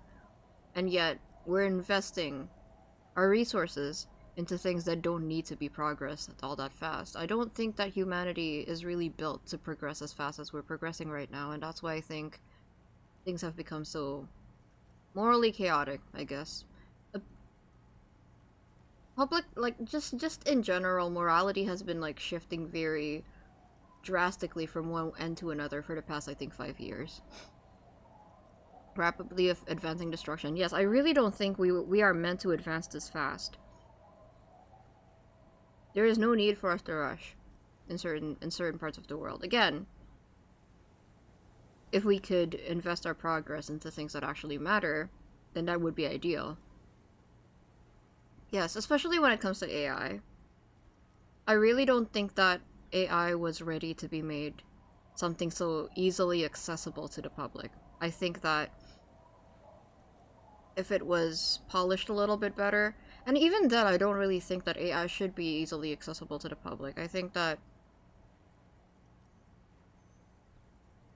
Okay, I'll hold my tongue on it, but just know that if you use any form of generative AI, including ChatGPT, I don't really have any respect for you.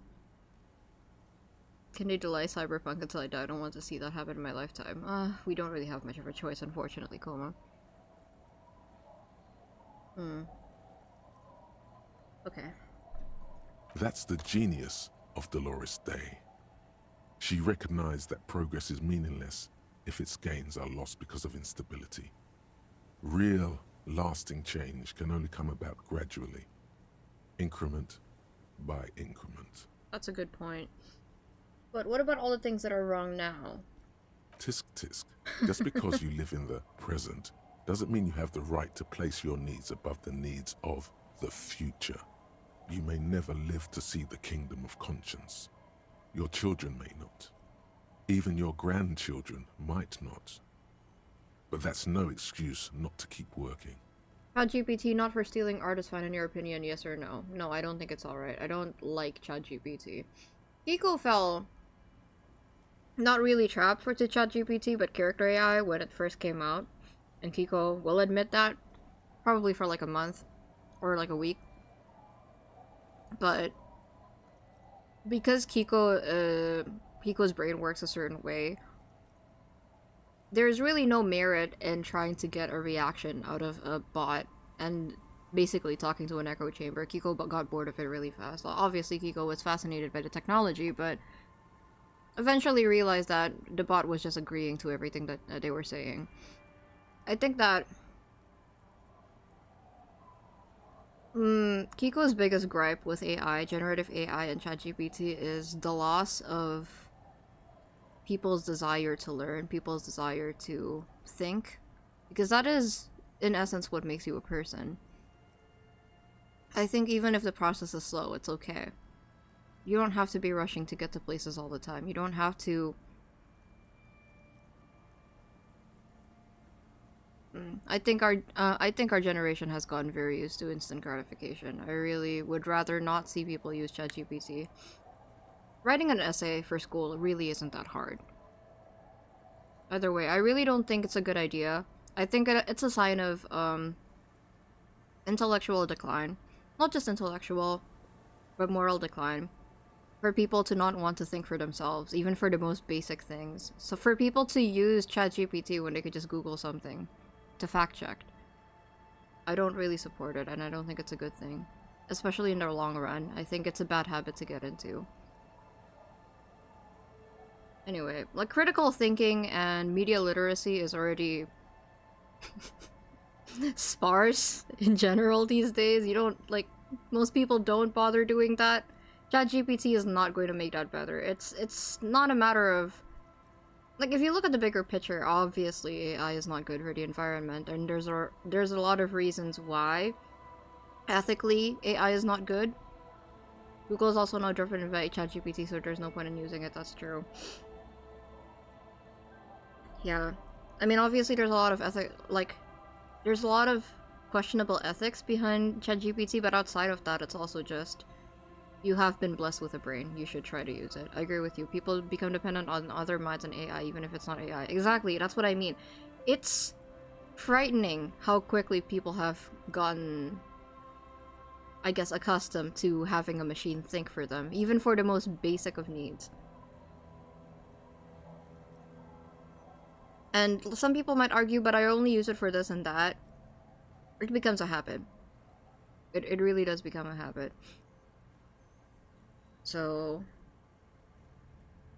yeah, I mean, for Kiko's perspective, it's just that Kiko thinks that being creative is one of the most important parts of being a person. And the lack of a will, or lack of desire to be creative or to think for yourself, is something that they mourn the most.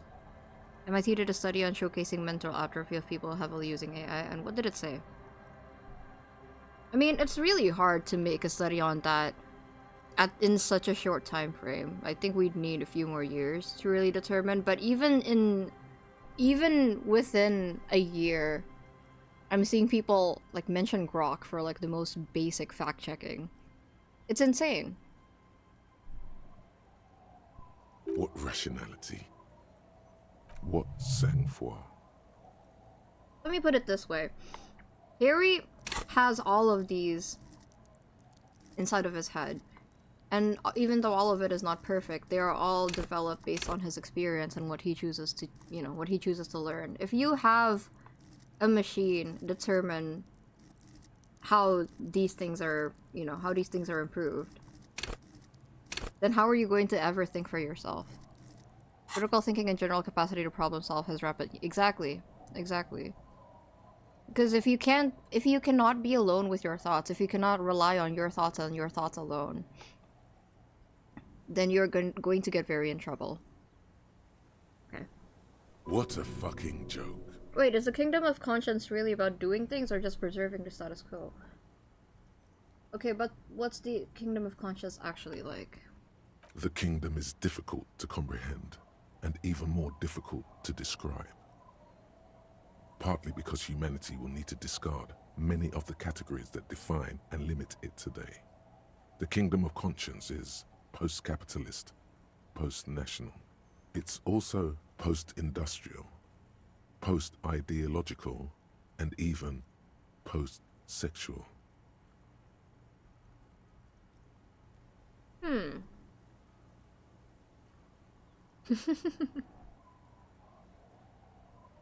Sure.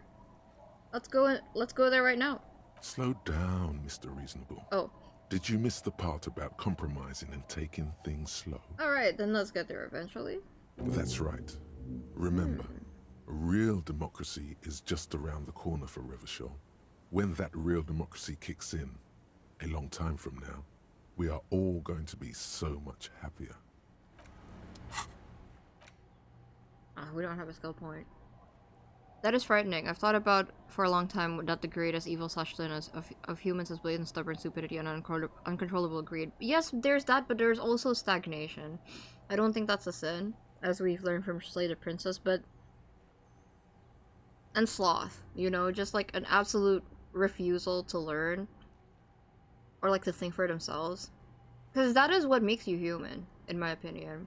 Like the fact that you are able to, like, that's the complexity of a person. And yeah, I'm curious on what I'm curious on what you think of my uses there. Work insisting I used it to code faster, asking it for advice when my Google FU fails to guide my subsequent fact-checking Google search. And Acelia is my character that I talk during my streams. Not that any of that justifies the environmental impact, I can't deny.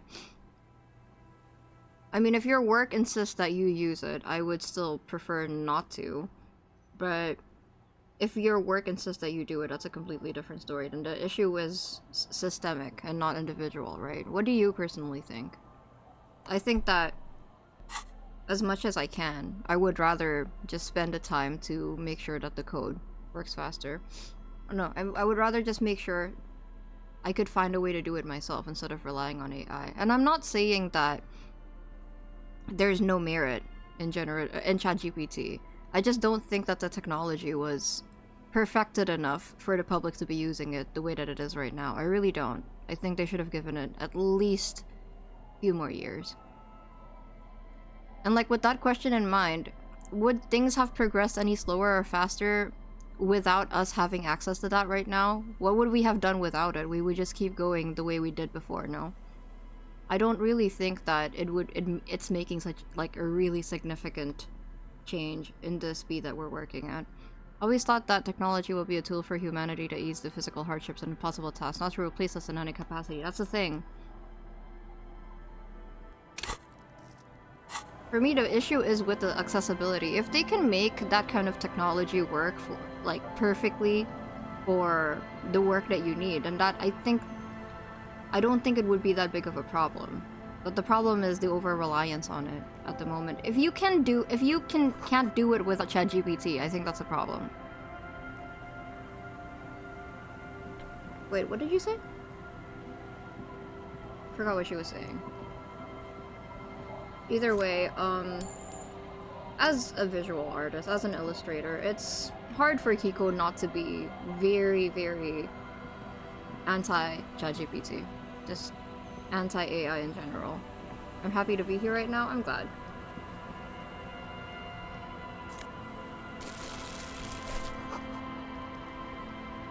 Oh, ooh.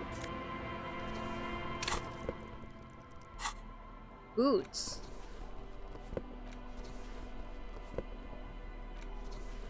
Oh, well, I do like those boots.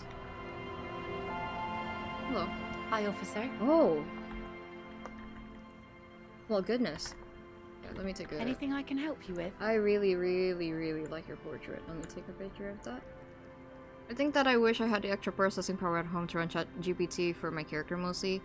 The one mantra you hear a lot in programming is that Gen I just augments us. I don't know what that means. I really don't think. That's my personal opinion. I can't successfully replace everyone. As for people relying on it too much, if that's a problem. Exactly.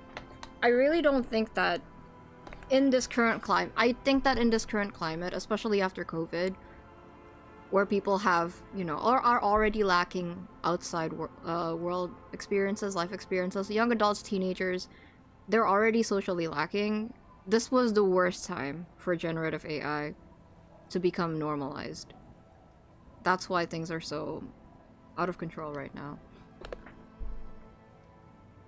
Well, she's beautiful. A officer? Okay. Anything I can help you with? That depends. Where are we exactly? A fishing village on the seashore. This place doesn't really have a name. It's sometimes called Illisible. Why? The sign on the street leading here is illegible. Has been since they built this place. Okay, I've got questions. The first is, what's your name? The name is Lillian. People call me Netpicker. I think I have time for questions. And that was actually the second one. Indeed, you're always confused as to your whereabouts. This woman has a sword? I'm looking for someone. Maybe you can help? Let's see. Who are you looking for? I'm looking for missing cryptozoologists. I don't think I know what these are. Care to elaborate? People who look for imaginary animals. People who look for animals who are hard to find. People who look for animals mainstream scientists deny exists. Sure. Aha! Like snowmen. Snowmen? I haven't heard of those. Two odd guys have been wandering around here, nosing sand, talking nonsense about snowmen and the like. The like? Right. Not only snowmen, also green men, monkey men burning rhinos. You get the picture. I almost worry that if it was released later, when it was more ready, it would be worse. Right now it's bad enough that it's easy to see the problems and rail against it.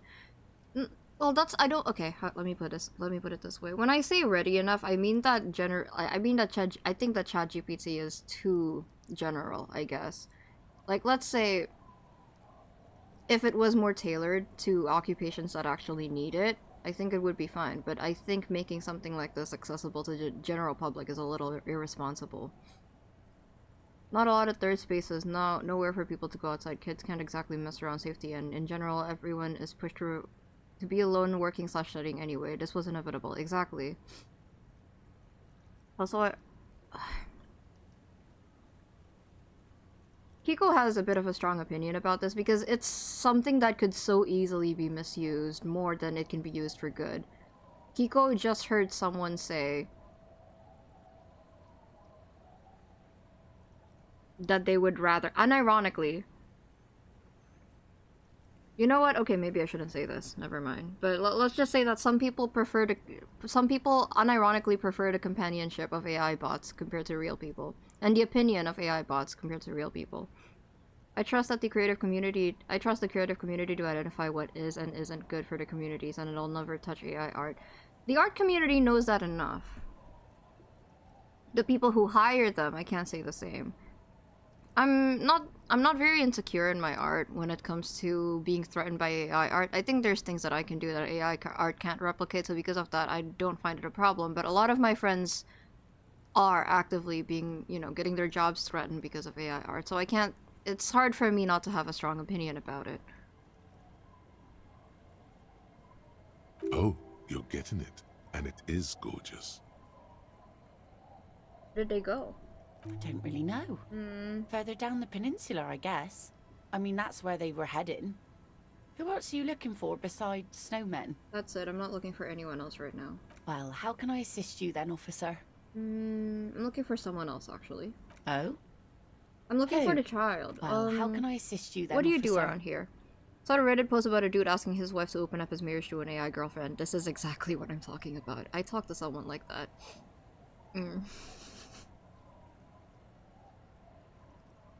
Yeah, I just don't think it's good. Not being frustrated that an RP friend prefers to RP with chatbots these days than me. Yeah, that's... And it gets worse. Modern urbanism doesn't help with connection and community at all. The cities are built for cars and cargo more than people. Yeah. I guess it's a little bit... Because all of my friends are obviously around my age, right? Somewhat 20s. Or younger than that even. Like barely adults.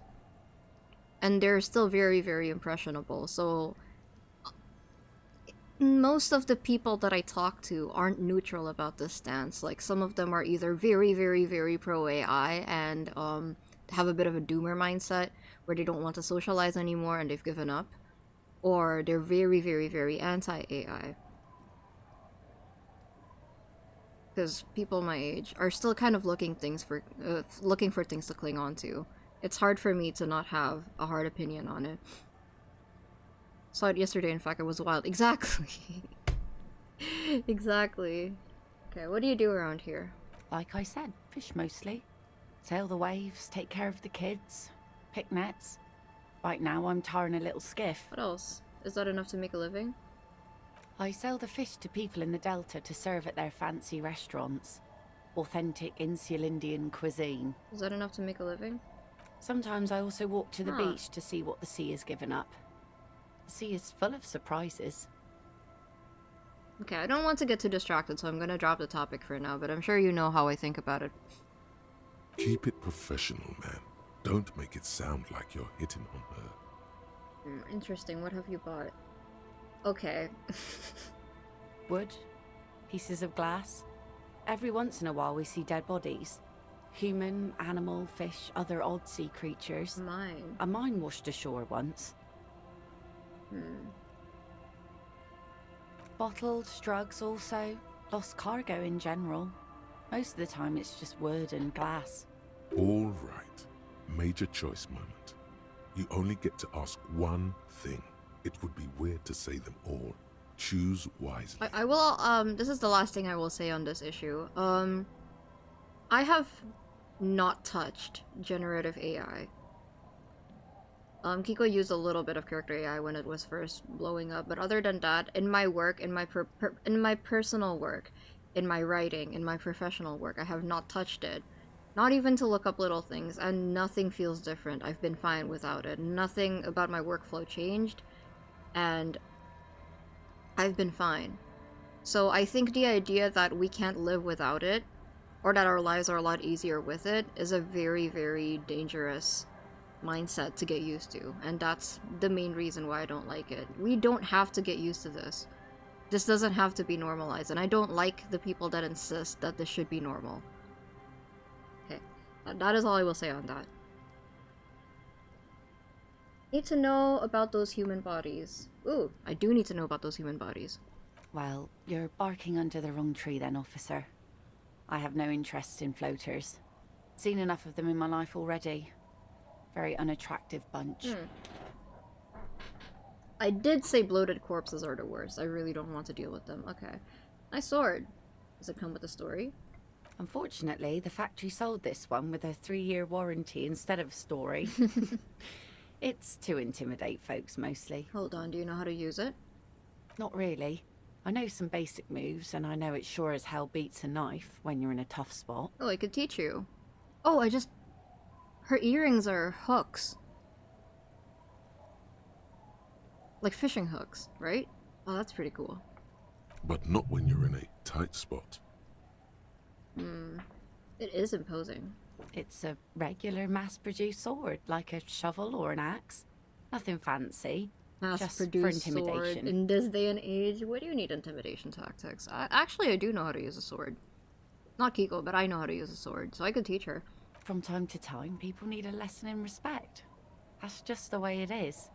Back in the day, I caught the eyes of many men. And believe me, men need a lesson in manners from time to time. Can I borrow that sword? I think she needs it more than me. Why don't women arm themselves if it's so... Why don't more women arm themselves if it's so effective? Well, I don't want to say that to her, because I know why they don't do it, but I do think that every woman in this game needs a sword. What makes you think we haven't? The truth is that almost everyone in this life is scared and tired and stupid and too dull for that. Ooh, I know a lot of women, or people who are AFAB, who carry, you know, weapons who don't look like weapons, like hairpins or like I've seen a hairbrush one, and I've seen one like a keychain. Pretty cool. Kiko wants one. That goes for men too, but they put on an act for us. Pretend like everything's good and living in shit doesn't bother them. Behold. Like anyone falls for that.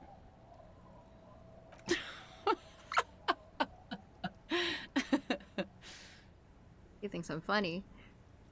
You like it? Sure. It looks as if you could face down any horror in the world with that same unchanging grin. It's like a shield. Oh, she likes my smile. The traces of her laughter are still there, in her eyes, fading fast. Sure. No, I'm afraid not. Tempting to confiscate the blade I used to keep these animals in check. No, you can keep it. I don't want it. In an early grave. I can take care of myself. Where are all these men now? Some went to patch their wounds, their lesson learned. Others were more thick-headed. And one of them, I ended up marrying. Oh. Wait, why if they're thick-headed? Guess I enjoyed the way he bled. Oh. You know what? Good for you. Good for you, lady. Her expression doesn't change. It's hard to say if it's a joke. Where's your husband now? Gone. Gone, coward. I would... So we're lying now, Harry. To the waves. The sea took him. It was a long time ago. That's bad. What happened? Who knows? Maybe he fell over. He didn't respect the sea. Went out there, drunk like a skunk, and sure enough, one day the boat was found floating empty. The bloated corpse turned up 2 weeks later. Guess I enjoyed the way that he bled as a hell of a statement. Well, I can't say I don't relate to it. Now, before you tell me how sorry you are for my loss, know that it was 4 years ago, and I've moved on. There's only so much mourning you can do for a drunk with sinewy muscles. Hey, I'm a drunk with sinewy muscles. She really liked those muscles, though. It's in the way she pronounces sinewy. Yeah, death is nothing. A shit on death. You should have thrown yourself... No. I don't. But us working folk don't have the luxury to be bedsick with melancholy. I buried him, mourned for an appropriate amount of time, and went on. Life didn't really change that much for me and the kids. You glances at the village where two kids... Oh, are those your kids? She looks like she's ready to go on a date with another, better, drunk. Ask her. Both of you could need some action. No, fuck off. So I take it that's your skiff? Sure is. The sun, I call her. Coated with a fresh layer of tar just yesterday. It'll take some time for it to dry, assuming the sunny days continue. Alright. I will not mess with her. Chat, we're not doing that. There's not many things I hate more than someone who tries to make a move on someone after they explain about losing someone. Either like their partner left them or their partner died. Personally, kind of a pet peeve. I don't really like that. So we're not doing that. I do like her though. I liked making her laugh. That was nice. Oh, can we go in here? This place is very big. Should zoom out better. The door has seen better days. The layer of paint has started to peel off due to the salt and wind from the sea. Even the lock looks slightly rusted. Unlock the shack door with the key. I'll wait outside to give you some time and privacy to check out your new living arrangement. But just so you know, after we are done with the day, I'll still be staying in the whirling in rags for the night. We'll meet in front of the shack in the morning. That's fine. The key turns with a satisfying click. You can enter the shack now. How am I meant to shower? I mean, yeah, we don't have a shower here. Maybe Kim will let me borrow his shower. Who knows? Oh. Boards creak under your step. Intricate heat engine hums quietly, giving a pleasant warmth. Using a thermodynamic expander condenser cycle. Nice. Old science fiction magazines, book about bird watching, an almanac from 39. A brisk coastal wind still howls against the window of the shack. Occasionally, the waves crawl in under the foundation, producing a low hum. Let's listen to it. The room feels muffled, like you pulled your hat over your ears. Outside, it is cold and windy, but you're inside, and it feels safe and warm. What is this place to you? My new hangout where I could silently sit, drink, and die while looking at the waves roll in. My forward base for the coastal part of the operation. It's free. That's good enough. I could live here. Looks like this is my new home. I wonder where the old one went. Westward, across the canal, towers the whirling in rags, Door number 1 on the second floor is locked. Behind it lies a trashed room. 1 floor below, behind the counter, stands an irritable man. Yeah, who is that voice? Sounds In like a small shack in the fishing young. village, a baroque heater hums quietly, emanating a sense of comforting warmth. A wash basin lies on the table, the water inside reflecting the somber face of the world. You know, I would probably live here too. I don't mind living near the coast, but the way that Harry describes, or at least Shivers, which is a part of Harry, right, describes this place as very welcoming, warm, even though it's obviously run down. Even the woman said that it's easier to keep the other place warm. Really makes me feel bad for Harry. He must have been through a lot. Far away, on the corner of Perdition and Main, a nondescript building, obscured in a haze. It's vacant and lost, just like its tenant. Like you need to have gone through something, or you need to be used to a very unfortunate way of life for you to be in this situation, or get the bare minimum and embrace it as something that's nice. Thank you, Strange Question Sensation, for a failed assessment of my current situation.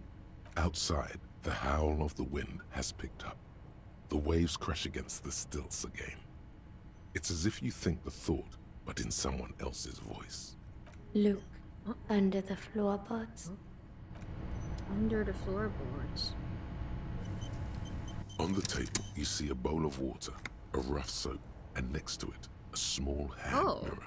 A straight razor soaks inside the wash basin. Shaving the right call. How would you know?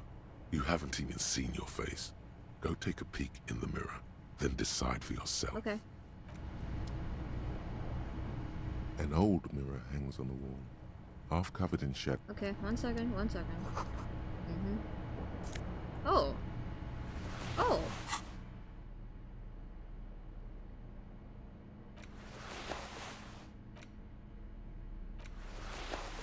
I do like this coat. Let's keep this coat on.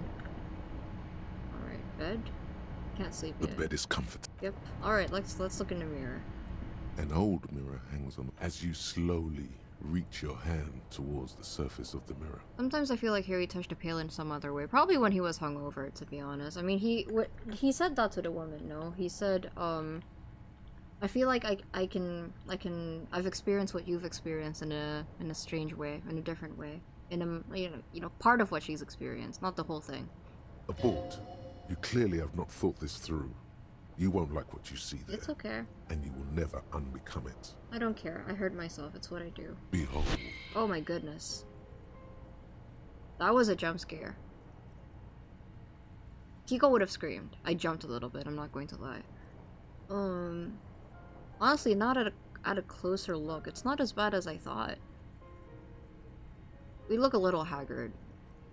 But I don't think it's as bad as we made it seem. Finally. Sorry for the wait. You have no idea who this thing is, do you? Oh dear Lord, help me, what is this? Whatever it is, at least it's dead now. There's clearly rigor mortis on your face. Oh wait, is that an expression? Are you trying to make an expression with that face? I'm not making it, the face is making itself. I have no idea why it's there, it just is. Please stop. It's horrible. You're scaring yourself.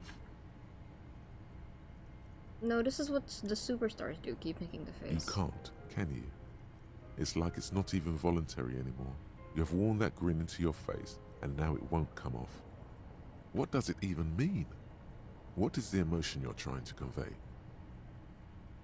It's insinuating that I'm vaguely sympathetic. I think I'm sort of pulling it off too, in a sad has-been kind of way. There's some charm to it. God, I don't know. It's indescribable. You should check yourself for a pulse, because from here it looks like a cadaverous spasm. Check for a pulse. You find no sign of life on your swollen neck. However, putting your hand on your chest reveals an irregular heartbeat. You appear to be alive, for now. Dig deep into your mind to locate the source of the expression. It belongs in the new, the third decade of the current century. Enough time had passed from the failure of the revolution that, for a fleeting moment, free market economy seemed like the ultimate, uncontested way of life for our species. Talking about it from an artistic perspective, this is true skill. Do you have any idea how hard it is to draw a smile and make it look unsettling? Especially in this art style. Like, you can do it by accident, but to do it intentionally, because this is... It looks like it hurts him to be making that face, and not just because I know him, it genuinely looks painful in all the wrong ways. And that's not easy to achieve. But this is true skill. It's insanely hard, methinks. Yep. Things were good. It was smooth sailing. People made gold and champagne-tinted interiors and facades to suit the times, calling this the new style. But more importantly, disco happened. Because the thing is, okay, let's look at... Okay, you can't really see it, but look at the portrait over here in the lower left corner. You can kind of tell that that's supposed to be a pained smile, because his wrinkled forehead is drawn in. If you cover his mouth, his eyes look pained. If you cover his mouth, his eyes look pained. Like his eyebrows, the bloodshot eyes, and then you go down to the mouth. And when people draw every single detail of the teeth, it's usually meant to look eerie. So that one, I think they implemented all of the parts that would make it look like a pained smile, but this portrait is a lot harder to do, because if you just look at separate parts of it, like I'm covering the mouth, if you just look at separate parts of it, you know, the eyes are still crinkling with great effort. Like, when you smile, that happens. So all of these parts individually, his eyebrows aren't furrowed the way they are in his own portrait. So maybe it's the color scheme. His nose does make him look hungover. The color scheme definitely helps, but all of these parts individually, it doesn't look like he's pained. But altogether, it's very hard to look at. And that's harder to achieve. That's very hard to achieve. Because his brows aren't furrowed here. His eyes are watered a little bit, but the crooked smile and everything, on its own, it doesn't look too bad. Because we've seen people with imperfect smile. We have Leo, for example, and his smiles are genuine. He's just a little guy. But yeah, this is... Man, the person who works on the paintings in Disco Elysium is very, very good. I would like to follow the artist. Or maybe there's a team. Maybe it's a whole team. Forget about ostentatious orchestrations. For Revachol, your city, that meant only one thing. Guillaume le Million. Also, another cop-out that people like to do when they're making, not really cop-out, like, I guess an easy way, a shortcut, when people want to make someone look depressed, is to get rid of the light in their eyes. Kiko does that. But Harry has light in his eyes, and somehow you can still tell he's not looking at anything. He has a 1,000-yard stare. And this side of his face is just completely blurred out. It's really nice, it's really beautiful. If it doesn't rhyme, you're not pronouncing it right. Right, okay. Ostentatious orchestrations, Revachol. Yeah, I remember that. New style, disco habit. Out of the dazzling swirl of disco music, in an open air, Boîte de Nuit, somewhere in Revachol West, Guillaume's blonde mane appeared on the screen. He sang some bullshit. Then he made the expression. So I adopted it? Why? Everyone loved it. Maybe you thought some of the stardust would rub off on you. Maybe it did. Either way, it's all gone now. Only the grimace remains. I feel like I need to add a clicking sound when I make it. Like that? The click is used to spur on a horse. It also features heavily in Guillaume le Million's regional mega hit, Don't Worry, Your Pretty Little Head. Sometimes you like to add finger pistols to the mix, because unlike Guillaume le Million, you are a police officer. It's your nifty little way to say, I'm armed and dangerous. I think his portrait is also more pale looking and looks more sickly, but both portraits are really well done. I think the portrait is done in a more obvious grimace because you need to look at it from afar. So, it's okay. It's not bad, it's still very, very good. But this painting, Oh, I could stare at this for hours. The way that you could only focus on the central part of his face and the rest of it is a blur. There is a very specific method for hyper-realistic painting that I practiced for a little bit when I was doing life studies, and that is basically to start with a blurry image, to only draw blobs, to only draw shapes, just squint your eyes until you can only see shapes. And then you focus more and more, and then you start adding into detail. And it's really cool. It's really cool that, because like, it's really cool where they decide to make things blurry and where they decide to make things sharp for this painting. How long ago was it new? There is a vast ocean of time between right now and the expression looking good on you, or anyone. 2 decades, if the calendar is to be trusted. Humanity has run aground in that time. It's a different world now.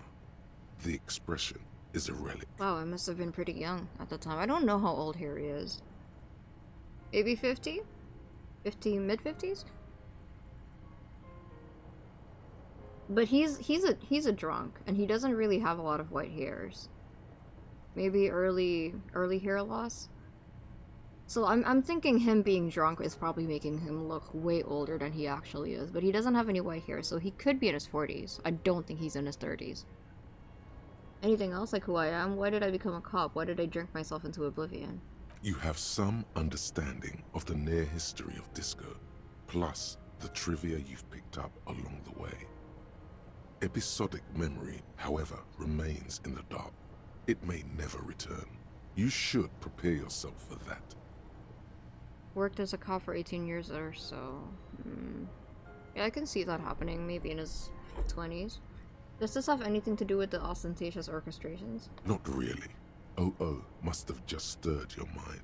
They're more like a disco rock band anyway. Okay, I guess that's it then. It doesn't have to be. You can swoon over Guillaume and his champagne-corked smile with... We can keep it, it's fine. On the table, you see a bowl of water, a rough soap, and next to it, a small hand mirror.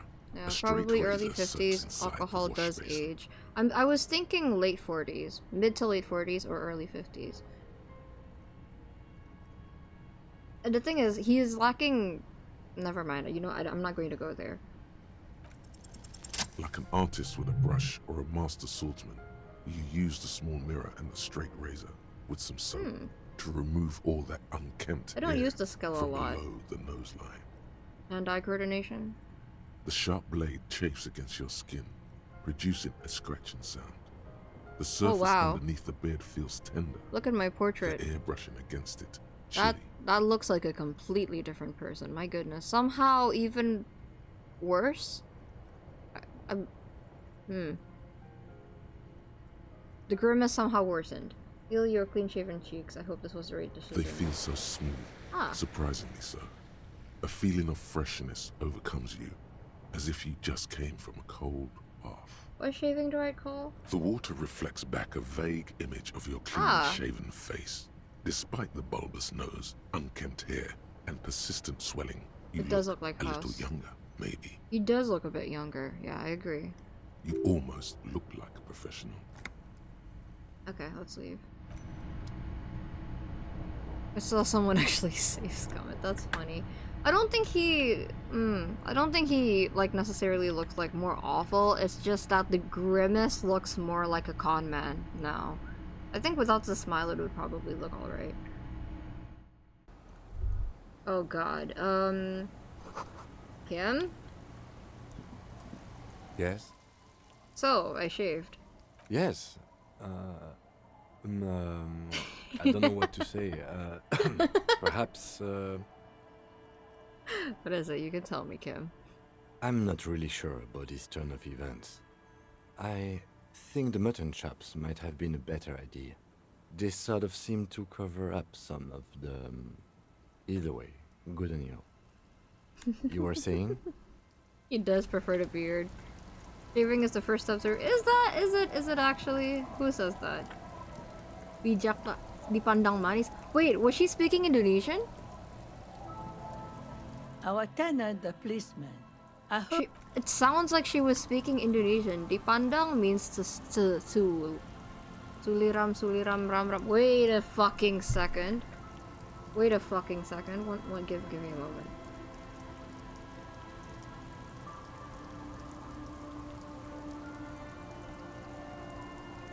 I'm pretty sure, yeah, suliram is a... Oh, that's a folk song. There's a lot of, okay, there's a lot of Indonesian folk songs that you kind of learn in school. Obviously as in, wait, hold on. It is Indonesian. 100% it's Indonesian. It's the lyrics to a song called Suliram. So, because there's so many, sorry, my PNG tuber is not working. Let me reload that real quick. So, there's a lot of tribes in Indonesia, and because of that, we learn a lot of the folk song for the tribes, even though we don't necessarily speak the language. And I've definitely heard of Suliram. That's why I felt like it was familiar, but I don't know what it meant. That's why I had to Google it. That's insane. Yeah, these are the actual lyrics. Okay, I'm looking it up. Suliram, ram ram, suliram yang manis. Yang manis means the sweet one. Aduhai idung suforang. Bijaklah sana dipandang manis. She's Indonesian. That's insane. That's actually insane. Wow. Was not expecting that. Wow. Oh, hi Zevilo. Welcome. Yes, this Elysium. Yes, she is speaking Indonesian. Wow. Our tenant, the policeman. Even her name being Isobel is something that could be Indonesian, but definitely not the Indonesians around me. But I've heard of people of that name before. There are some Indonesian sounding names before this, right? Oh yeah. That's... Wow, my mind is blown. Wasn't expecting that. Alright, let's see. Is there anything else? A drop in temperature, an easy flow there. An empty street. Before you, a thoroughfare unjammed with lorries. No more drivers smoking on hitch steps. Just silence. What did the smoke smell like? Chemically sweetened. Across the road, a forgotten bus stop. Corrosion has opened a hole in its roof. An elm tree watches over the building. Its branches Hold on, I'm are still curious dripping about with that. rain and snow.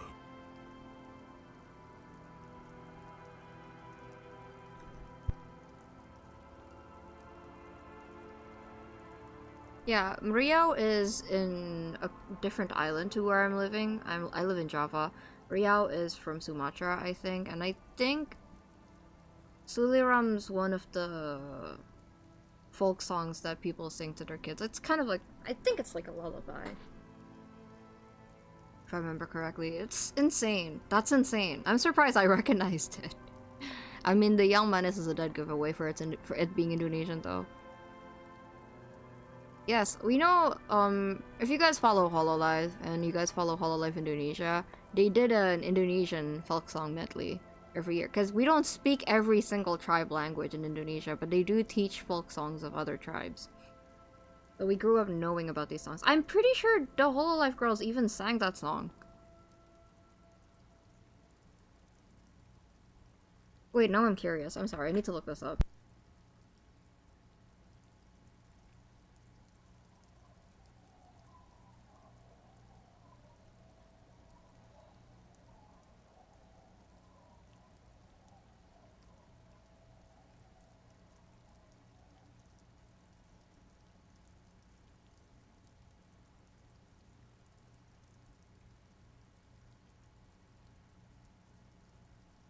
Yes.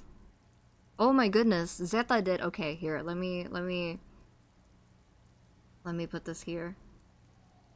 Here you go. Here's the link to the Hololive ID cover. I think about 5 minutes 38 seconds in, she sings this exact song that that lady was singing. That's crazy.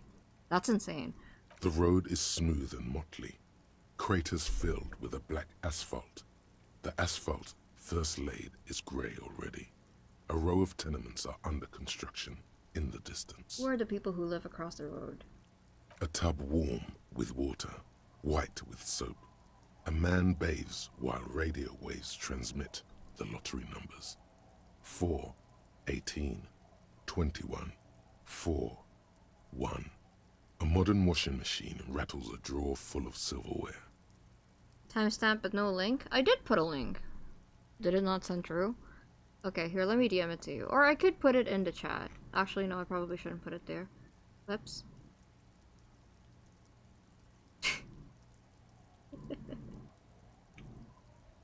Why do I have clips? Who just clipped me? Okay, here, come, I'll DM it to you.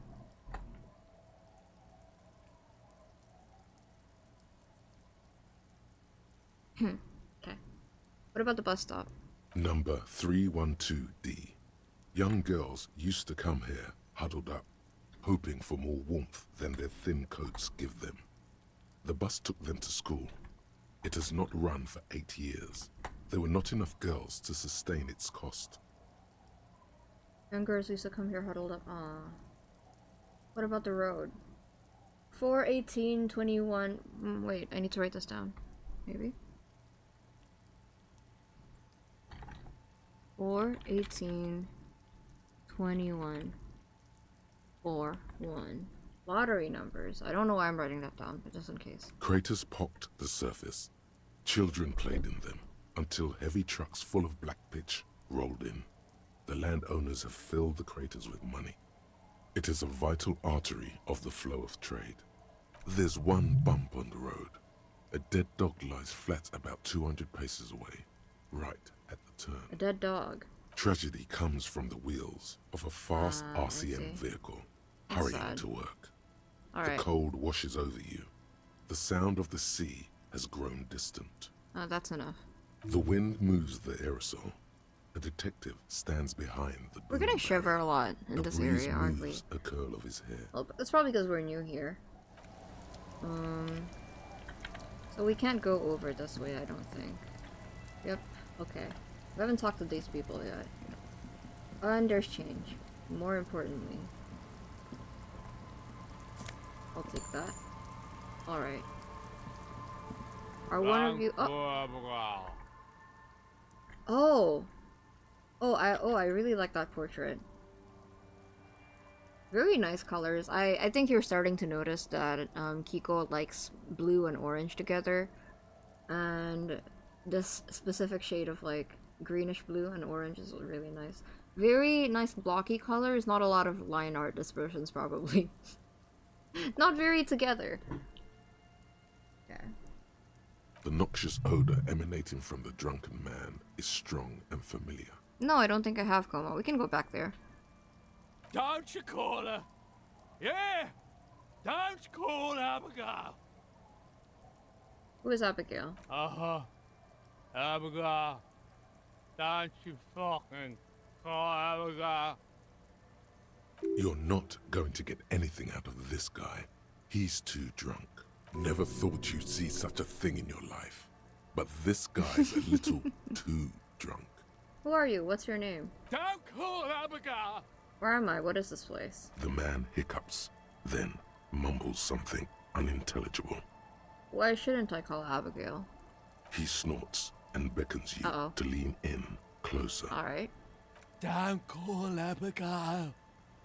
Don't call Abigail. I can't remember the name of the woman at the restaurant. She's looking for her husband, but I can't remember what her name was. Yeah, I'm on an important official investigation. I demand you answer my questions. There's no use in yelling at drunks. Sorry. He's barely holding it together.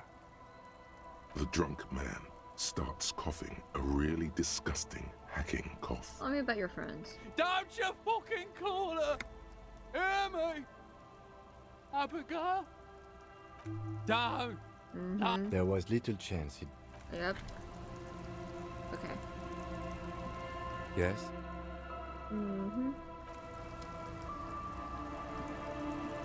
Hey, tequila! My goodness. Look at them, see? Because they're so drunk, their forms are kind of barely put together. Kind of like, I mean, that means that we were even more trashed out than these people were, because our portrait was barely a face. Okay. Good to see you. How's business? How's the whole reality situation treating you? Shake his hand. So what's happening? Wait, Tequila? Yeah, Tequila Sunset. That's my name. How are the, high-concept, reality-based adventures proceeding? He says it like it's obviously your name. Like you call someone Billy Brunel or leader of the 4th Street gang. Not too hot. I'm on a 50-year losing streak. That's harsh. I'm like 3 or maybe 4 years into mine. Wait, no. Make it 5. Well, he looks at the shit-stained liquor TM with a grim expression. Things aren't going super well for Idiot Doom Spiral either. How did he keep getting alcohol? Haven't found those keys yet, haven't won that great piece of ass back. No word from my business buddies. Idiot Doom Spiral, huh? This is bound to be a good, high-concept conversation. At last. What is Tequila Sunset? You keep saying it. It's you. You're Tequila Sunset. How do you know this? We've met before. Don't you remember? No. No, you sure don't. No. I don't think you're ready for that grade of reality yet. It'd be ill-advised for me to tell you. You gotta go do the intro yourself. Come back when you've been to the motor carriage. Tequila. He points toward the waterline with his bottle. Motor carriage. What do you guys do around here? We are saving the world. Right. Please. Please don't go. Okay, we're drinking. We're drinking alcohol. That's what we're doing. I tried to save the world once, a long time ago, with enterprise, creativity, and willpower. But that didn't work out.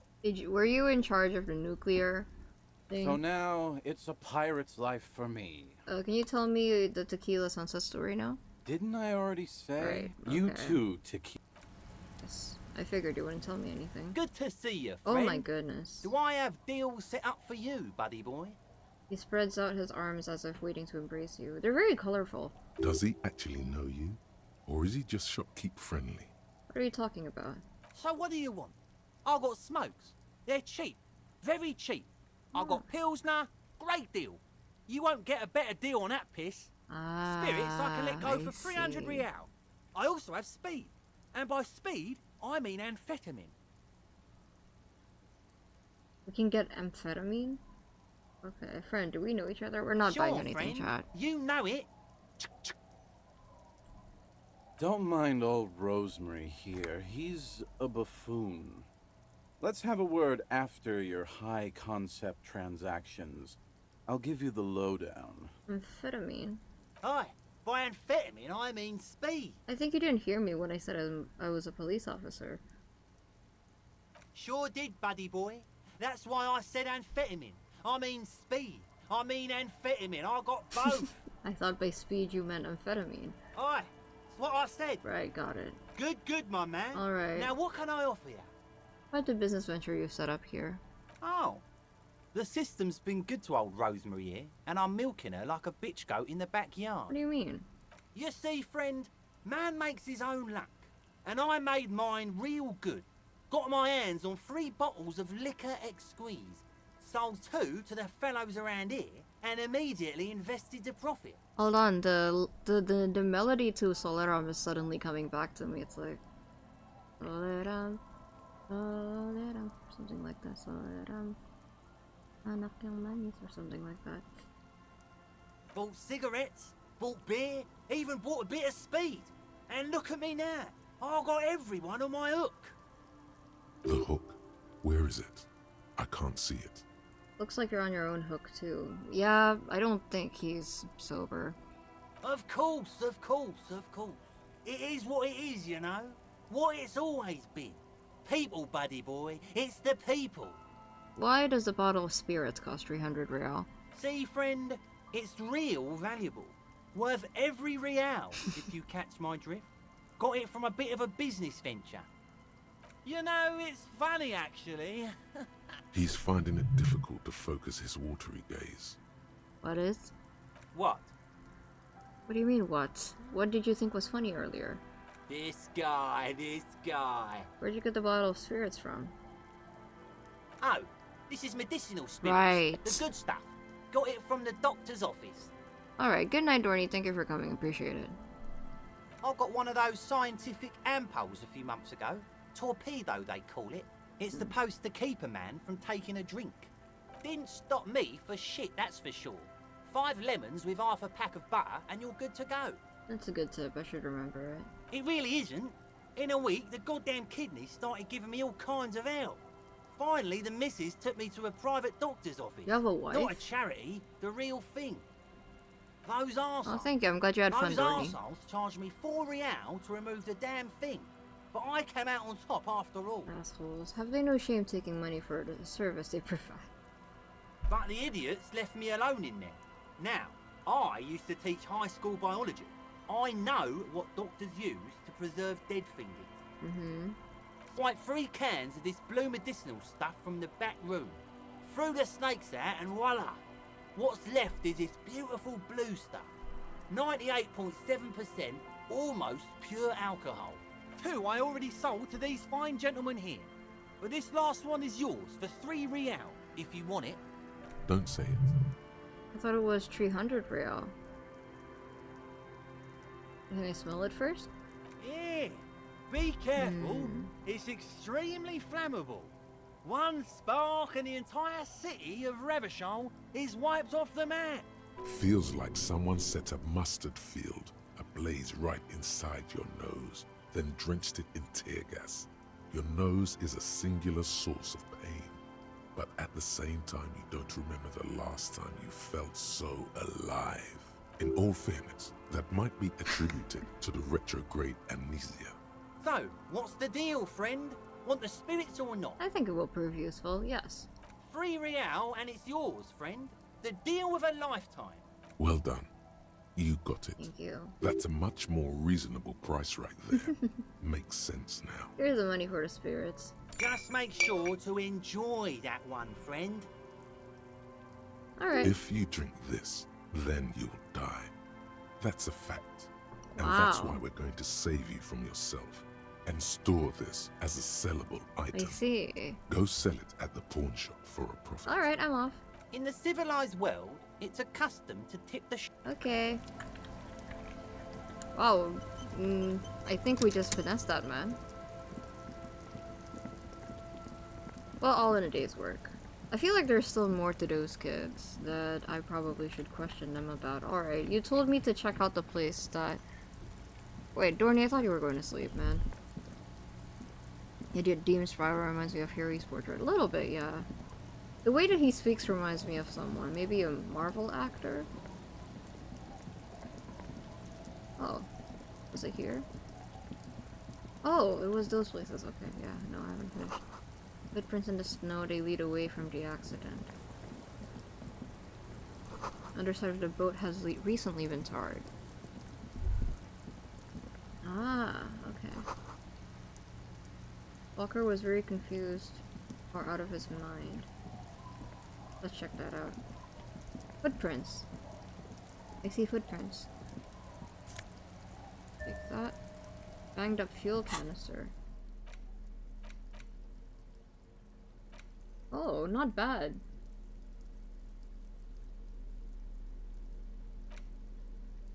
Oh.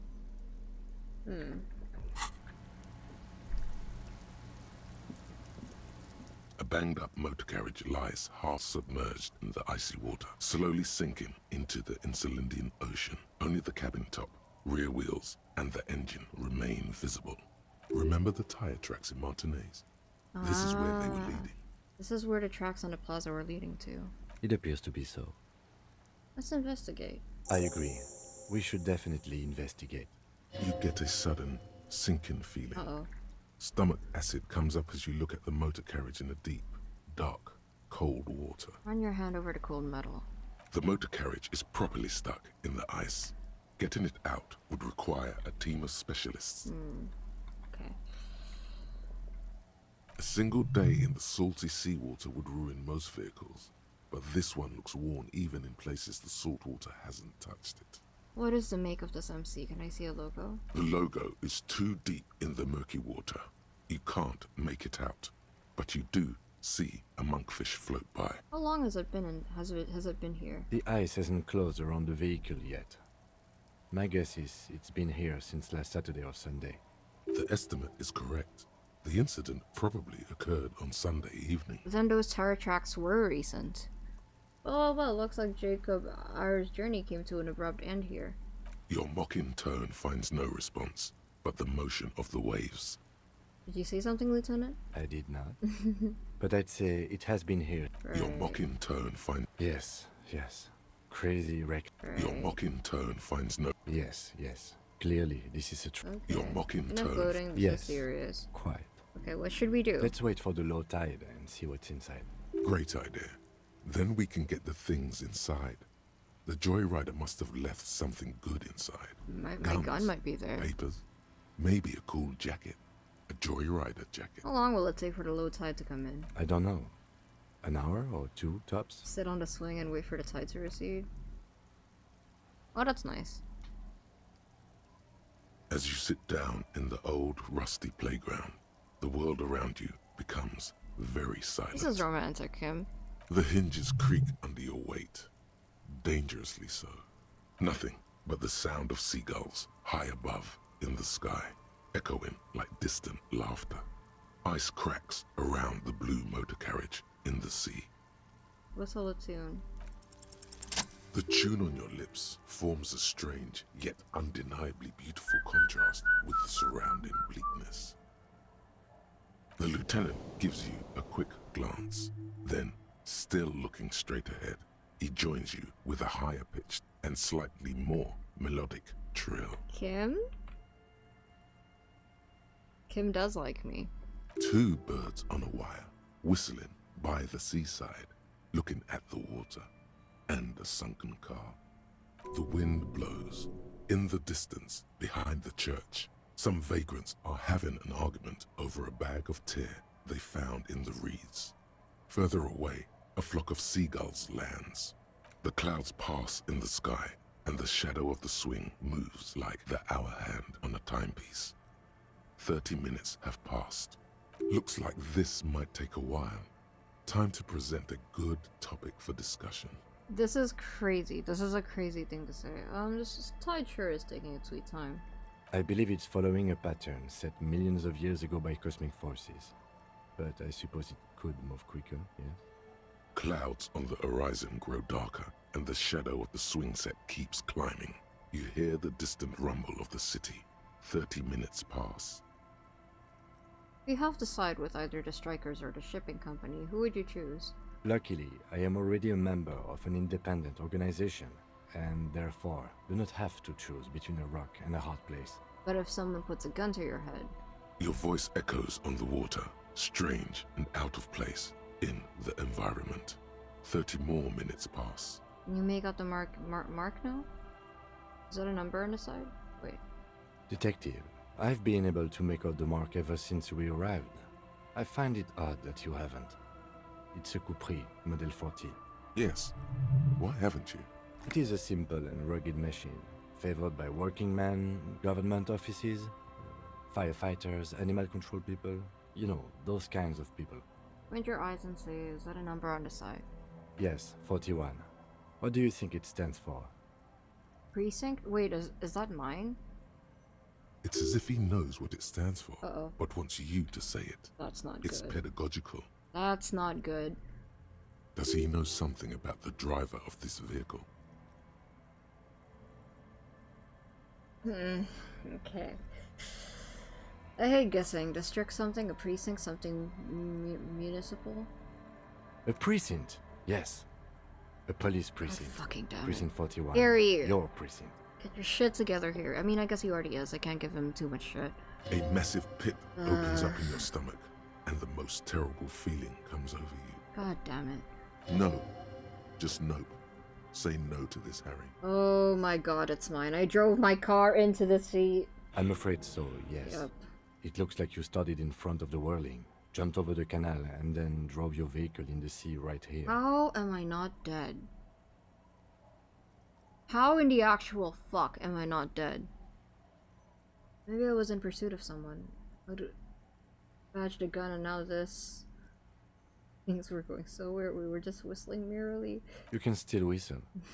Besides, the night is always darkest before the dawn. Ah, thank you. Thank you for the vote of confidence, Kim. The badge, the gun, and now this. The lieutenant adjusts his glasses and doesn't say anything. Maybe I was in pursuit of someone. Of whom? I don't think so. If anything, you were probably drunk. Probably. Tried definitely. They're not gonna take me back after this, are they? People are more valuable than machines. Training a police officer is even more costly. How do we get it out? Detective, we don't. A rescue operation really isn't viable at this point. I know. It's sunken too deep. There is no access ramp to the coast. So it's just going to be there, like that? I'm afraid it will have to be there like that for many years. Look at it. Parts of it might be salvageable. But overall, this machine is a write-off. I can still fix it. That is very unlikely. All the electrics are toast. That goes for the electromagnetic steering and brake systems as well. It's very kind of Kim to probably realize right away that this is my car and wait for me to realize that it's my car and not break it to me. Kim is very, very, very kind. You'd be lucky to find one undamaged component in there. In a few months, there will be nothing but rust left of this vehicle. It'll be cheaper to buy a new one. Well, not cheaper. This motor carriage costs 40,000 real. But in the long run, it still makes more sense to buy a new machine than try to refurbish this. I don't have that kind of money. I couldn't even pay a hostel bill. People are going to be angry at me, aren't they? Impressing 41. Let's face it, this is a substantial loss to your district's budget. I mean, my station only has 4 other vehicles in addition to my Kinema. Kim, you're too good to me. This was 20% of the station's vehicular budget. Well, at least I can see what's in there now. My gun could be in there. My badge could be in there. Yes. Let's go take a look. Find a traffic hooligan? That would be us. Yes. Oh, my... It's my badge. Oh my god, we have my badge. Oh. Oh, that's a nice suit. I like that suit. You know what? We're gonna keep that suit. Actually, it's a uniform. I'm just realizing. So we found our uniform. Any thoughts, Kim?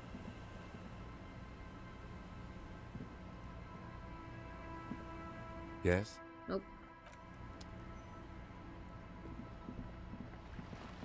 Bottle drained of all its booze is frozen to the ice. This is probably mine. The ice just coasts the shackles drifting. That's... Oh boy. Well, at least we can talk to Joyce now, no? Okay, is there anything else that I missed over here, Como? Because I want to go deeper, into the village. Oh, never mind. I think I missed this. Did I? I did miss it. More abandoned motor lorries. Save that. Magnesium. Ah. Thank you. Alright. New skill point. I don't believe so. Okay. Kim is too good for us. Alright.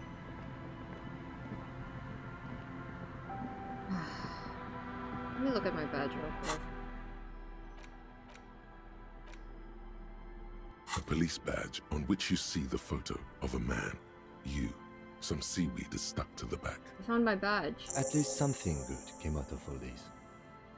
Study the badge. Encased between 2 durable plastic sheets is a bluish card with lines of information and a watermark in the shape of the street grid of Revachol West. You see a photo, a name, a rank, a document number, the date of issue, and in the lower right corner, your precinct. Look at the photo. The man keeps winking at you with his green-grey eyes. The photo is old, no doubt about that. But the badge is new. You used an old photo for a new badge. How old? 8, maybe 10 years. The guy in the picture is rather good looking.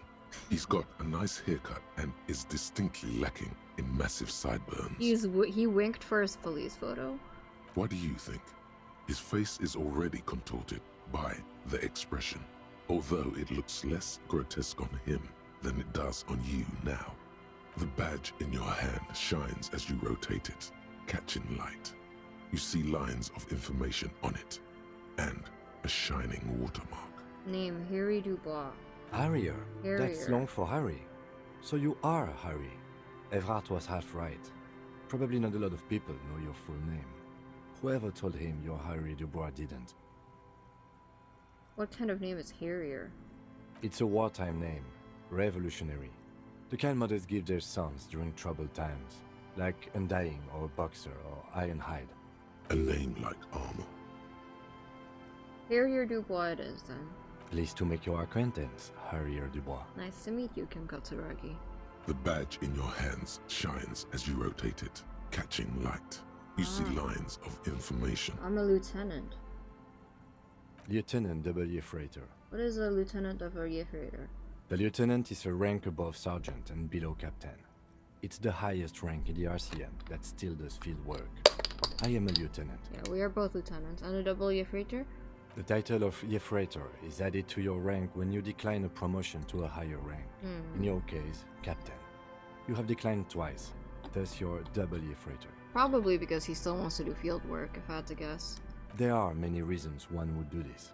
The rank above you in your precinct's décomptage might be taken, or sometimes promoted officers do not want to replace their superiors, out of respect. And sometimes they just prefer the type of police work available to their current rank, in your case, lieutenant. I thought my rank was drunk. What is a décomptage? Décomptage is the hierarchical system employed by the Revachol Citizens Militia. It means counting down to twos. The countdown is modeled after the dual leadership system employed by the left during the revolution, which in turn was developed by last century experimental psychologists in the University of Königstein. The lowest rank is junior officer, usually teenagers. Then there are the patrol officers, then sergeants, lieutenants, and then a captain. That's basically it, except for a few kinks. What kinks? Kinks like satellite officers Right, and the okay. additionally a freighter rank I already explained. The long and short of it is, you're his superior. I see. Wait, satellite officers? You are given the title of satellite officer if your partner is quickly promoted through the ranks and you rise with him. You don't seem to be a satellite. But you've been putting up with all my bullshit because I'm your superior? No, I've been putting up with you because despite an unconventional approach, you are doing good police work. You really think so, Kim? You really think so? I can't help but smile when I'm talking to Kim. He's very kind. It matters more than driving your motor carriage into the sea. And now we've even found your badge. Wow, you think way too highly of me. The lowest rank kings. The long and short of it is. No, I've been putting. It matters more than driving your I motor thought my carriage rank into was the sea. drunk. Yes, apparently you've had a rather successful career in the past, and this leads me to believe maybe your current situation is only temporary. Thanks, that gives me hope. Good. Turn back to the Such a small yet precious thing. Expensive paper caught between thick plastic, like a fly in amber. It reads Rev 126205 Jam 41. That's just the serial number. Revachol, Jamrock, Revachol, Precinct 41. Jamrock, Precinct 41, with some numbers thrown in there for good measure. The numbers are not there for good measure. They have an administrative purpose, one that's unfortunately been erased from your memory. Date of issue 7th of November 50. 4 months ago. I'm guessing that's when you were promoted to the rank of Lieutenant W. Freighter. A new badge usually comes with a new rank. You seem to have been doing well then. The case created a lot of edge you have to take off. The death march really gets us going. You're pretty sure you weren't doing well, but better? Probably yes. Precinct 41. Yes, it's the designation of your precinct. 41, like mine says 57. The 57th is mostly industrial harbor, a lot of asphalt. The 41st is... What? It's a tough station to work in. You have all of Jamrock to cover. That district should have 3 precincts, but money is what it is. But then again, it's a legendary district, and a hell of a station too. It must be an honor and a curse to work with people like Price, McCoy, Berdiaeva. We're a hot mess, but we have a few things to be proud of at least. I mean, I didn't think that I never thought that Harry was entirely incompetent. I always thought that Harry definitely has things that he's good at, and he has, like, you know, his strong suits, because not because of Harry himself, but because of Kim's faith in him, I suppose. Kim has a lot of faith. And also, he has proven himself time and time again, especially with, you know, whenever we need to investigate something. He knows a lot, so I just think that he needs to get his shit together. Something definitely derailed him. I don't know what it is about this case specifically, though. Roberts, Feuerbach, Dimitri. Suddenly, names from your decomptage flash in your forebrain. Bryce McCoy. He knew all those people, although they're not from his station. They must be big. The badge in your hand shines as you rotate it, catching light. What the badger wear? Wow, he looked handsome. Again, still not my type, but he looked way better. He actually looked pretty put together back then. That's crazy. You can get back there. I believe in you, Harry. Any guesses as to what got him to this point? Well, at the moment, no. I don't know if I have the information, but I do know that the divorce, his wife probably hit him pretty hard. So I'm wondering if something in this case reminded him of that, or if someone used that against him because he was starting to get too close to the truth, or because they knew that he was an alcoholic. It was pretty easy to get him out of the picture if he started to get too close to the truth. I don't know. I've seen people, very competent people like him, being, you know, having their vices used against them or taken advantage of. I could think of several reasons how it got to this point. Interesting. Yeah, I don't know if I have the information at the moment. It feels safe and warm in here, not like the outside. Oh! Hello, mister. Hello. Young girl, barely 4 or 5 years old, sits on the sofa. Look at how warm the coloring of her background is. She's still very innocent. I have to guess the pressure to police work. No, I don't know about that, because I think he seemed pretty good at his job. I think something in this case specifically probably made him relapse.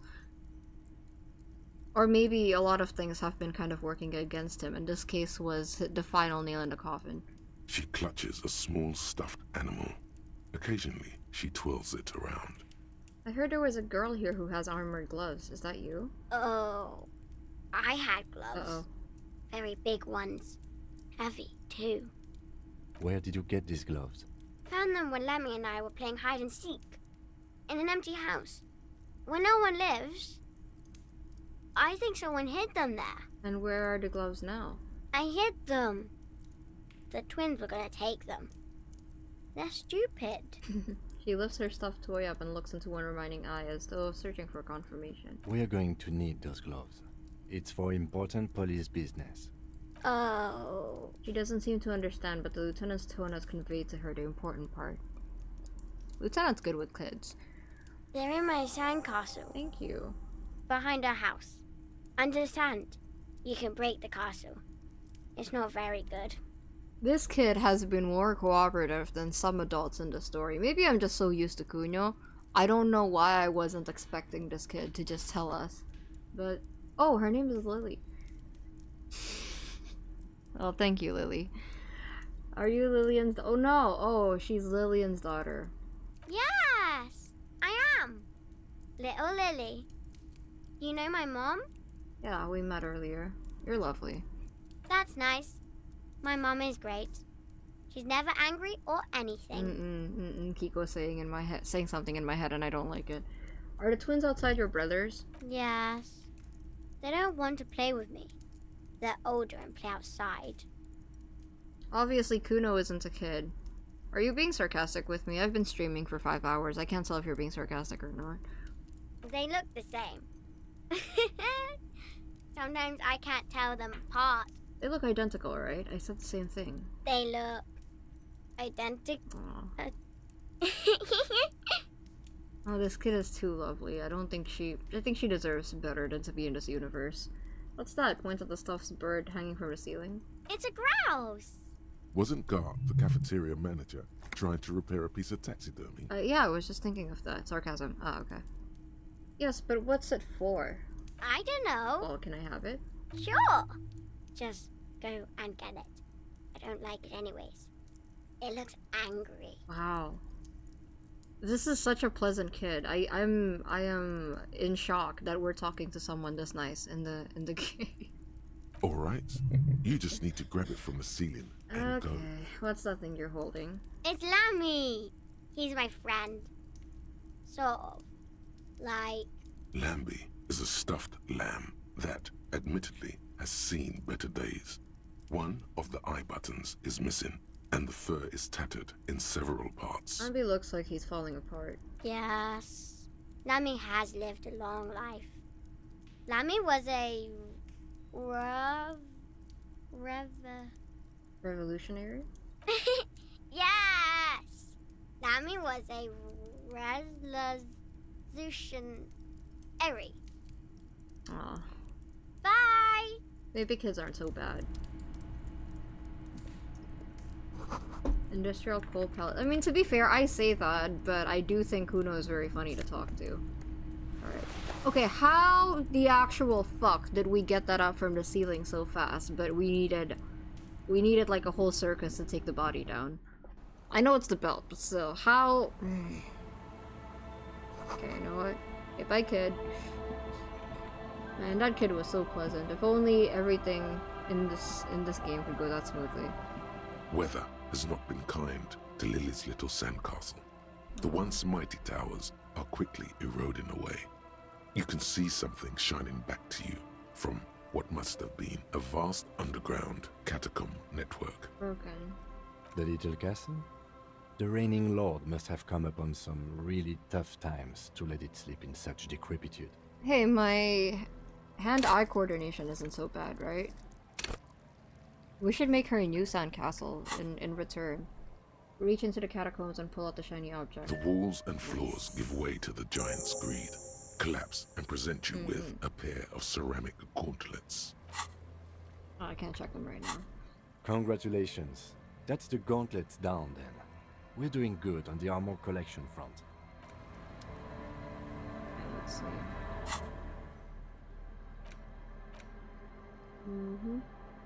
Oh. Oh.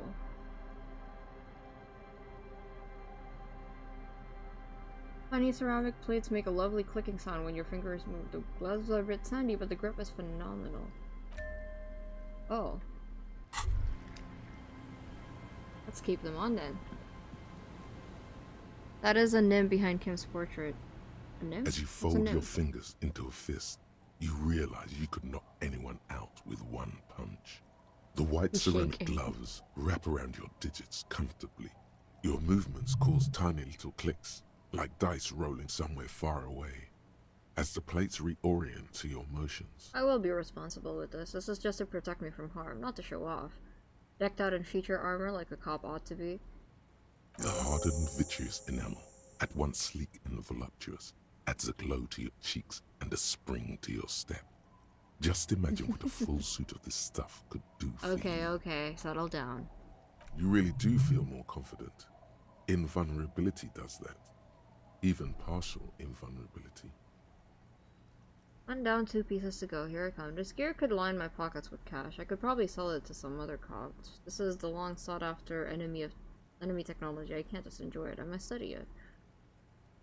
Remember, this is a highly specialized kinetic redistributor meant to stop bullets. Wear it. Observe its properties. See if there's a weakness in the design. Okay, we should use that then. Okay. Magnesium-based life form. Nope, we are not doing the tax evasion yet. Fair weather. Off-light. Okay. Let's do this. For the day you have to fight someone covered in the same material.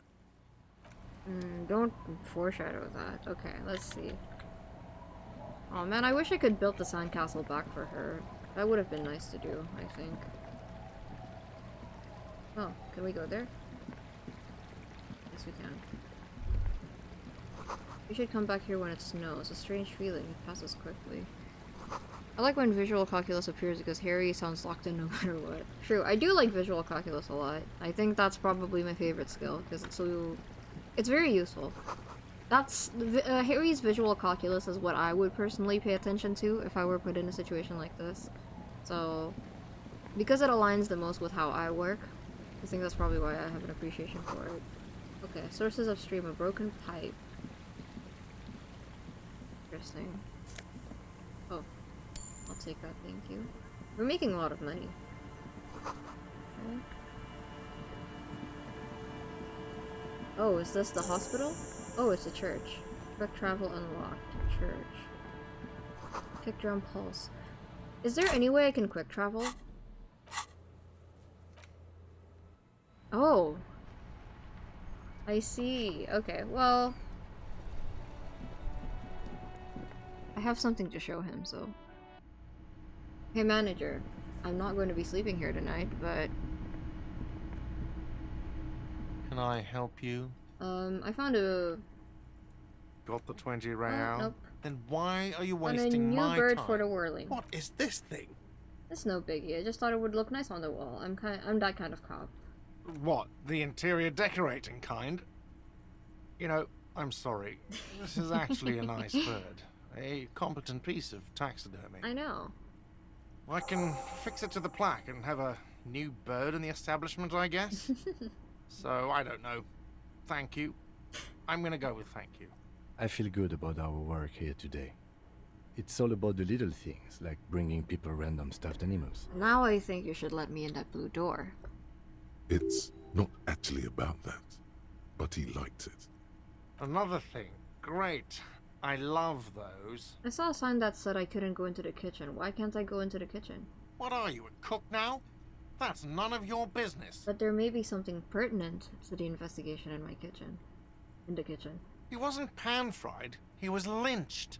What could the kitchen possibly have to do with... Fine, okay. The kitchen is closed until 1 p.m. because the cook is working. You can snoop around after that, if you must. Okay. Oh, yes, that door. No, Awesome. He's attempting to maintain an air of indifference. Let him it's absolutely get to pretend not. he's He indifferent. looks at the dust on his finger. And Right, yes. okay. We're not gonna get any more information about that, but I don't mind.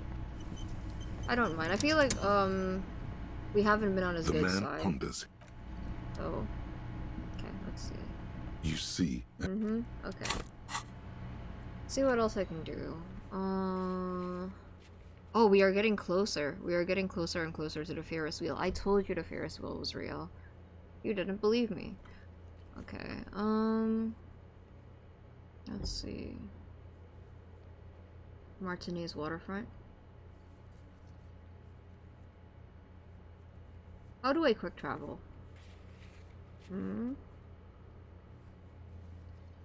Oh, maybe I need to go outside. He's a dick, but I always feel good for giving Guard that gift. I mean, he doesn't get paid enough, probably. The owner just left, and he's left to do this all by himself, and everyone thinks that he's a bartender. And also, someone died in the back. And, we were very, very drunk, and we caused him a lot of trouble. So I can't blame him for not liking us. I just wish... I think I wouldn't have that big of a problem with him if he let us stay. at the place for cheaper. Okay, let's see. Fisherman Shacks.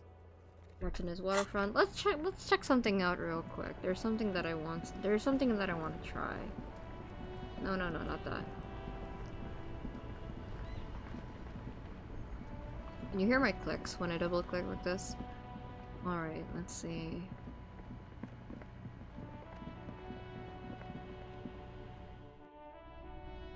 Alright. Hello. Let me know if I can help you with anything. Here you go, man. No. I respect your decision, officer. Oh. What is this? The boomboxes wait on the shelves, and you... Hold on. Hello. I have something else to Sure. sell. Let me have a look. Alright, let's see it. Oh, no, no, no, no. I don't need bloodthirsty mercenaries knocking on my door looking for their missing toys. That's valid. I didn't want to sell these anyway, actually. To be honest, I didn't want to sell them because they look kind of good on Hiri. But there was something else I wanted to sell. Besides, this gear costs a fortune. There's no one in Martinez with that kind of money. You sure you don't want to buy some armor? More than sure. What else have you got? I'll check my pockets. Anything else you're thinking of selling? Here we go.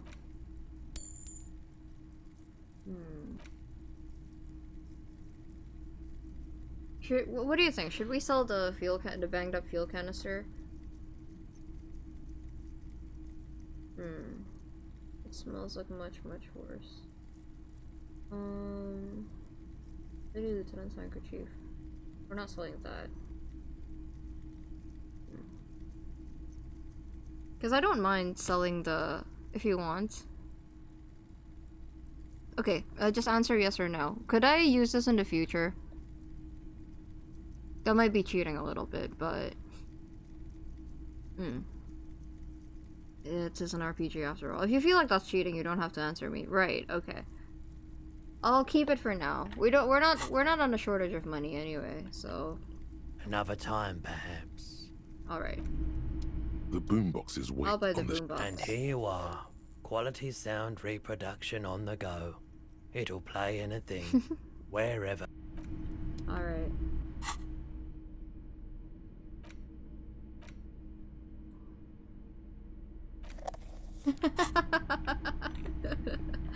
Look at him. He looks so silly. Alright. How do we do karaoke? He looks so stupid. I guess we can't sell this, huh?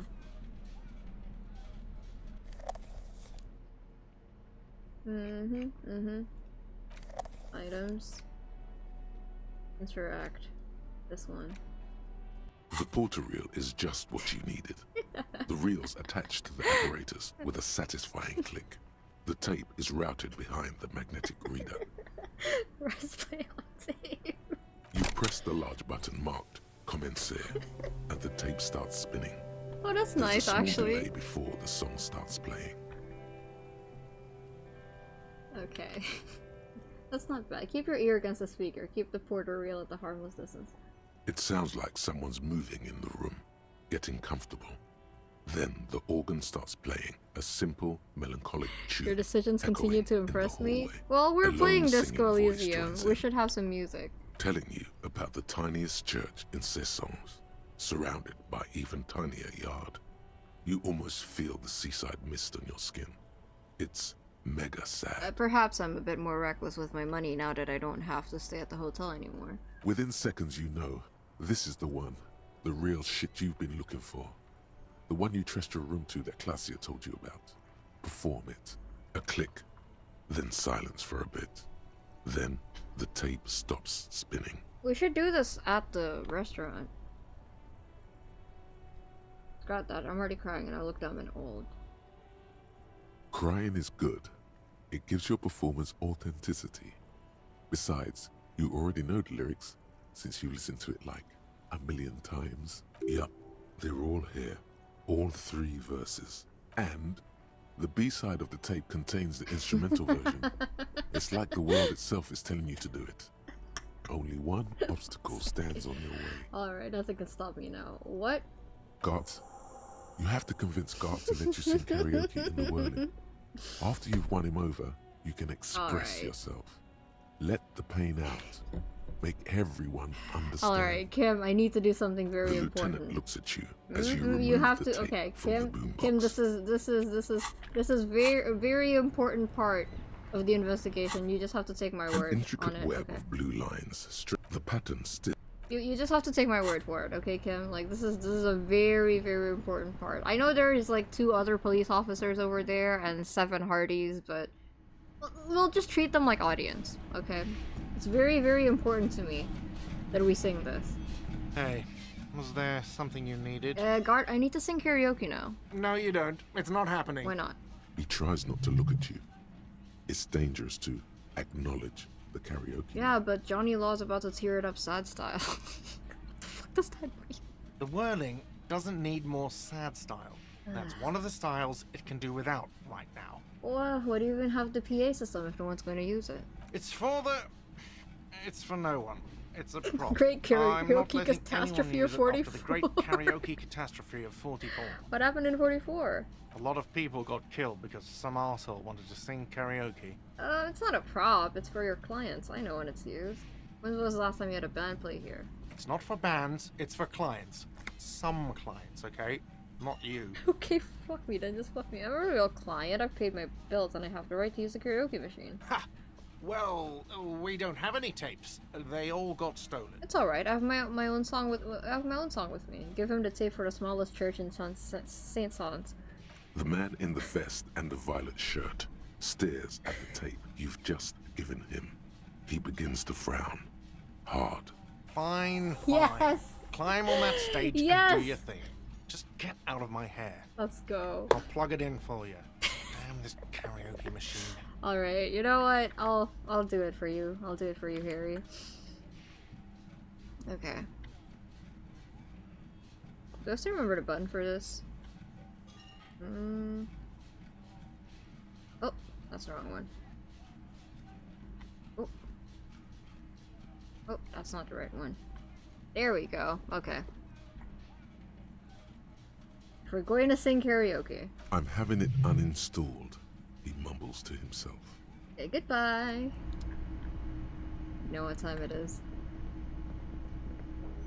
The stage is all set up for your performance. Feels silent. You can hear the pellets creak under your feet. You see Kim standing at the middle there. Party dock activated. I'm not partying, I'm just doing this to pay better attention.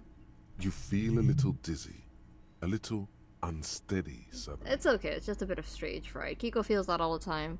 So, are you ready for your thing now? Let me know when I should turn on the karaoke carousel. Okay, maybe. Okay, look, Kim, I'm going to sing karaoke. I can see that. Put your lips against the microphones, test it. Immediately, a loud feedback noise startles the room. You feel like an amateur. How are you supposed to hold the mic? Should you just sing into it? Hands. Wait, hold on.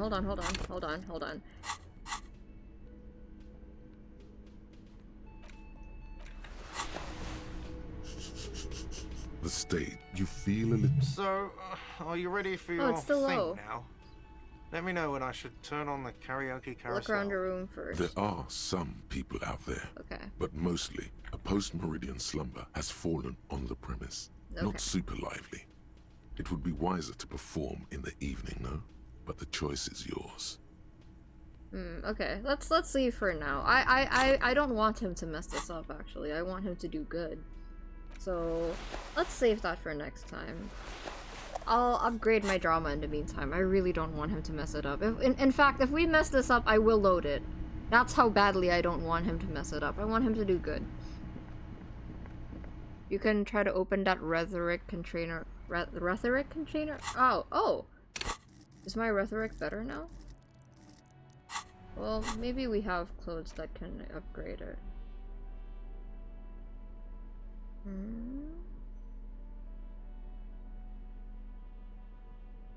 We don't, okay. Alright. Okay, where are we going? Who put clothes in the trash? There's a shirt that improves the drama, but I forgot what. Wait, mesh shirt? Yeah, and I wore the bow tie too, but it didn't change the percentage at all. I do think that we need to level up our drama a little bit, if it's possible. I think it should be. Yes. Okay. Yeah, we need to upgrade it. I don't want him to screw up. Joyce's info on the lynching. Oh, right. We can go to Joyce now.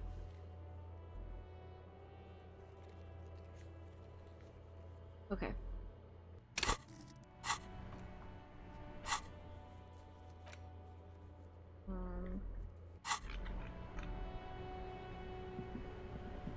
Wait, it wasn't this way.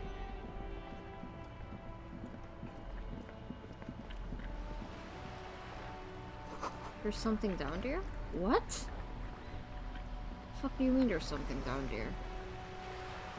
In the sewers? Yeah, I wouldn't doubt that. No safes coming here? Okay, fine. No, I was the one who said that, yes. We want our boy to do good.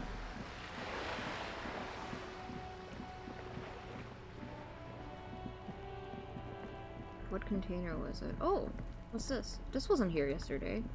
A stone, like any other, lying in a whirl of sleet and mud. Maybe there's something under it. Turn it over. There's a key beneath it, rusty from the dirt. This wasn't here yesterday. This must be for the front door. Was Pity it? Doesn't have the apartment Maybe number. my body covered it. This building has hundreds of apartments. How are we going to find the right one? We'll just have to go in and see. I guess.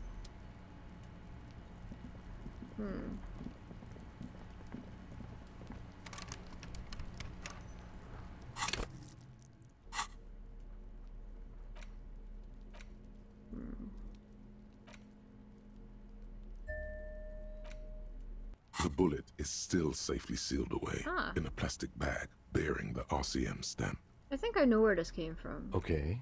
And? The shot probably came from a Bill Magriv. Yeah, I was wondering how we could bring this up to him. Because we analyzed it. An antique. That makes sense. There can't be many breech-loading rifles floating because you around talked to in the Martinez, smoker. or Okay. anywhere in Ravachol, really. Why not? Sure, there's some arms trafficking, but the laws prohibiting the use of breech loaders we inherited from the monarchy have been effective, from what I've seen. Some new RCM recruits get impatient with their muzzle loaders once they've trained with military-grade weapons, but they realize it's worth it in the end. I like that. Even though obviously a monarchy is not really an ideal form of government, they still kept some laws that worked from back in the time. I like this very thoughtful world building.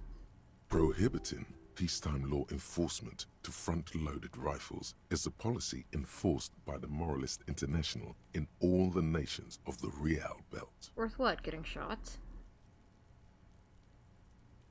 Makes you consider every shot. I like it. Imagine if everyone, cops, citizens, had access to firearms that could shoot multiple rounds without pausing to reload. After the first shot, the second, third, and so on come much easier. That's true. That's just what it's like to take people's life. That's just like what it's like to take a life. But back to the investigation. Seems like we're looking for an antiques enthusiast. Could the victim have been mixed up with some foreign guerrilla fighters? Have well-armed jamrock bangers started crossing over to the Martinez? Something mysterious is afoot with this antique bullet type. Mysterious? Okay. Either way, we'll know when we find the gun. Okay. Institutions like the monarchy do be bringing order into the world. Well... Okay. And? An antique.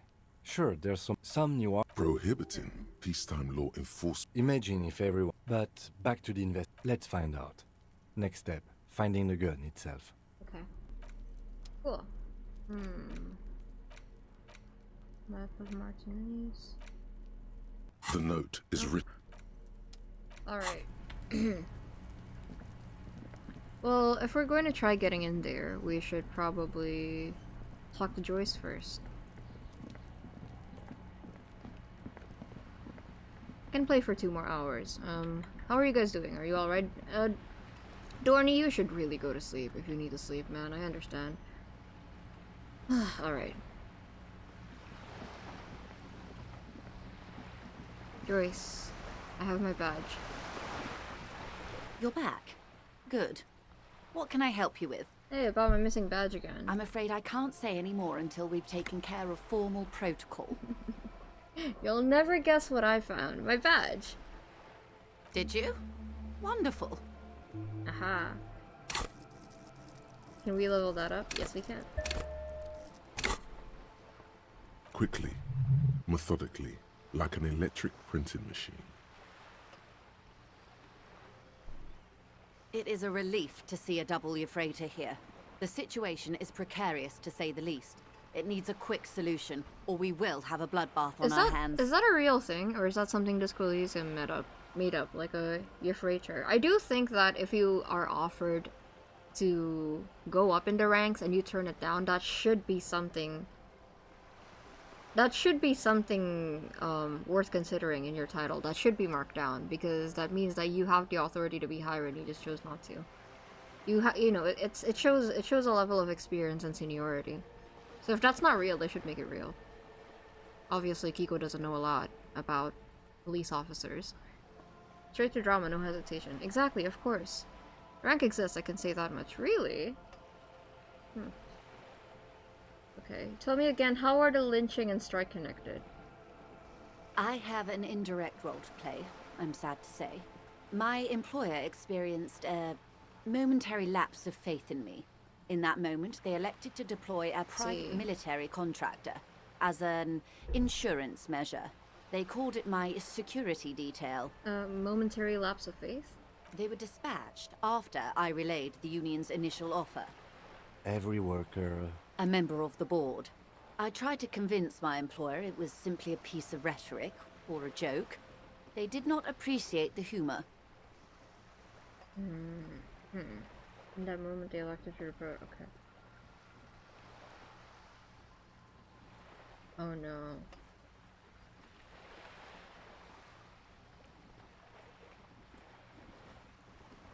Did you find? Do you need a security detail? Probably not. Absolutely not. These mercenaries are muscle, pure and simple. They are meant to intimidate the Union into surrendering. Who are they, exactly? Crenel, an Oranese military company. I know as that far name. as I know, 3 arrived in Martinez. They report to me sporadically, but they do not answer to me. To be frank, our relationship is deteriorating. Alice told me about that, no? They wear ceramic armor, have semi-automatic weapons, and years of combat experience. They also have trauma and stressor disorder, and no idea how to conduct themselves in an urban civilian environment. Ceramic armor, like the gauntlets that I'm wearing right now? So, what happened? The story is, one of them, the colonel, I don't know his real name, sexually assaulted a local woman while he was drunk and separated from his unit. This allowed some of the more militant Union members to subdue him. Is that the victim? And is that the victim? Is that the person who died? In which case, I don't feel too bad about shooting him in the chest and shoving my finger up into his brain anymore. He was taken out behind the whirling in rags and lynched last Sunday night. What then? Nothing. Mr. Clare refuses to let me into the harbor. I have not been able to discuss this matter with anyone there. The remaining 2 Crenel contractors carry out their orders, for now. For now, I need to talk to these 2. It's a smokescreen. In secret, they are conducting an independent military tribunal into the lynching. Once this investigation is concluded, executions will follow. I see. Execution. Here's the thing. I think that when you hear about sexual assault, it justifies every bad thing that happened to the person who did the crime, right? Like, even I, just a second ago, said that. And I do think that if he actually did that, that's justified, but then why did he get shot? If he already got shot, why did they hang him? What is the nature of this so-called investigation? I just want to know for sure that it's the truth. Whether to execute one, some, or all of the Union militants. Investigation upon investigation here in Martinez, racing towards some dark deadline. I have to say, this is not disco. It is very far from disco. My only hope is that you provide a single, concrete suspect before the mercenaries indiscriminately pick theirs. Simply put, if you don't pin this on someone good and do it fast, they will identify and execute everyone present at the lynching. I see. This in turn will force the Union to respond. Oh, that's not good. The debardeurs have over 2,000 men. It will be 1,000 to 1. Have you ever seen a hornet invade a beehive, Lieutenant? It's not pretty. It just dawned. Oh, is that why Harry started drinking again? Because this is a really big responsibility. We're sending someone to the gallows, aren't we? The Serai's giant hornet, the world's second largest We're picking a insect, sacrifice, essentially. can kill 40 honeybees a minute, while a group of 30 can decimate an entire hive of 20,000 bees in less than 4 hours. These men work in tandem using semi- and fully automatic firearms. Their armor is virtually impenetrable to muzzle-loaded weapons, even yours. Most Union workers don't have guns at all. The muzzle loaders need to be reloaded after every 1 or 2 shots. The automatics every 1 or 2 minutes. As I said, a bloodbath. So you came. This is the great bloodletting I've been telling you about. It appears you found it, yes, and I'm not happy for you. I can't see it happen. Too many things would have to go wrong first. Too many things have already gone wrong. Lieutenant Double Yefreta Dubois. All we can do is keep that which is not from following suit. One single concrete suspect delivered into civil court, and I may be able to defuse this situation. You said contain the situation? Yes. I'm afraid this strike may descend into a small-scale civil war, with possible consequences for all of Rivershoal West. Since you are sharing, ma'am, this is also the RCM's worst-case scenario. Oh god, this is a lot of pressure. Then we're on the same page, as grim as it may be. Yeah, what can you tell me about Cornell? Not much. Their public resume is relatively good, as far as private military contractors go. I believe they were once called Downwell. I'm glad I remembered to talk to her too. They boast a long list of clients. Saint-Baptiste, Welchman-Lorenz, Eintracht. A warning sign, however. The operations concerned all take place in third or fourth world countries. Guarding facilities, escort missions and such. Meaning they're used to operating in war zones. Yes. All the good conflict corridors, Supramundi, Yesut, the Seminese Islands, countries that don't have a good record reporting atrocious military conduct on their soil. Okay, anything else you got on them? Sadly, no. Before this happened, I had little interest in them. Now that I do, I don't have the resources.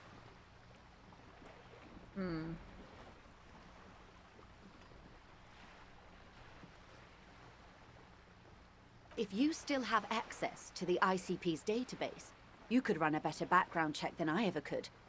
It may take some time, though. I already contacted Alice about it, no?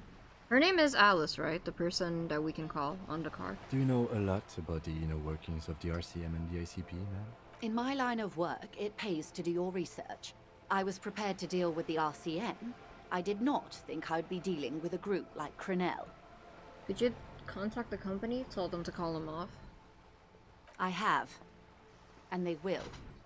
However, these orders take time to reach what is basically a rogue unit out in the field here. Until they do, it's all on us. She's being truthful. She is pressing them as hard as she can. You said the deceased assaulted a woman? Wait, what? Wait, what did I say? Or he didn't. This is information passed on to me from some teenagers loitering around the canal. I cannot testify by it. Kuno? Who did the passing on then? The remaining contractors. Their tribunal. It's what they believe. What did these teenagers by the canal say? That the man was killed because he assaulted a local woman. I've asked around a bit. This seems to be the accepted story around Martinez. Again, that's a very, very justified reason to do that to someone. Again, it's obviously not legal, but I think most people can understand if that happens. So, I don't know. I need the truth. The lieutenant consults his notebook, his eyebrows knitted in concentration. Odd. We haven't heard any reports about an assault in connection with the lynching. Where did it take place? And when? Well, I heard a little bit about it from the Hardys. Last Sunday night, at the Whirling in Rags, the hostel by the gates. Ah, Supposedly, wait, the colonel was drunk, maybe on narcotics too. Wait, also, Como, what did I say? What did you say? Wait, what? The Hardys said that they managed to stop him before it got to that point, no? Do you have other side stuff you want to do after Joyce? Yes, I do, but why? Is that why they were being dodgy about it? Did they not want to admit that they didn't? Again, something's off. Something's really fishy. Either way, he's alleged to have sexually assaulted a woman. Sometime later, a group of dock workers got their hands on him. And who was this woman? That's a good question, officer. I don't have the slightest idea. As I said, it's a rumor about a rumor. In any case, it's what the Colonel's remaining colleagues believe. This Colonel, the one who was hanged, do you know him? If you mean did I see him alive? Yes. But I did not know him. His name was... Lely. Ah. His service name. A nom de guerre, most likely. He wouldn't divulge his full name. Lely. Only one of them did. A bad sign if there ever was one. Tell me about the others first. One is a man. Corty, they call him. A nickname as well. The other a woman. Phyllis DePaul. Corty is the gunner, I believe. DePaul is a radio operator. What would you say was his eye color, the deceased's? She closes her eyes, trying to picture the man's face, then shakes her head. I can't remember. The lieutenant was testing her, asking a small detail first to see if she knew him better than she let on. She passed. That's all right, then. Anything else? Nationality? Hey, what good would job, you say Kim. was his age? He was 40. Or 50. It's hard to say which. He had a combat injury on his lower jaw. It made it difficult to estimate his age, or gauge his facial expressions. Indeed. This matches the dental reconstruction we saw on the body. What else? Nationality? Accent? He was, Occidental, I think. Light brown hair, a mixed accent, Oranese, or Messinian, maybe. His injury gave him an accent all his own. In a way, it was humanizing. He had to learn to speak through it. Through the injury. That's all I know, I guess. I only met him once. Where are the remaining 2 mercs now? They've gone to ground, as it were. I don't recommend seeking them out. For one, they're almost certainly armed to the teeth. Yeah, I figured. They don't have the same respect for the Revachol citizens' militia as I do. To put it bluntly, they think you're vigilantes. Ghetto savages. It will not be a fruitful meeting. I don't care what they think about me, but they probably won't cooperate. We still need to know what they are. You're likely to run into them eventually. When that happens, I'll be in a better position to mediate if I don't appear involved. Where are these mercenaries? One is obviously the scab leader at the harbor gates. The one chanting the idiotic slogans.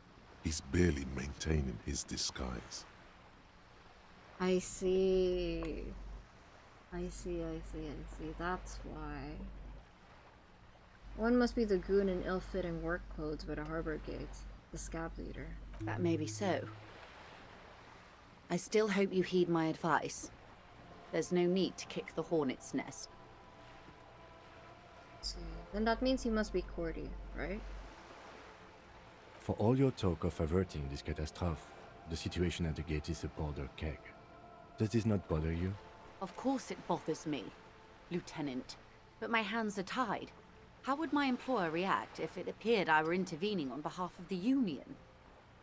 Your concern may be appearances. Ours is keeping the peace. I had another question for you. I hope I can answer it better. How much time do we have? Until the executions start? Truthfully, I don't know. It depends on their progress identifying the members of the lynch mob, and their impatience. They don't report their progress to you? Not on this matter. I'm afraid they consider this a personal initiative. It's a matter of days, not weeks. I'm guessing we have 4 days. That's enough for now. I am sorry to have been the bearer of bad news. This is not good. If there is anything else I can help you with, please ask. Now, can you tell me about these tattoos? Of course. Excuse my hesitation before. For about half a minute, in silence, she wears fingerless gloves. Her fingernails are cut short and fractured, like those of a working woman. It was taken with a trigette not long ago. This is the man's upper body. There were no more markings on his hands or legs. Her mouth is relaxed. The accordion lines near her mouth vanish. The pearls of her eyes move slowly on the photo's surface. Welcome. What do you think? Sorry. I was trying to see if I can read the web of interdependencies between these points. the stars. I can't. But that's how you read this story. The points themselves don't have letters, numbers, anything. Their size, location on the body, and distance from each other tells you what they represent. I see. Like blooms in a pattern? Close. Port cities. This is an Oronese map of the waterways. Again. A sailor's tattoo worn by wayfarers of the Dolorian century. Over 300 years ago, the sailors would mark their bodies to map their travels. What is the use of this map? The sailor's soul would use it to fly back home if they should die abroad. This is a sort of contraption to be reeled back in by. The silver cord, they would call it. What travels did the dead man make? Quite a few. Vredefort, the Oronese capital, traditionally stands on the right shoulder. He started somewhere near here, I think. It's pretty cool. I've seen, I've read stories where pirates do the same. Oh, hi, Shudnik. I've read stories where pirates do the same. They like map out areas that they've been to or like countries that they visited on their back. And every time they like conquer a place, they like put a star on it, or they put something to like mark that place down, like a landmark.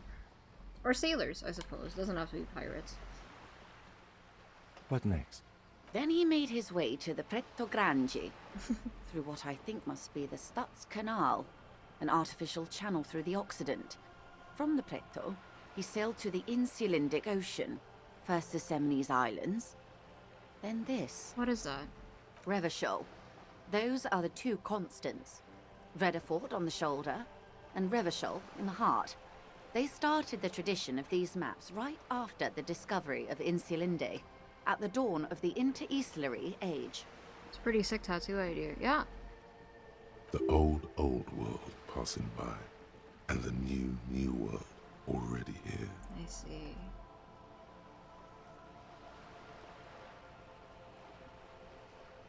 Semines Islands, Revachol. Revachol in the heart. You said you can't read it. Old world passing by. I can't. This man was no sailor, and these are no ports. I can understand geographic fragments, but not their meaning. In Martinez, looking into Krenel, he writes in one. Then the man puts down his pen and rubs his temples with both hands. Outside, there is a siren. Distant gunshots on the streets of the Jamrock Quarter.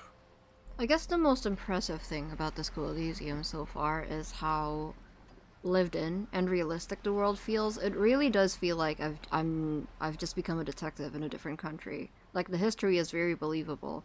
The fact that every clue that we've been getting is like, you know, it's not like every NPC that we talk to is going to tell us about the case. So the phrases, the words that are related to the case are things that you could easily forget, and that's why I try to remember everything. And when I hear words like Crenel, I'm like, oh, I heard that before. Vredefort? Vredefort has a military academy. The Semines Islands saw a recent conflict. In Revachol, he was executed. This man is no brother of mine, but this is his service history. That makes sense to me. We have no more use for a map of the waterways, just like we don't need sailors the way we used to. This is what the custom would morph into on the Occident. Mercenary tattoos. For all the boys looking for adventure, a blood spatter on the seas. Who could tell me more? His platoon members? The other contractors. Though I do not suggest you go and show them that picture. This man was their friend and comrade. Surely there are other people to ask about the tattoo. This is not necessary to complete the task, officer. It's a dangerous side task. Search elsewhere. Okay.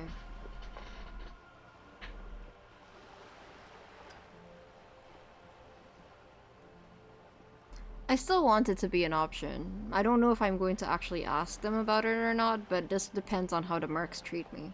Do what you have to do, Detective Dubois. I don't think deciphering that tattoo should come before public security, but if you should wade into the mob to find out, I couldn't stop you. We will be careful, ma'am. That's all for the tattoos. Thank you for your help. Is there anything else I can help you with? Thank you, that's all for now. Thank you, Joyce. Joyce is so useful. Tremble. Not useful? The So nice. time Helpful. is now. Not useful. Ta'ola.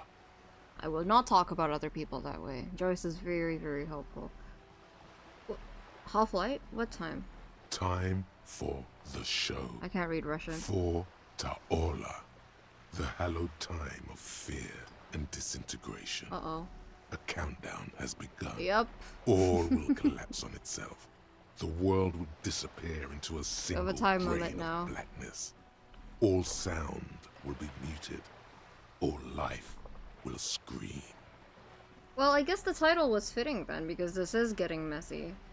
This is getting very, very messy. Very, very quick. Oh dear god, okay. Ta'ola, what's that? Ulogu Theodos. Xino Zausin. Ipoli Osidien. Echondes Fronisin. What language is that? Wait, when did this countdown begin? Monday morning. The moment you arrived in this reality are the first crack in the sheer face of God. From you it will spread. That is because of the insane world ending I've been seeing, isn't it? Yes, you spoke the words of the Palindropos and the houses of Pericarnassus. Items, people, even words will tumble. All will lose its meaning in the coming years. That is why you marked yourself. I'm a little afraid. I do think the world might end soon. I'm a little afraid. So you should be. The world island crumbles at your feet, Yeah. and in the far plain, Palindropos. It was just a gut feeling. I had a feeling that things were about to hit the fan. Or at least we would get one step closer to the truth, but in a way that we can't go back from it. Perhaps. Just a thought. This has something to do with the hangover. Are you sure it's not just a joke or some kind of coping mechanism? It's totally also a coping mechanism. I do think the world might end soon. The face of the woman fractures. There will be herd killing. We all become vapor. Uh-oh. As you turn, a bright light catches your eye, making you squint. Cool. So cool. Where is it coming from? From a distant sunset, a stage light, flash photography, nowhere in particular. It's just what superstar law officers do. They squint at lights, and they solve shit. Actually, now that I hear superstar and law official in a sentence, they sound weird together. What are you, deaf? I'm a disco They're star. perfect. Like rock star politician and drug addict teacher. Embrace the superstardom you've worked so hard to establish. Yeah, that's me. I've been establishing my superstardom hard lately. You've got the wrong impression. I'm no superstar. I'm trash. Yeah, a cool, trash superstar. Big dick cop down on his luck. Salam Rocky Bahi. Badass on the edge disco cop. Time to recede into a ludicrous fantasy world. Here we go. Camera. Lights. I don't know how to feel about the fact that composure is the one going down this path, but action? With a sudden flash, the world freezes around you, and you along with it. In an iconic monochrome solution, a black silhouette against a rasterized orange world. It's on. Okay. Let's see. Ask Scab Leader about the tattoos. Oh, dear.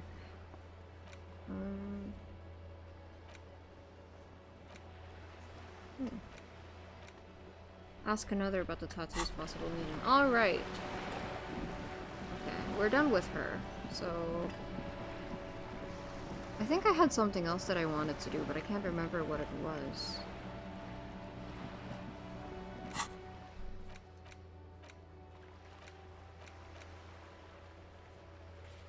I'm guessing that the secret passage is currently unavailable. Getting the hanged man's boots, find a murder weapon. It might be in the apartments. Moral. Lena Moral. Right. Cavalier.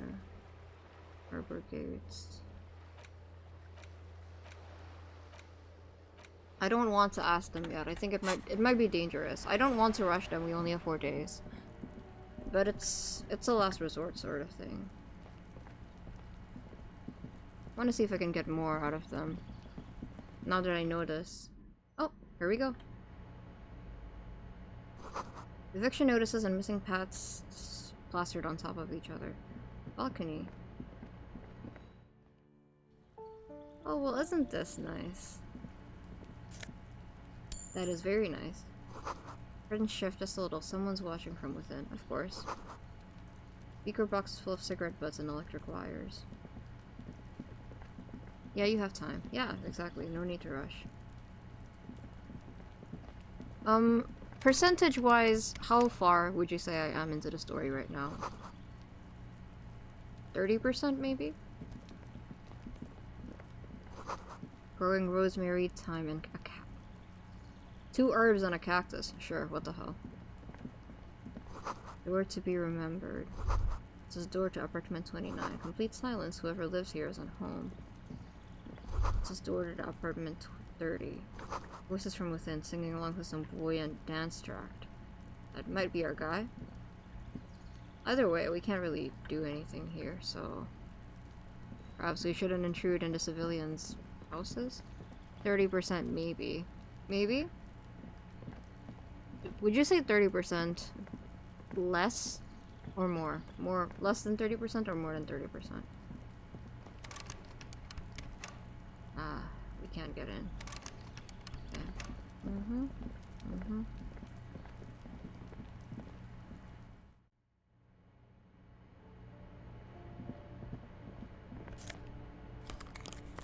Oh. Oh, yes. Hell yes. Hell yes. I do like visual calculus. Oh, it was -1 on drama, that's why. I see. Okay. I'll keep the glasses. Boxes filled with cleaning chemicals, smell of laundry detergent. Okay. Old shoe rack, boots, sneakers, and old slippers. These shoes come in 3 different sizes. A loud rumbling snore comes from within.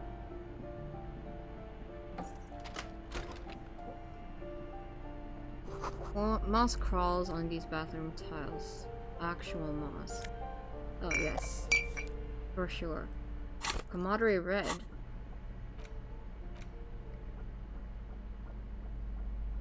Ah. I think our detective actually likes that, no? I think Harry actually likes camaraderie red. Alright, thank you.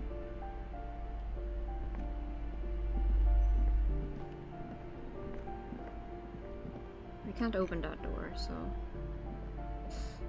this is getting interesting. This is getting very interesting. God damn it, I have to end the stream soon. Why does this always happen when things start getting interesting? The streams always have a slow start, and then when things are starting to get interesting, I hit the time limit that I set for myself. This always fucking happens. Sorry, I shouldn't be complaining right now. My bad. Boogie Street. Well, we're just robbing this apartment. A bit more than 30. Okay. That's a relief. Alright, let's talk to this person. Give me a moment. Oh. The cold never does any good for my bronchitis. Hey, you didn't. Oh, you're the one who didn't let me in. Are you alright? Should I call a doctor? I'm fine. Fine. Don't you worry about me. She starts coughing, a red spot appearing on her cheeks. Now, what do you want from me, policeman? I definitely did not need to buckle down and replay the game in my head to figure that out. No, it's okay. No shame. This looks like a very long game, so I understand. She's the cleaning lady. She knows the floor plan and when the I residents. when I first watched someone play what was it called? Detroit Become Human, I remember thinking this is one of the games that I should have played by myself without watching someone else play it. So I'm glad to take my time with this game. Who are you? I'm looking for a young male in his mid-20s, dark hair, skinny build, and a smoker on the balcony. Wait, I should ask who she is first. I'm no one. Just an old woman who cleans these hallways. I would like to know your name. If you can call it living. I have a little room upstairs right next to the coal room. It's barely bigger than a closet, but I don't complain, no. I have my bed and my aching bones to keep me company, and that's all I need from this world. And all she gets, too. The coastal wind beats down hard on the coal room door outside. Splashes of waves make the balcony slippery. She hasn't spoken to anyone for a while. Even her sentences feel rusty. I'm looking for a young male in his mid-20s, dark hair, skinny build, a smoker on the balcony. Yes, yes, I know who you mean. The scrawny boy who's always smoking like the devil, right? I like Let's Plays, but that first-time experience is practically irreplaceable. I still regret not playing Undertale by myself, but you will see. I don't know if you'll see me playing Undertale, but you'll see one of us playing Undertale. And Deltarune. Somewhere in the building, a child starts crying. You hear a radio tuned to a talk show and someone taking a shower. What's he in trouble for? No trouble, I just want to talk to him. Do you know where he lives? He's wanted for murder. He's going away for life. No, I don't want to bother her. Talk? Oh, take it easy. What was so funny about that? He lives upstairs in room 28. Go to the balcony. Okay. It's one of those doors there. He's usually home in the evening. Thank you. We should go check out his apartment on the balcony. I have a few questions about those apartments. Ask away, policeman. What can you tell me about Cindy? The artiste? Nothing I can do about her, I'm afraid. She ruins the walls faster than I can clean them. Still, she leaves an old lady to her business. More than I can say for others. No, of course not. The elderly women in this game have been very kind and helpful to me. I wouldn't do that. She mumbles some kind of a response, then hacks something into her handkerchief. Thanks, I'm off. If it was a bitter elderly man like Renee, on the other hand, I might have fucked with him. Oh, we can talk to Cindy. Ooh. I thought I would need my flashlight, but nope. Take off. 16 days of coldest April.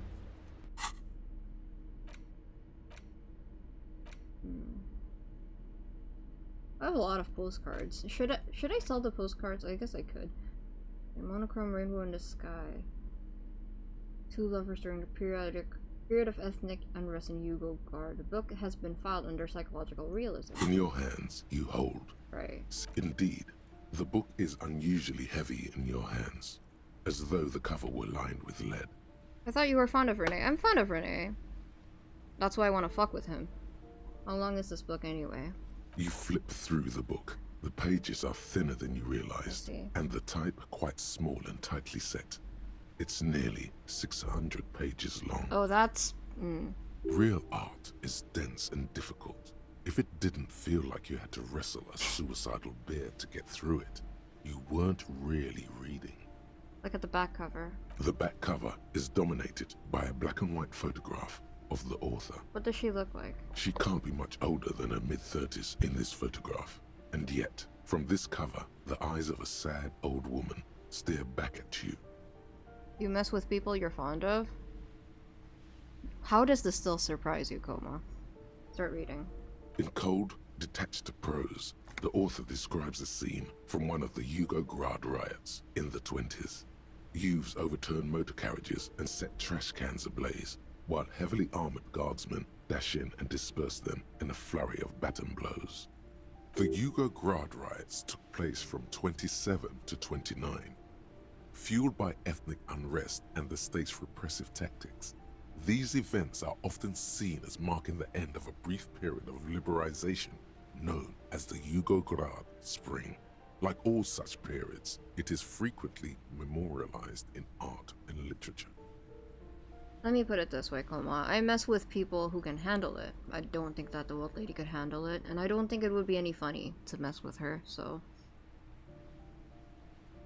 So, like, what would I have to do to get you to not be fond of me? Well, maybe if you weren't fond of me, I wouldn't be messing with you. As ethnic tensions run wild, a pair of young lovers meet each other on the street. Uh-oh. Somehow, in the middle of all the chaos, they manage to lock arms and look into each other's eyes. What happens next? It would physically hurt you to keep reading. Are you sure? Read 10 more pages. They go through a brief and somewhat awkward love affair. And in the end, they betray each other and succumb to the absurdity of Gradian life.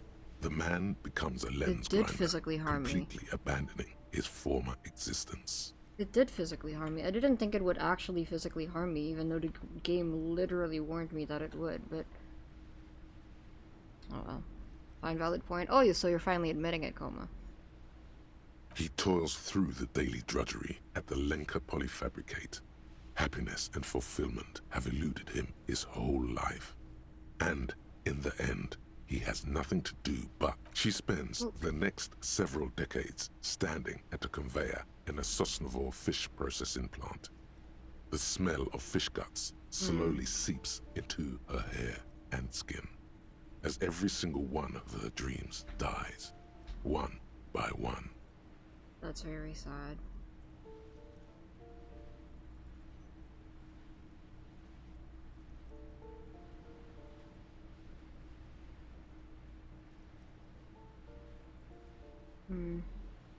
You've never read a book that hurts to proceed? Not physically. I should probably try to recover my health somehow. The memory of their short time spent together tortures the former lovers ceaselessly until the end of their days. Years pass in solitude, their bodies growing ever more decrepit. Why can't I put this book away? As life leaves their remains between the soil sheets, their final thoughts are filled with regret. Now, you might not agree with me, but I think the fact that they have other people to regret in the first place is, in a very roundabout way, kind of a blessing. The air chills around you. Dust settles on the stony floor.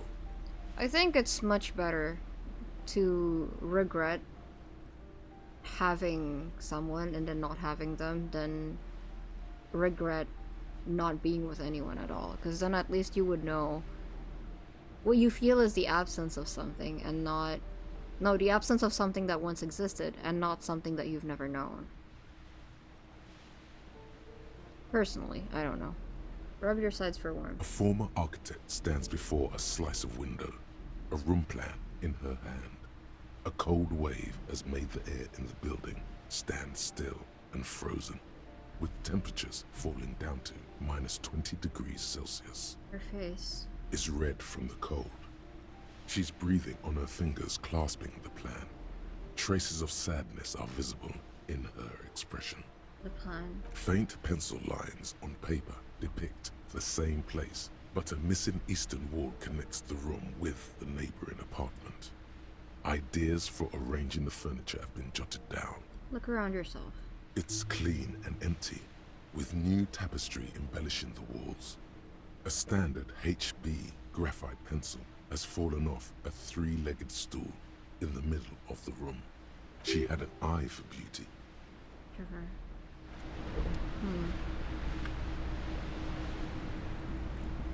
Oh, my health is not looking good. Oh, we can finally talk to Cindy. Ruination has come. The broken arches betray the once grand history of this building. It towered over the harbor until it happened. Form a guess about what happened. A great force from the northeast fired into the city. Heavy artillery shelled the coastline. Fired from the water. A straight shot into Revachol. The tenement acted as a defensive wall against the worst of the shelling until it was destroyed, and they had a direct firing line. The wind blows through your hair. The sea breeze cuts around you, high on the balcony, as you stare over the edge. What does the warfare mean again? I forgot. You have disposable income now. Might as well grab some healing items from Frit. Oh, I could buy healing items there? I didn't know I could buy healing items there. Take in the ocean. The waves of the Martinez Inlet roll over the fallen remains of the building. The dark waters obscured the better part of the remains. What didn't fall into the ocean was used as scrap. What wasn't used as scrap were thrown into the ocean. Look into the ruins in the water. Those arches acted as support for something greater than what you see now. Only 3 stories stand where 9 to 12 once did. Restoration has failed. What the shelling took out was never rebuilt. Underwater, iron helmets have sunk deep into the sand and the mud. Helmets of soldiers, and their finger bones too, and clavicles, littering the ocean floor. Who did this damage? A fleet, the combined armies of Occident and Grad, with Mesk volunteers, a 5-nation army, hundreds of vessels. They massed airships further down in the Bay of Revachol. The artillery was so powerful. The ships not only required gyroscopic stabilization, they were anchored into the ocean floor as well. Its description is sneak under their noses, stun with immense panache. Basically, it's a slick voice in Harry's head. Wait, what description? Many are still there to this day. If you squint, you can just barely see the shadow on the water, far in the northeast. Cannons still ready to placate Revachol. Coalition warship Archer can shoot 50 shells a minute on 20 co-aligned archers. They will reach the city in 58 seconds. Hey Kim, do you know who shelled their city? The Coalition. Yes, of course. But that was a long time ago. I think we should move on. It's chilly up. Okay. Sneak under their... Okay, I see. So kind of like opportunist? Or... I wonder what I look like up on this edge. From the eyes of a seagull, a nest of brown hair not worth the 50-foot dive. From a pedestrian on the dock, a rugged man staring out to sea, mere feet from fatality. From a guest on the balcony of the Whirling in Rags, a silhouette imposing enough to be seen at a distance. The chill is bracing. The salt hangs in the air. The wind from the ocean pushes at you, smoothing your moustache. Time to go. Alright, let's see. Wait. Take that. Let's talk to Cindy.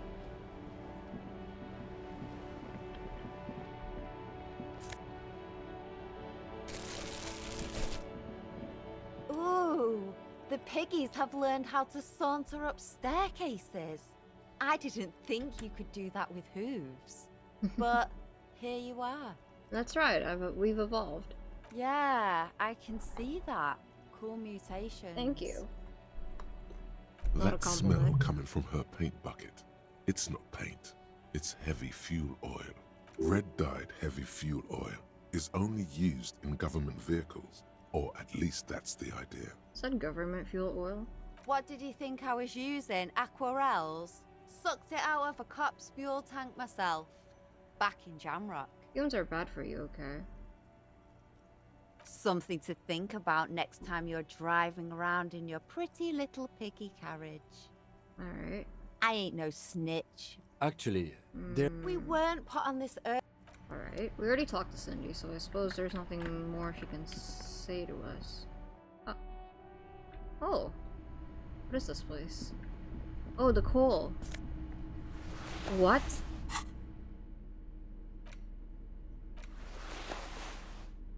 Huh.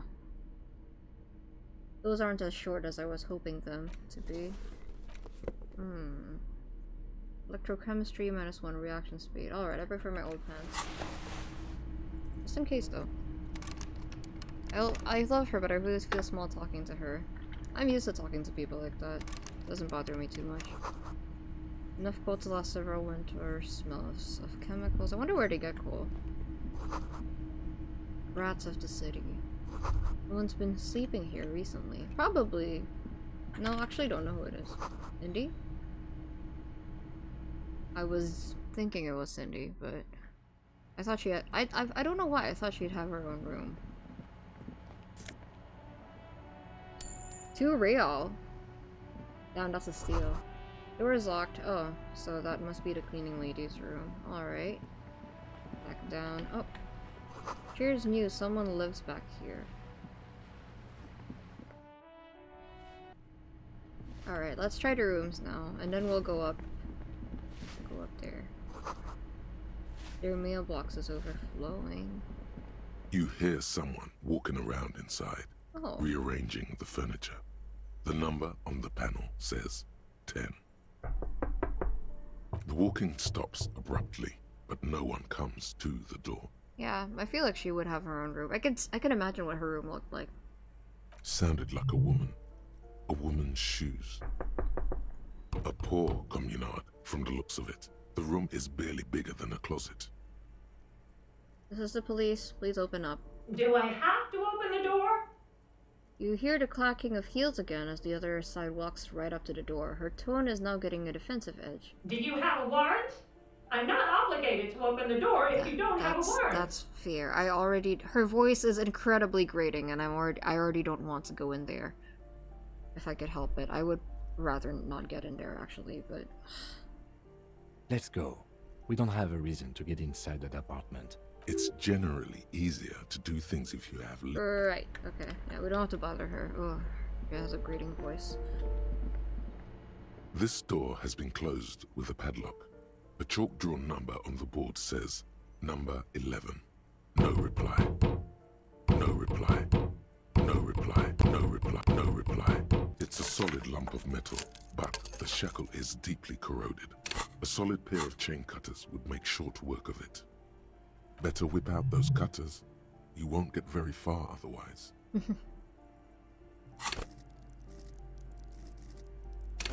Interesting.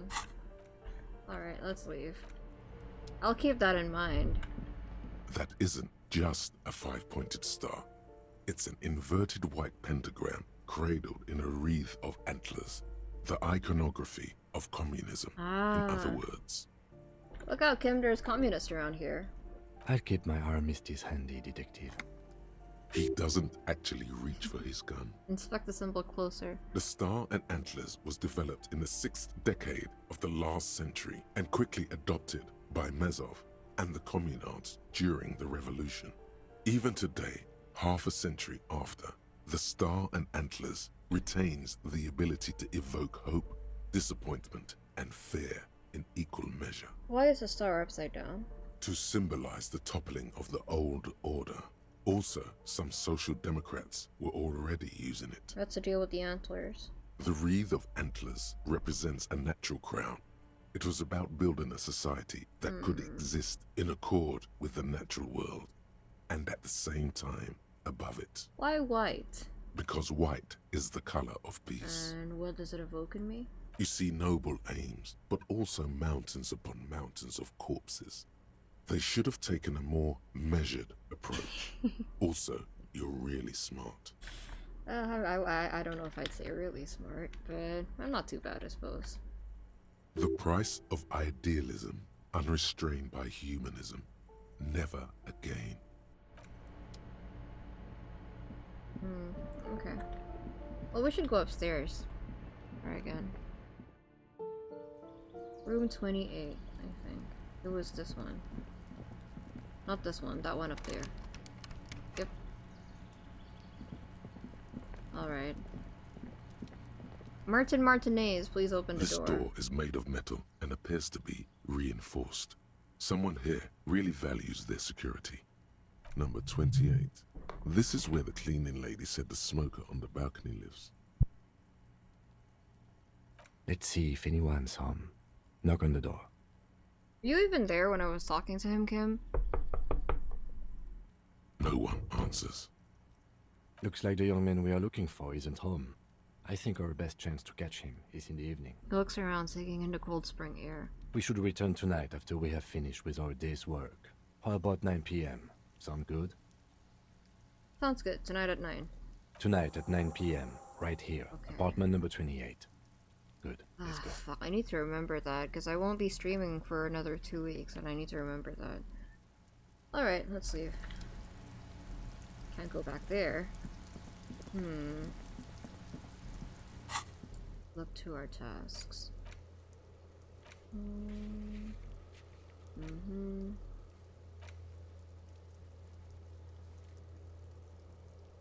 You have homework. I do have homework.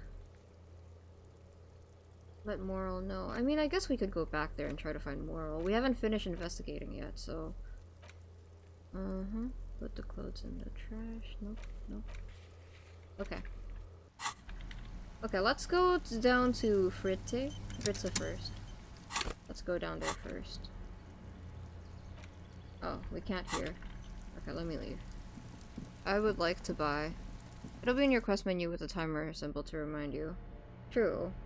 I worry that I won't know where to look in 2 weeks. I'm sure I will. I'm sure my memory is not that bad. I still remember most of the things from the previous stream, right? I think.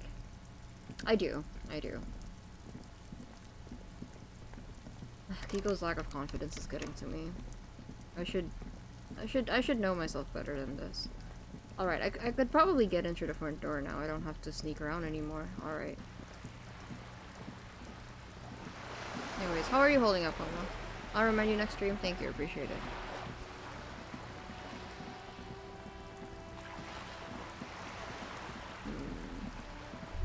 Oh. All around you, rain falls on the great city of Revachol. Rain drips from the eaves and floods the gutters, washing the filth away. The spring thaw must be here. The snow is melting. What am I doing?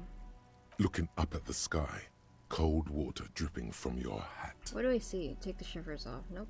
Grey sky like great battleships, clouds colliding with one another. Rain falls down on the world. How does it feel? Your shirt sticks to your chest. The shoulders of your disco blazer grow heavy. The cold finds its way in under your skin. You shiver, and the city shivers with you. You're not dressed for this weather. You should get an overcoat or a patrol cloak. What is in the west? Sheets of rain over the water, a flight of stairs leading into the ocean. Wave after wave washing the coast of Martinaise, with its motorboats and gently swaying reeds. The ruins of a half-sunken sea fort crumble on an inlet beyond the Bay of Revachol. Ghosts rise into the sky. Who are you, ghosts? The skyscrapers of La Delta, the financial district. I've heard Faint about that. golden light seeps from the office windows. What is down the shore? Urban coastline, rain dripping off Eternite-covered roofs. Cinder blocks left over from half-finished construction. A defunct research and development building, once seized by revolutionaries. An old wooden church stands on stilts above the water. And beyond that?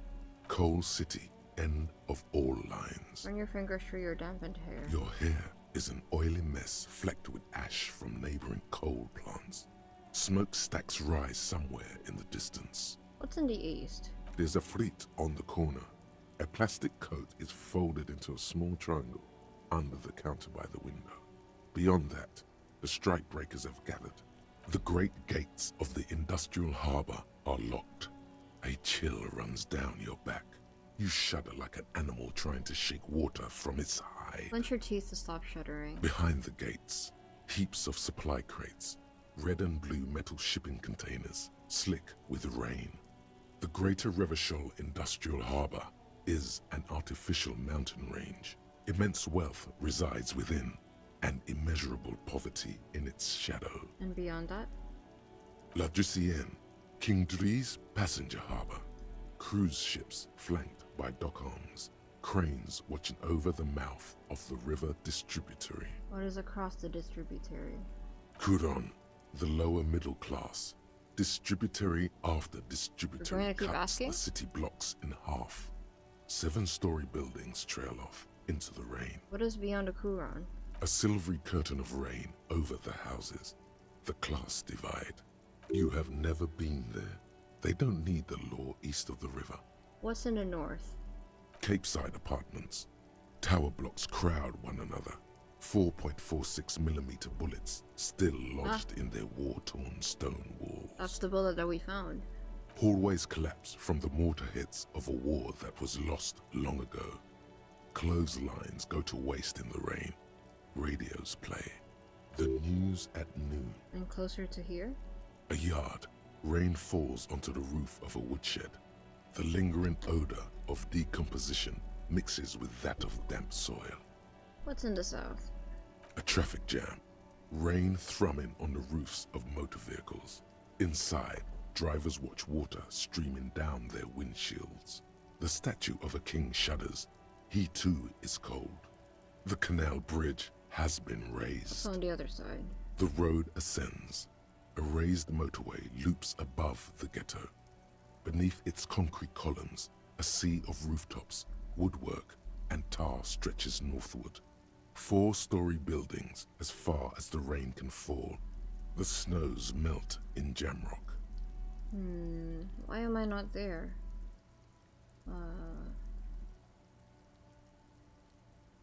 see, okay. To be in Martinez, where no one goes, at the runoff point of a long-forgotten canal, in the whitest part of town, in the shadow of the day the revolution fell. What am I doing here? Standing in the rain, looking north, where Jamrock Rock City stretches inland. Shudder and look further. In the rain-swept distance, above the rooftops of Jamrock, a repurposed silk mill stands perched above the motorway exit. Precinct 41 hunches in the rain. Your vision blurs. You wipe your face with your hand. The rain stings your eyes, making you look up and blink. What's above? Coalition aerostatics hang like apparitions under the cloud cover. Way up there, where rain forms, rotors flutter silently.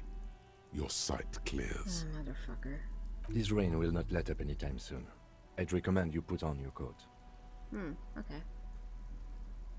I don't know if we have money for a raincoat, Kim, but I'll at least try giving in my tear first. Whirling in rags. Still don't understand why they chose that name. Okay.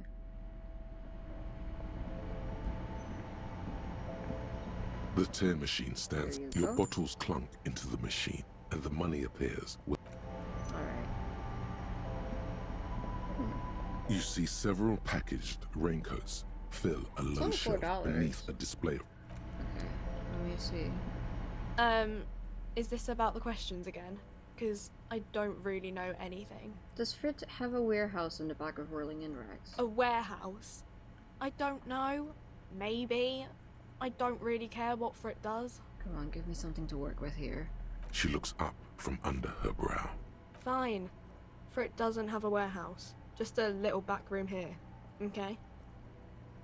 A warehouse? She scrunches up her face into an expression of consummate adolescent skepticism. Fine. Frit does. A colorful display of cigarettes and alcohol bottles line. The bottles wink at you in the light. There, in that dark green glass, all in vain. Nope. Como, where can I buy, oh, is it that? Is that the medicine shop? A small cabinet on the wall is filled with various medicine I do have bottles, money for a ring. nasal sprays, But and what would it be blister for? packs. They all bear the Saint Baptiste Pharmaceutics logo. Their logo is the bloodless rose, pure white, untouched by harm. It's the bad stuff? Just ask me if you need anything from Saint Baptiste. We don't stock prescription meds, but we do have Nosafed, Duramine, magnesium, and Hypnogamma. Okay. I'll have a Nosafed. Wait, what do these products do? I don't know. Let's see. Nosafed is a nasal spray. Duramine is a really good painkiller. Magnesium is a dietary supplement. Hypnogamma is... For disco? Okay, say less. I don't really know what Hypnogamma is. I guess it makes you feel less shit. It's recommended to use after lots of partying, studying, or exercising. No, sorry. I'm not like a doctor or anything. Nosafed heals +1 health. Okay. Saint Baptiste, you know, the pharmaceuticals Big company. Pharma. I know I shouldn't be saying that, given what my character is, but Big Pharma, not a fan. Saint Baptiste Pharmaceuticals, the one that sells meds out of Saint Baptiste. That one. There. She is right. Saint Baptiste, the company, derives its name from Saint Baptiste, the city. Itself so named. Okay, I'll have some because Nosafed. Okay, here. I hope Saint Baptiste makes you feel better or something. I'll get Okay, that. here. I hope Saint Batiste makes you feel better or something. And I'll get some hypnogamma. Okay, here. I hope. Here we go. Oh, that's way better. I feel like my electrochemistry is quite quiet compared to Harry's, but my eyes do stay at the top shelf at the convenience stores a little too long. Bad coma. You shouldn't do that, coma. Okay. You see several packaged raincoats. Only fill plus a one low shelf endurance? beneath a display of croissants and juice bottles. The raincoats are transparent, except for the big fritta I fully believe you saying big pharma. I mean, they don't always work with me, you know? They don't always work in the best interest of the doctors and the patients. They're doing it for profit, so obviously, I'm not always fond of big pharma. Sure. Here you go. Should have just stolen it, but it's fine. Wow. Kiko must be very happy with how I'm dressed right now. I'm not, but Kiko's very happy about it. Alright. Alright, that was nice. Let's see. Okay, let's go to the church. Let's go to the church. We have an hour left, so I don't buy any more most of the time. Let's make that happen more often, Coma.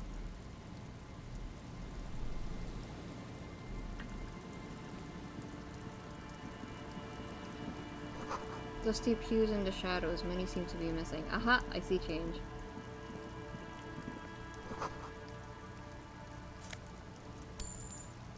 Would you be happy if it were purple? No, it depends on the styling as well. This is a bit much. Feel the shadow of a very large building fall on you. I'm working on it. I know you're working on it.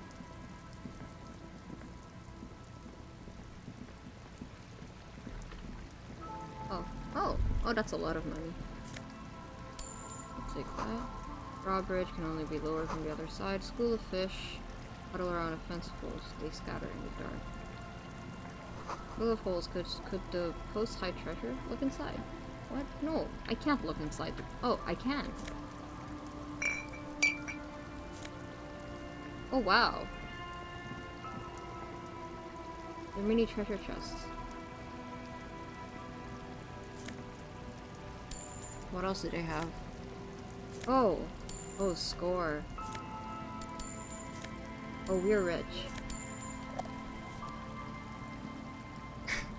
You're really getting rich now that you don't need it. That's usually what happens. When you let go of, when you let go of that, you suddenly get... That happens to Kiko in real life as well. When Kiko really, needs financial help, or when Kiko really needs commissions, they won't get any. And then when Kiko has more than enough, suddenly everyone wants to commission Kiko.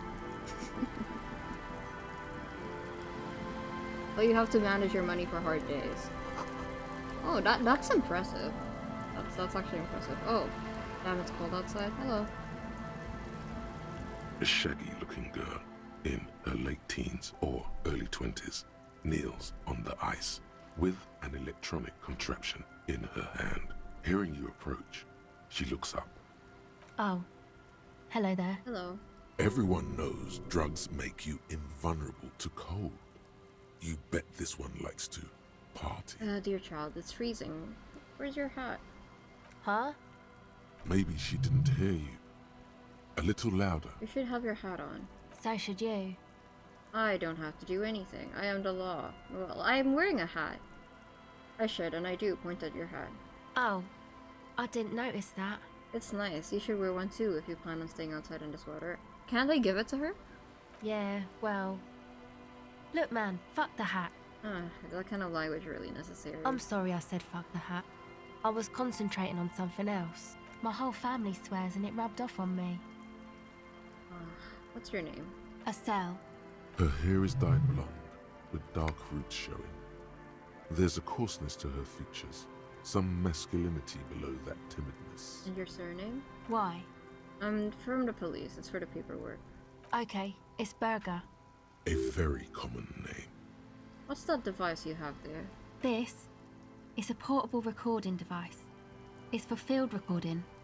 Low quality, but still. And the wires? Actually, just one wire. I picked on it till the braiding came loose. The wire leads to a contact microphone. It's a contact microphone. A contact mic records sounds from inside things, like this ice. I actually don't know if you can give the hat. I mean, I should give it to her. Your mangled brain would like you to know there is a boxer called Contact Mike. No idea. Does this have anything to do with Contact Mike? Yeah, I record stuff with it. No, I mean the boxer Contact Mike. No. This is a contact microphone. It's for recording inside solid objects. Contact mic just beats people up. You know, Contact Mike doesn't just beat people up. Contact Mike is a role model. I don't know who he's talking about. It's possible. Oh! An entire litany spews forth. Yes, you heard that right. You should try to be more like Contact Mike, a successful athlete and inspirational figure who has social, physical, and mental obstacles. On second thought, screw Contact Mike. He's not a champion. You are. Look at you here in the front of a Sagi tent picking your nose to drug addict music. No, sorry, I don't know why I said that. There's something else I wanted to know. Yes? How does that thing work? The mic? I don't exactly know. Somehow it doesn't pick up vibrations from the air. The book said it only picks up structure-borne sound, if you like technobabble. I read that as Technoblade. Rest in peace. Where did you get that mic from? Same place I got the recorder from. The Palaceum. Palaceum? Oh man. You haven't been to the Palaceum? It's the coolest place in this whole drug-addled shithole. It's a music club and a synthesizer workshop on Boogie Street in Jamrock. Musicians live there, like real musicians. I once saw Arno van Eyck. Sounds interesting. Who is this Arno guy? Oh yeah. Guess you wouldn't know Van Eyck. Or really be a Palaceum going kind of person. I get down. I don't know what that means. I grind. I don't know what that means either. Nor do I, but I have concrete evidence that I rock, in the form of a record tape player at a completely trashed hostel room. That's cool. You're right, time has deserted me. Sucks, man. Was there something else? About the contact mic, perhaps? Same place I got the recorder from. Sure. Same place. Oh man, it's a music club. I need to say this, I'm sorry. Workshop on Boogie Street in Jamrock. I need to say this. Musicians live there, like real musicians. I once saw Arno van Eyck. Sounds like a place for congregating homosexuals. Yeah, there might be some. There might be some. I don't think they look down on the homosexual underground. That's nice. We should go there, Kim. The Palaceum's not that kind of place. It's cool. Kim, we should go there. We should totally. Because I have a problem with homos.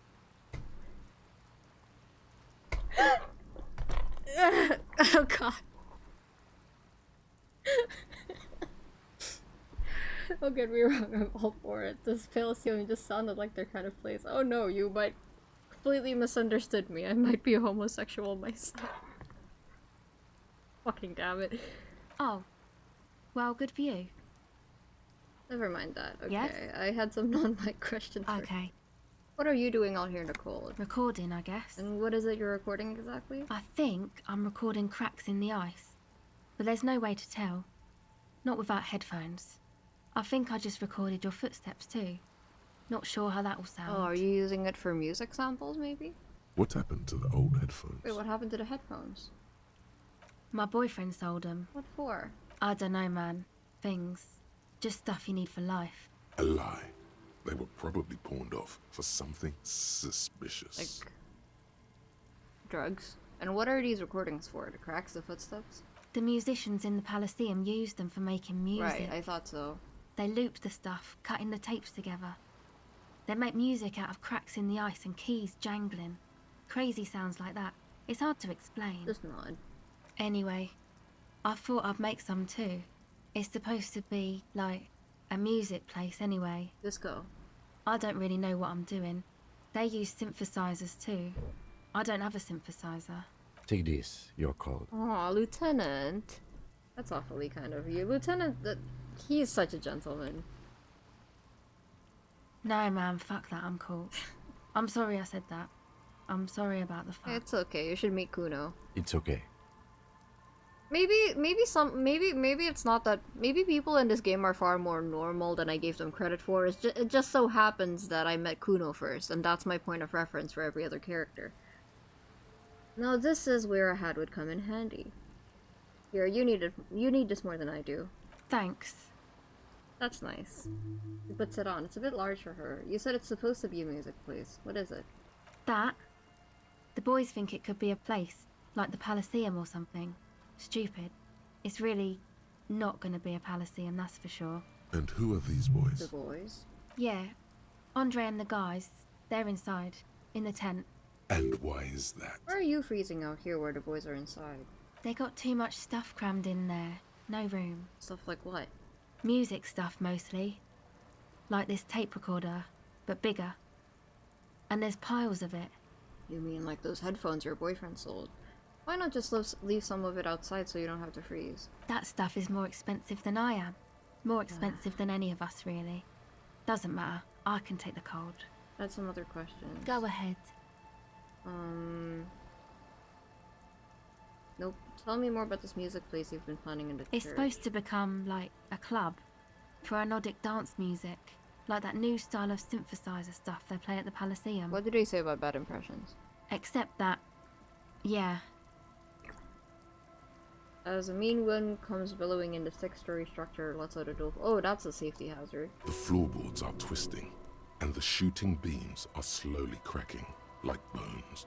Far east of the Golden Delta, beyond the industrial port, there is a black patch of unlit coast with the smallest creatures on the ice. There will never be a club for anodic music here. Not in a million years. So what is anodic dance music? You know, anodic, cathodic, music that's made with electronic instruments. Electronic instruments, like what? Synthesizers and tape consoles. Microcomputers too. Anything that uses electricity. I see. But isn't guitars. Also found sounds, stuff like that. Ah, you mean about Kuno? This is an evolutionary step up from amplified instruments, which in turn are a step up from acoustic instruments. What comes after it, you wonder? A black-tinted nothingness? Guess I was just something expecting to finer? be called another slur. A revolutionary step up from amplified instruments, which in turn are a step up from acoustic instruments. What comes after it? You wonder a black-tinted nothingness or something finer? So you want to turn the church into a club? I know. It's not my idea. Andre and the boys found the place. It was supposed to be deserted, but now they can't even take it. I could see that. I think it could work. Hey, don't get me wrong, but you're cops, right? Yes, why do you ask? Okay, well, maybe you could talk to Andre and the guys, because there are some strange things going on in that church. If you're police, you should look into it, right? I'll talk to them. They're inside that thing there. Would be cool if you did. Was there something else? Enough about the church then. I had another question. Go ahead. Alright, that's it. Okay. Bye. Thank you, Asal. You were lovely. She was very nice. Okay, more importantly, let's see what's back here. Do we have more coin back here? Oh, I hear the music. Ooh, can we knock this down? A pane of Eternite has been planted into the snow. 2 poles are holding it up. Barely holding it up. It could fall over any minute. A stronger gust of wind might be enough. Don't mind if I do. The pane falls into the icy snow with a soft thunk. You didn't see that, Kim. You didn't see that. Yes?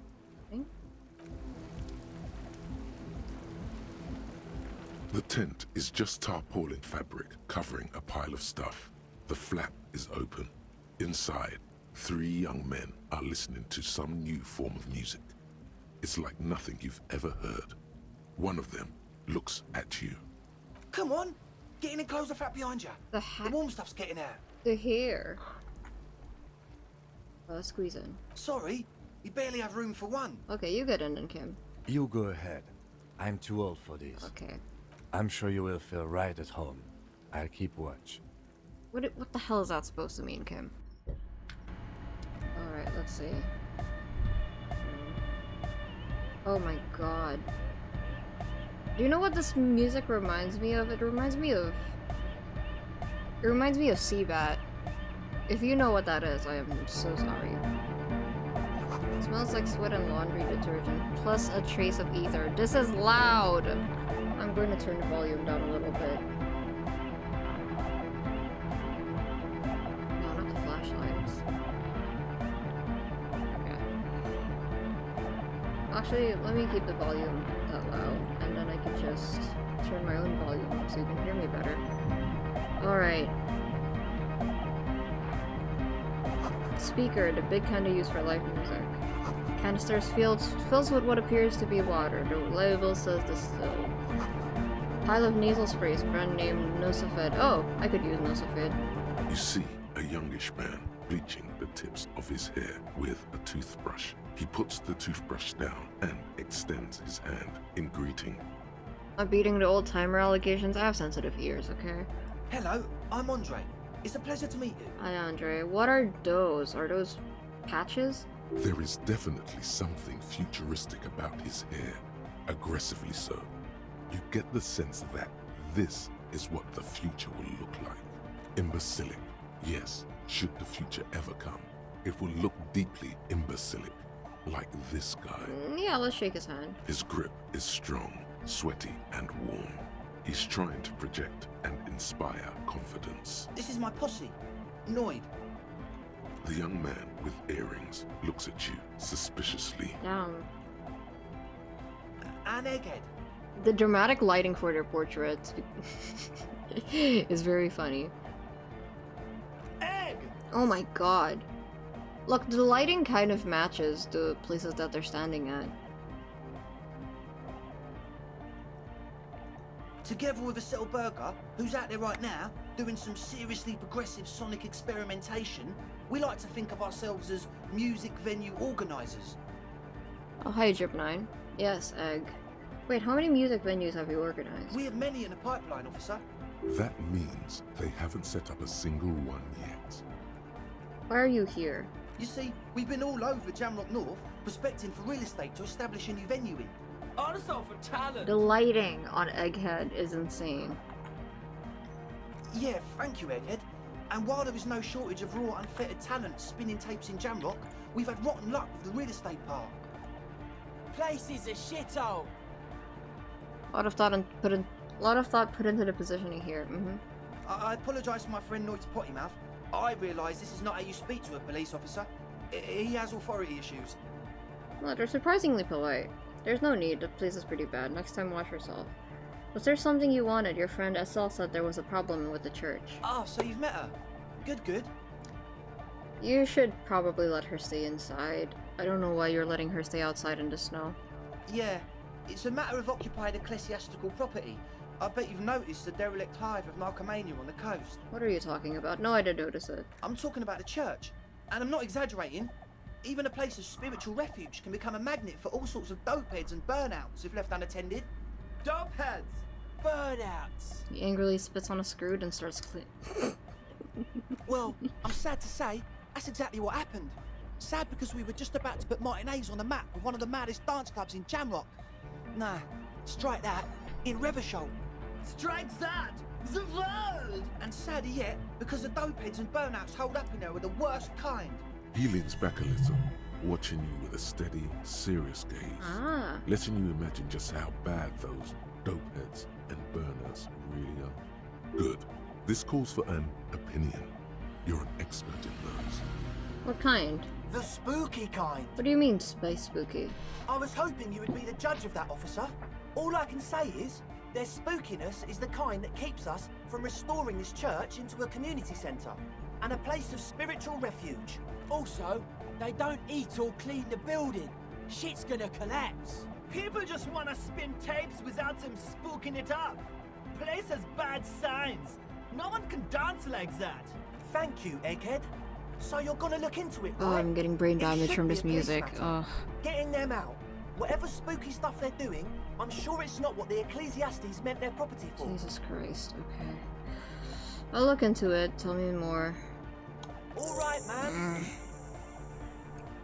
What's the status of the church? I haven't gone inside the building yet. Who exactly are these people inside the church? You mentioned some kind of...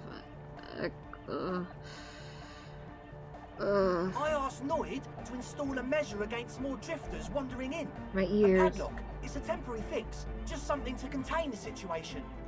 I had to do it in an hurry. Not my best work, but it should hold for a while. What about the key? Of course! Noid, give the officer the key. All right. You sense the trajectory of the little piece of metal and plastic. The object makes a small ringing sound as it approaches. Just the tiniest chime to your left. Catch it. Ka-ching! The key hits your palm. The speed freaks nod to you approvingly. Thanks, man. The speed freak nods to you. How long have those people been locked in there? Not long. Like a week, maybe? This is cool. Taking initiative. Oh, no.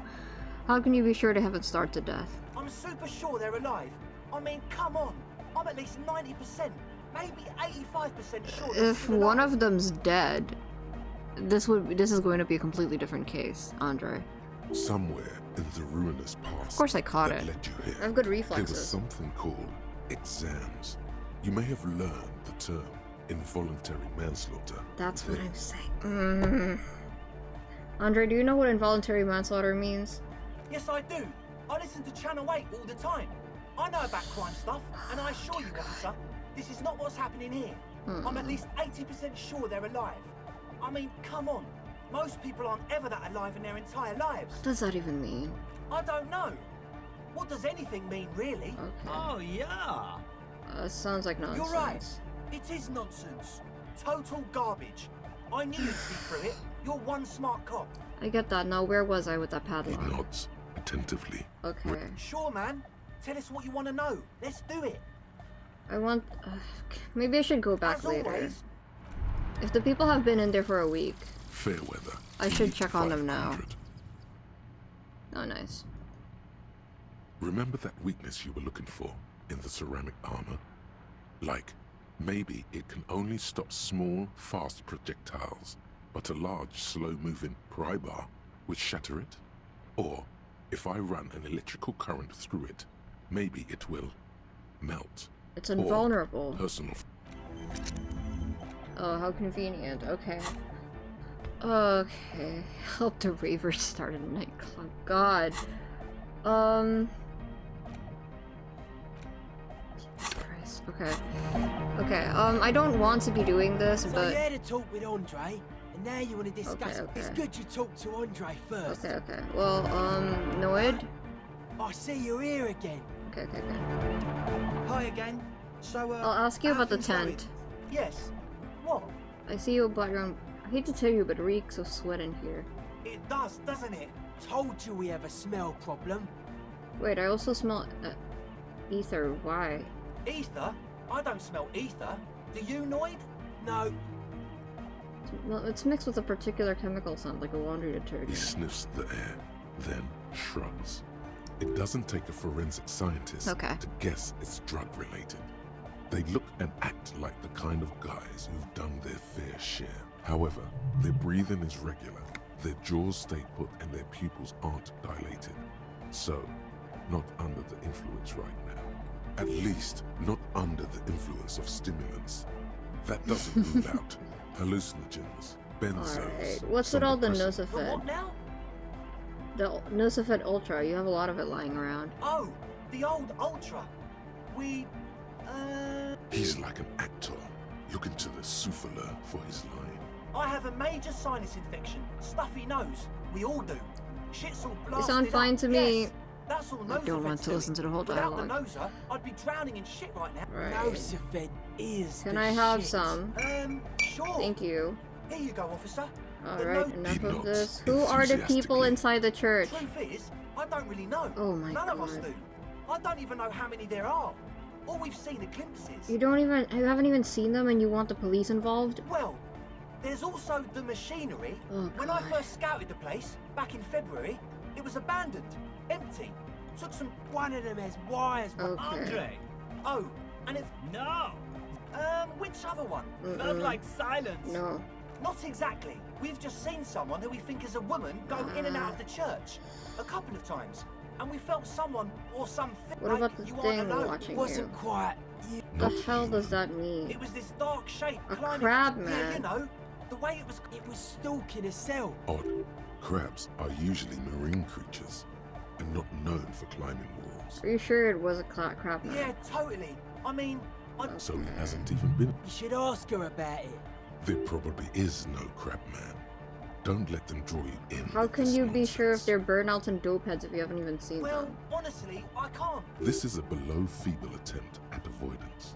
Basically, he is Wow, attempting you to can't, but you do. I should add weaponized idiocy to my own repertoire. Hey now, I'm 70% sure they're substance abusers.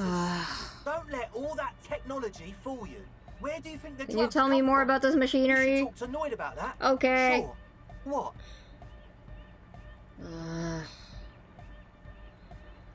You mentioned some kind of ecclesiast on the church. Who are these ecclesiasts? Oh yeah, that's a meteor and name for the founding party. If you don't know what the founding party is, there might be a way to mask it with minor demagoguery. Humor me, Andre. What is the founding party? Come to think of it, I've never really looked them up, you know. I can't give you a precise definition, and they have roots in ancient mass society. And they're the custodians of the Pericarnassian Church. Plus, they are not totally. The Pericarnassian Church is about love is hardcore. Oh my god, Ed. Okay. Unity. Okay, we're done. We're done here. We're done here. You feel it. The anodes and the cathodes coursing through you. Your big toe starts tapping along to the base, as if testing the waters. Sure. Feels good. Your pussy's like your people, man. And where is your posse, detective? Oh yeah, he's coming around. Okay, You're getting it. this is too much. No sane organization would want this level of That's absurdity in pretty their church. downbeat. I think I speak for all of us when I say we expected the... Yeah. The one No, with we're the done. large head is still looking at you. What the hell? Let's just Is try. dead. Well, Yep. first of all, the gist of it plus, and it has to be considered. Okay. As always. Okay, I'm not talking to the other two. I don't care. You can talk to them in your own time if you want. God, that music was killing me. I'm so sorry. Alright, we're fine. We're fine. Oh, I missed one. Oh, wait, hold on. Let me ask her about the crabs. That's so much better. My headache immediately subsided. The shaggy haired girl. So you talked to my associates, right? Mm-hmm. Are you going to help us? With the church, I mean. I'll help. Great. Let us know if there's any progress, will ya? Oh, that. Oh, I want to know. You're not going to believe me. I would There's no rather point in talk me to telling you than them. She's less prone to blurt it out, crab man, than We'll the see. others. Go ahead and tell me. Okay. I went in and I saw a woman next to one of those machines there. Noid calls it a mainframe. Mainframe? She was dressed like someone who's been raised by their grandmother, you know, strange old clothes. Had this absent expression, didn't say anything, just stood still. Go on. And then, you know, right behind her, a man crawled down the wall. Upside down like a crab, down the church wall. I think the woman didn't even know he was there. He was completely silent. He stopped right before he got to the floor, then just hung there like that, looking at me. Right at me. I fucking turned around and walked out. End of story. That does sound uncomfortable. Like a crab, you say? What did this crabman look like? It was too dark. I couldn't tell exactly. Come on, she obviously could. She already went into detail. Come on, quit stalling on me. What did he look like? He looked like a banger, okay? He was all muscular and stuff. Had a mesh tank top. I know it sounds ridiculous, but that only made it scarier in a way. A crab and a banger? Yes, a banger. As in a mess gang member. I know what it sounds like, but that's what I saw. Oh, I believe you. Why? Seems too ludicrous for a lie. I guess so. Anyway, what else? I'd like to know more about your associates. My associates? Just answer I the haven't got questions, much please. to say about them. Sorry. I just don't tell people about my friends and who they are and so on. I don't provide information on them. That's valid. To the cops. Okay. Don't know what makes you think it'll be any different later, but... I don't really want to push her on it. Let's see. What's that? Let's check out the church first. If there are people locked in there, I should do something about it. Okay. How do we get into the church? How are you holding up, chat? I'm sorry, my head genuinely hurt really bad because of the music. I should just mute next time I get in there. I can have a proper conversation with these people. Oh, that's the church. I want to see the hospital.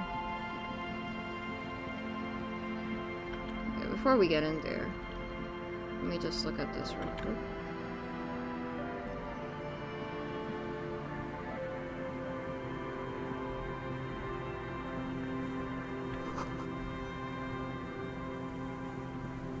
A metal payphone under a yellow plastic dome. Think you need a break, maybe? I'm fine. Someone, unless you're out of change. Pick up the handset. You hear the tone. The machine is inoperable. Yep. Calling. Still calling. This feels wrong. Should you be doing this? End of tone. Someone picks up. Pierre, is that you, Pierre? Hmm? Yes, it's me, Pierre. Wait. So nice of you to find the time to call me. It gets so Why do I know that number? Even the animals have died. What kind of pets did you have? Are you sure you're Pierre? Your voice, it's different. There. Chrysanthemum. Her voice is drowned in white noise. Reminds me of the sounds like waves washing a beach. The call in the until the call suddenly intercom. I forgot what it was called. You get a sinking feeling. It makes you look if Lieutenant Kitsuragi overheard you. To your relief, he did not. Let's try again. Calling. Still someone. Hello, Gerard speaking. Oh, different person. Hello, Gerard.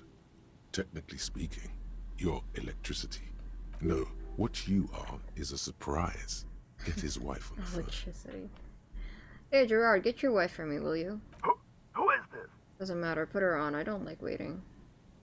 It's Pierre, and I put her on. I don't like waiting. Who the fuck do you think you are talking to me like that? Very funny, asshole. Why don't you grow up? Oh, and Disco is dead. Phone hanging up. Disconnect funny. Tone. One more time. Just one more time. Calling. Calling. Calling. Still call. Still. Stop calling me, man. I'll get you your money, alright? I just need till tonight. Oh, no way. Let me work. Okay, yes, but a slight change of plans. I want this delivered to the Whirling Inrags in the Martinez. Tethys. Hey! You're not Tethys. Screw you, and don't ever call here again. You're fucking with some serious people. Can't believe that almost worked. Disconnect Tone. Alright, alright. You're a menace? What? I'm not a menace. How am I a menace when that was an option the game gave to me? Okay. That was fun. Alright. Okay.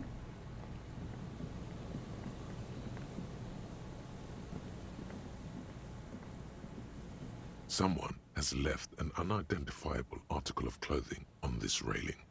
It smells really bad. Touch it. The cloth, if you can still call it that, makes a soft crunching sound as you thrust your finger into it. Take a closer look.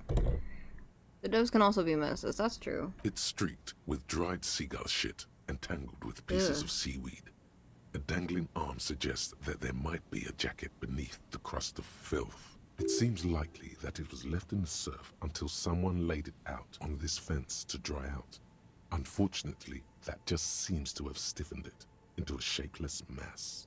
Please tell me you're not taking that with you. Might be a clue. A clue? You think our suspect is a seagull who's been defecating on unsuspecting jackets? It could be multiple seagulls. A poet could write a dozen verses and still not begin to capture the profound vexation in that sigh. You should still take it. Sure, what the hell? I'm guessing we didn't take it.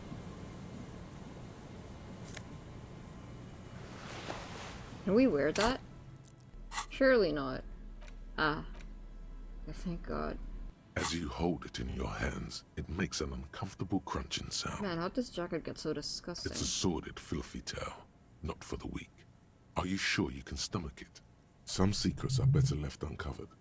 Don't even try. Seriously. We're already here. It occurs to you that you're not even holding the jacket itself, but rather the thick crust of jetsam and seagull shit. I'm wearing gloves. I'll be fine. It smells like a dead sea creature, tangled in grey strands of seaweed. It must have spent quite some time in the water before the tide deposited it ashore. Okay, but what's the crust made of? Somehow, it was carried or dragged to the boardwalk. If not by human hands, then perhaps the feral dogs that prowl the beaches at night. The faint impressions of many footprints are also present, though it's impossible to tell what kind or how many. Suffice to say, the jacket spent some time on the ground before someone draped it over the railing. What happened when someone put it on the railing? The crust is hard. This jacket spent at least a day baking in the sun. Who knows what happened to it then? Somewhere, high above the city, a pair of seagulls trace loops through the air. They are like the bombardiers of the aerostatic brigades, gliding above a target-rich environment. All of a sudden, the Bombay doors open. Dodge. And their white glittering payload rushes to the ground. Splat. An explosion of white on a man's shoe. Okay. Let's put that away. Why did they let me take it though? Oh. Yes please. Alright. Makeshift roof. Vagrants have tried to make the water ball more habitable. The tarp will keep out neither rain, snow, nor wind. I don't know what that is. Coin-operated weighing machine. Hasn't been used in a decade. Oh. Oh! +2 encyclopedia. The glasses turned me into a nerd. So poetic to describe being pooped on. Well, if we learned anything about this game, it's that it has a way with words. Damn, this place goes far. Wait a second. Wait. We're heading to the Ferris wheel. Whoa, there's no Ferris wheel. I thought there would be a Ferris wheel here. Long way down to your death from here, 20 meters at least. Coin-operated viewer has been... Okay, I'll talk to you. Okay. The smell. It's awful and familiar. What is it? Don't you recognize it? That hideous pungency. That faintly cloying sweetness. Oh, is that man dead? Only death smells like that. Something cold wakes in the pit of your stomach. Fear. It is death. It must be. Kim, what's that smell? The lieutenant has already brought a handkerchief to his nose. Eyes up, detective. Something's not right here. There's some tear. Two empty bottles. Oh, I'll no, take that. There's more in there. Livis strawberry liquor, plus some Pilsner bottles, too. Okay. A tragedy. Examine the cigarette. Whoever tossed it here was a heavy smoker. The brand name Right, I remember reads that. Red Astra. Red Astra is the black market version of Astra cigarettes. You see traces of mayonnaise and ketchup Oh, I on could it, use a kebab as right well as now. it's no older than a day. It's hard to concentrate. Okay. Are you dead? A man lies on the wow. boardwalk, his limbs bent and neck turned at an unnatural angle. That... Right next to him is an empty bottle of spirits. In his cramped hand, a chewing gum wrapper. That does not look good. The smell is not as bad as a 2-week-old corpse, but it's definitely heading there. His eyes are open. Hold on. Lieutenant squats next to the corpse and examines his face. Two bulging eyes stare back at him, void of any sense of life. Oh, hi. Hi, babe. Welcome. I'm watching for Beep Beep Boop Boosy. I don't know if you've ever been to any of my Disco Elysium streams before, but, I'm currently a character that Kiko's playing. My name is Victor. But you can still call me Kiko, or you can call me Doc. I'm a little bit different from Kiko normally, but, yes. I will treat you as usual, I would say. Alright. Yeah, so that is a corpse. Lividity is faintly pronounced. Whoever this is, he's been dead for 2 days. No longer. He stands... We need to investigate. Okay. Another dead body. Alright. This is your job. Steel yourself. We can't just ignore the dead body. Calm now. Carefully. Just another day. Just another dead body. Breathe. Oh. I guess they were right. If you do take spirit, you're going to die. Study the man's clothes. He's wearing mud-caked boots, His eyes are beige open. trousers, and an old brown leather jacket with a bright blue lining. There are traces of kebab sauce on his chest. The leather jacket suits him well. It must be custom made. Where's his pockets? You find some sunflower seeds and a rain-soaked library card folded into two. His jacket feels sodden and heavy under your hand. Good. We should take a look at that library card after this is done. Study the man himself. The man has fallen through a crack in the boardwalk and hit his head against the metal bench. I see. Coagulated blood covers his black hair. One of his feet is still dangling through the hole. Oh, that's a terrible way to go. A bad fall. It might have been dark outside. This place is a minefield in the dark. When damp, these boards are really slippery. Even a sober man could lose their balance here. But he has spirit in his hand. His expression is dull, like the sea behind him.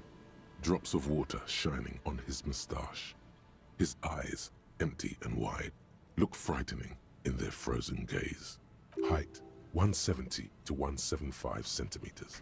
Curly hair, stout build.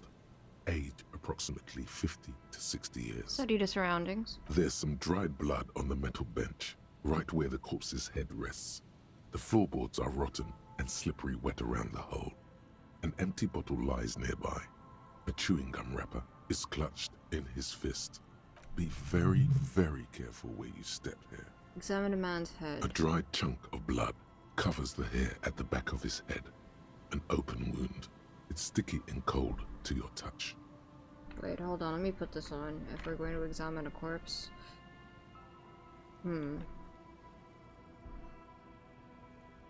This is what killed him.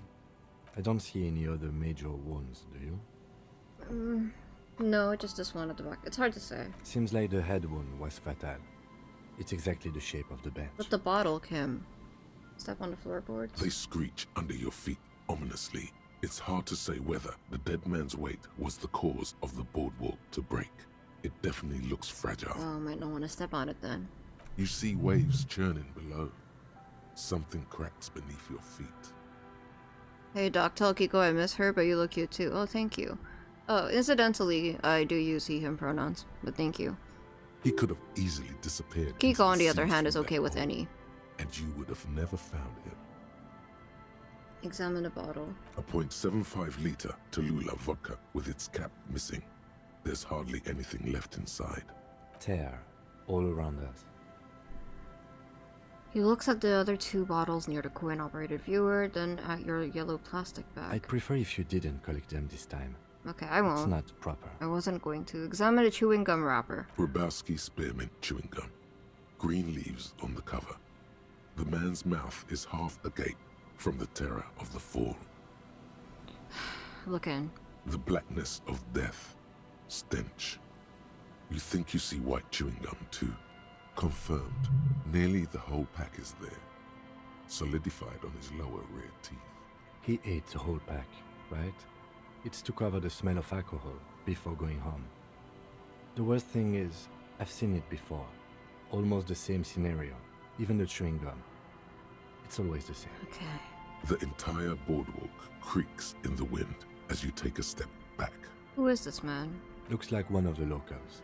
He'd have to know this spot to come here. You don't just walk over here. But that's just a lazy assumption. What do you think? I think labeling him as an alcoholic is a bit premature. We don't know anything yet.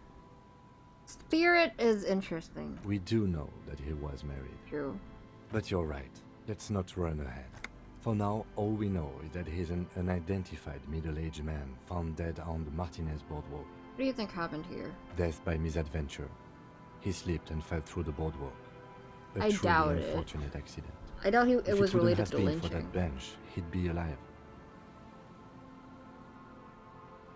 Could it be related to the lynching? No, I don't see anything that points in that direction. For now, let's treat this case as a simple, albeit sad, accident. and related to the murder case. Agreed. If this somehow converges later, why not? But keep it simple for now. You think he was drunk? Oh yes. What about alcohol poisoning and liver failure? Some symptoms of acute alcohol poisoning could have definitely played a role here. Severe confusion, respiratory depression, unpredictable behavior. Ah, sounds familiar. But I think that death arrived through head trauma, not liver failure. What about the kebab? Why were you eating when you had chewing gum in your mouth? What about it? The deceased ate some kebab. It's probably from a nearby place, maybe in the box. Probably didn't finish it. Sometimes a kebab is just a kebab. Someone should be held responsible for this broken boardwalk. It's dangerous. They'll seal this place off after the news reaches the coalition officials. I doubt that they have enough resources to actually repair the boardwalk. Not that sealing it off would keep anyone away. All it does is keep the city council's hands clean. Right. It does seem to be a pretty straightforward misadventure, although there's still a question of identifying the body. We just need to bring the library card to the library. What should we do with him? From where I stand, I can see two options. We either take the case and follow the leads to identify the body on our own, or we report back to the station and leave this for our colleagues to handle. We found him. We should finish this. Alright. We should first examine the library card you found. Then we can call the station from my kinema. Let them know we are taking We don't have time for this, to be honest, but I don't know. Doesn't feel right to just leave this here. Alright then. Oh, yep. I know. We'll be fine. Alright. I don't know what to think. Moonshine probably smells like tasty fermentation. Ah, change.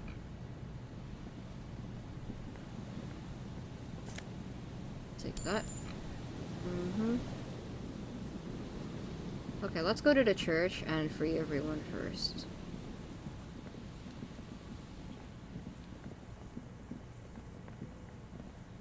Oh.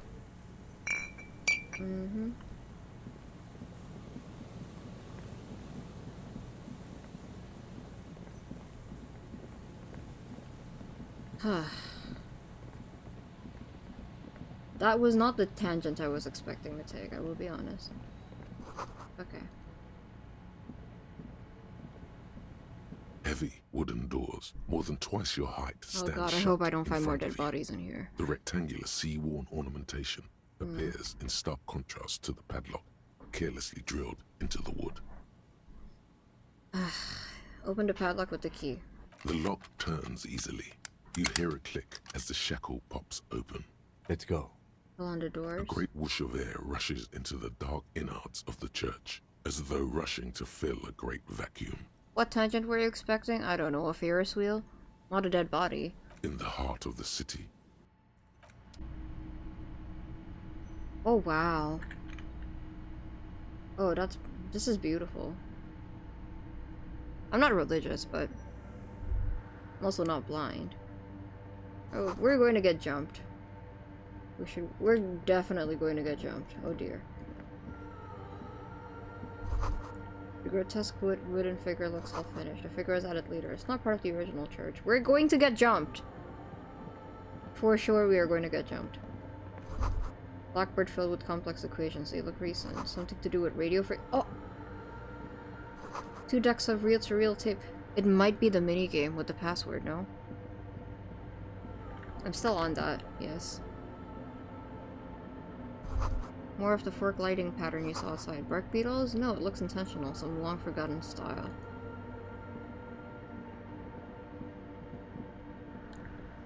Wow.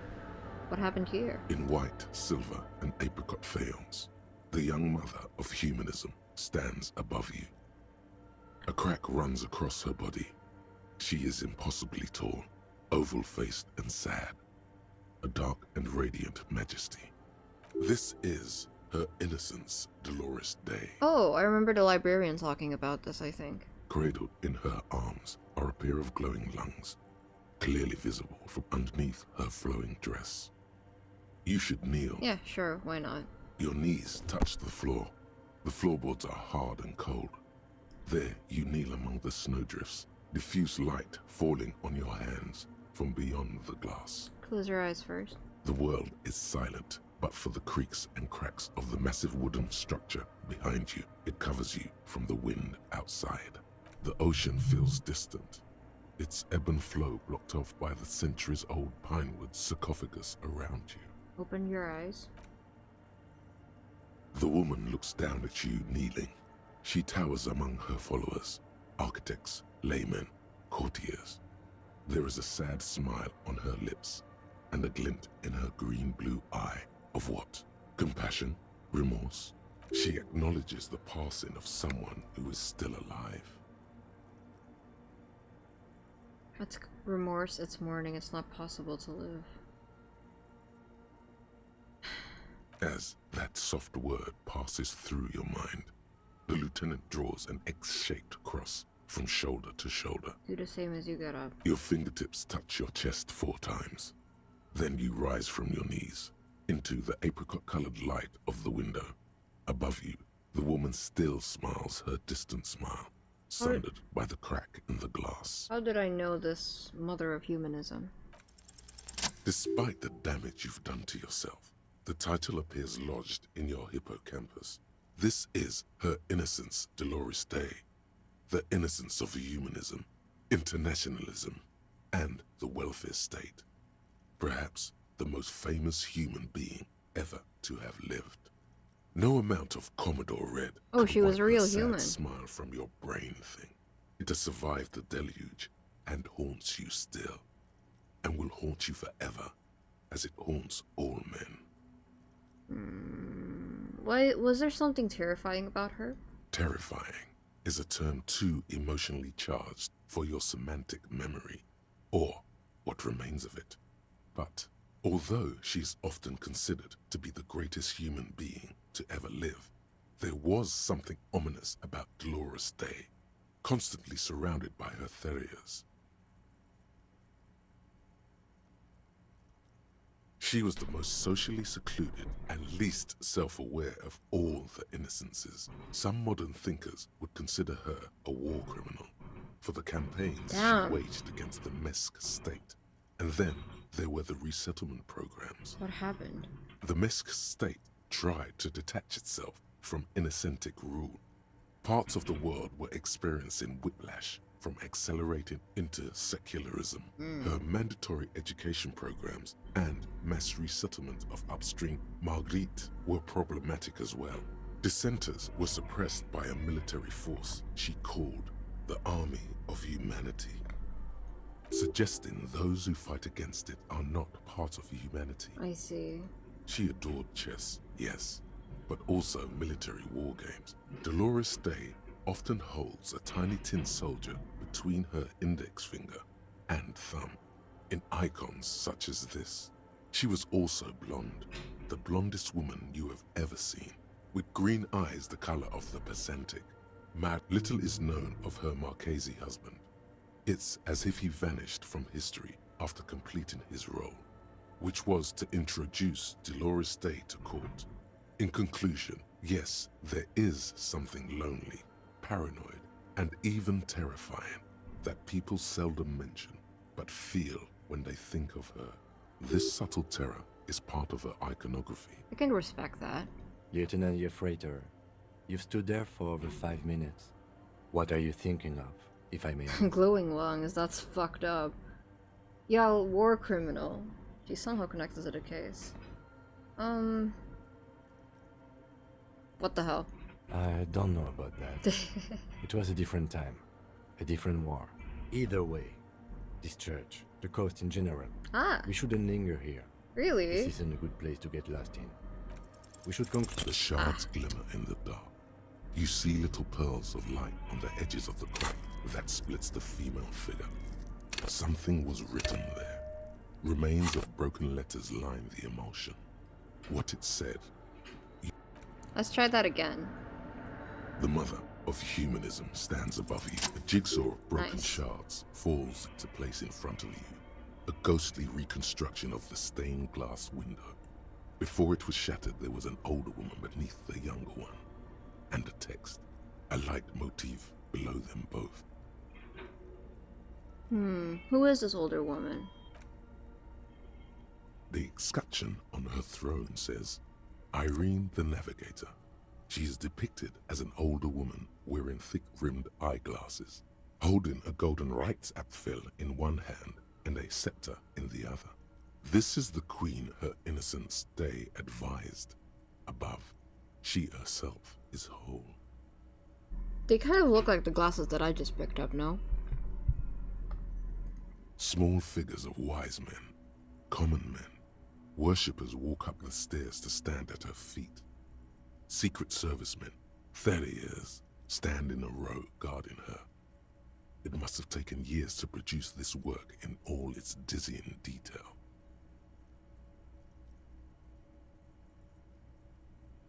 What shattered this mosaic?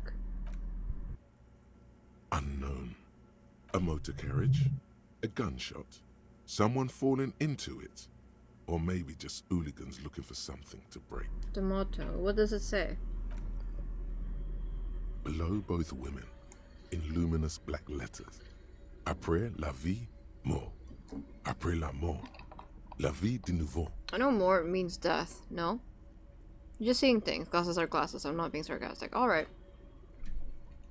And then, along the left side, Après le monde, la gré. Après le gré, le monde de nouveau. After life, death. After death, life again. Oh, after the world, the pale. The pale. After the pale, the world again. This is the great leitmotif of humanism, a summary of the effect of the discovery of this isola, the insulindian, on human thinking. A tremendous sea change, akin to finding life after death. Lieutenant, this used to say afterlife, death, after... Death, life again. You always know how to finish my world, sentences, the pale. Kim. After the pale, the world again. This exaltation is common in Dolorian sacralism. In the early years, it was even incorporated as the RCM slogan. No more, however. Why? It was deemed subservient to use a strongly moral intern-related motto. We already suspected of bootlicking. The sentence was also seen as too feminine. It was a macho thing. Of course. What's the RCM motto now? Justice, union, prudence, and force. Oh my god, what's the fourth option? Cool. I like the other one better. So do I. Oh! Biggest communism build-up. Employ... What the hell? Why did I get that achievement? But also, Kim. You don't mind that it's a little feminine by the RCM standards? You don't mind that? The mother of humanism towers above you. A wax painting on a cracked pane of glass. Nothing has changed in her expression. This is Dolores Day. The old woman in the village was right. This must be the Dolorian Church of Humanity in Martinez, or the small Pinewood Church in some records. You knew of the place? It's a minor landmark, not easy to find. Most maps misplace it. It was built not long after Revachol's founding, 300 or so years ago, by first-generation settlers. On the coast of an uninhabited archipelago where only animals had roamed before, in the wild reeds. What else do you know? There used to be 7 stave churches on the coast. Les Sept Sœurs, they call them. The 7 Sisters. Only one remains. The rest were burnt in the revolution or used for building materials. We should be respectful here, although the building appears to be deserted. I do not believe we'll find anything connected to the lynching here. Something else, perhaps?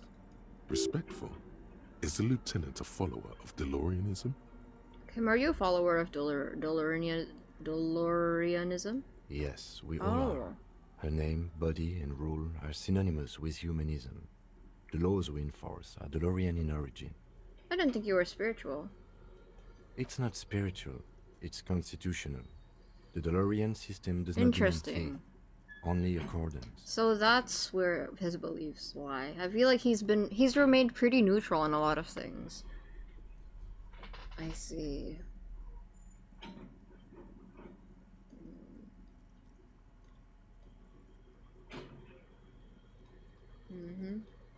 Okay. Good to know. portable Harmon Wowshi tape recorder. Is it possible recording something? Someone's siphoning electrical current from outside into this antenna. A machine stands in the corner, watched over What a line, by the Coma. figures on the stained glass window. It's turned on and quivering with soft electricity. Another radio computer. And this time it's already turned on. We should leave. I doubt this place bears any connection to the case. Yes, but this machine looks just like the one in the Doom commercial area. It's also quite similar to the one we have down at the station. Must be the same model. The one you saw earlier was the Ream Civic. This is the Ream Prefect, a model number RC7024, equipped with a Feld mainframe and a Ream-compatible interim printer. The Ream Prefect is the governmental version of the commonly used Ream Civic model. Although mostly based on the same technology, the Ream Prefect is equipped with better noise attenuation circuits. Wait, just let me investigate it. You see fluorescent play and print buttons on the keyboard. A hatch connected to the central compartment is wide open. The lieutenant says nothing. You see the machine's glowing frame reflected back from his diamond-shaped glasses. You're free to proceed. Behind the hatch sits a cube-like crisscross of filaments, smoldering in the dark like fireflies. Silver tape on the side says, in black marker, log, February to March. Another filament memory. Press play to talk with the repeater. The speaker comes to life. Static seeps through the machine's planar magnetic driver. An old lady greets you. Her voice sounds 100 years old. Good afternoon. Oh, it's her. It was her. This is the East Insulindian Repeater Station 1. Please repeat. Is this the personal log? It's the same old woman you spoke with through the radio computer in the doomed commercial area. Yvonne, it's me again. How are you? Good, thank you. Please repeat. Is this the personal log? It looks inside the core, but the tape on the filament just said log February to March. Good. Please repeat the password. Let's look around. There's no use trying to guess the answer. I still don't know the password. Received. At Fortress Accident, is there anything else I can do for you today? Like the one in the Doom commercial area? I have 2 machines registered to this company name in Martinez. One on Saint-Brune, the other on Rue de Saint-Ghislaine. Saint-Brune. That's the church. And Rue de Saint-Ghislaine? That's the Doom commercial area. Right. Anything else I can help? Alright, I'm finished. Goodbye. The machine's keyboard is... nothing happens. Alright, well, we'll return to this.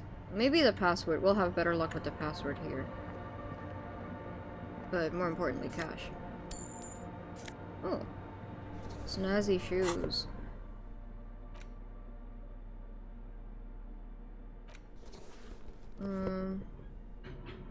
+1. Okay. I could use some empathy.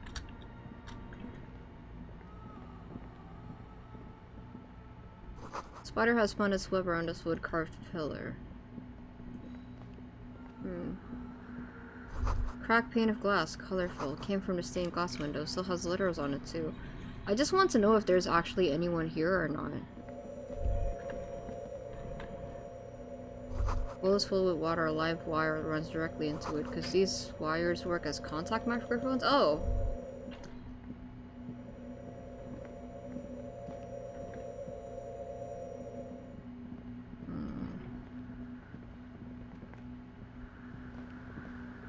Oh, welcome back, Captain. We're probably going to wrap up the stream soon.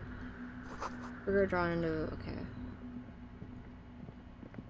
Doesn't look like anyone's here.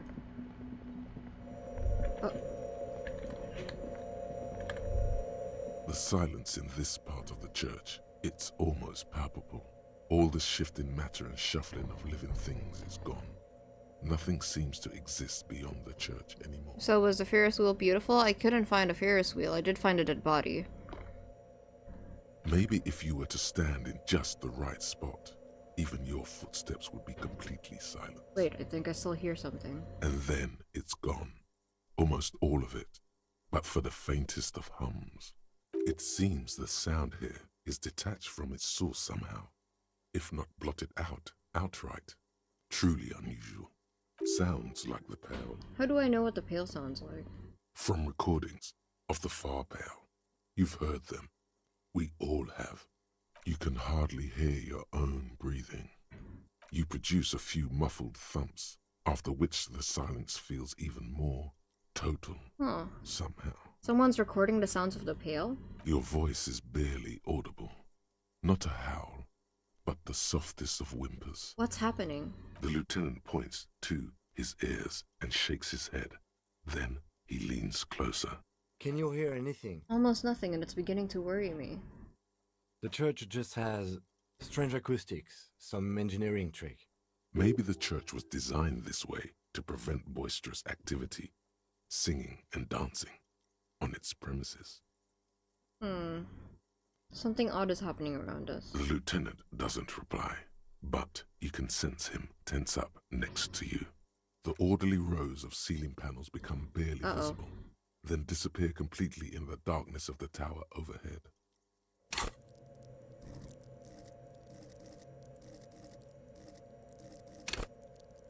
We are very close to leveling up our skill points.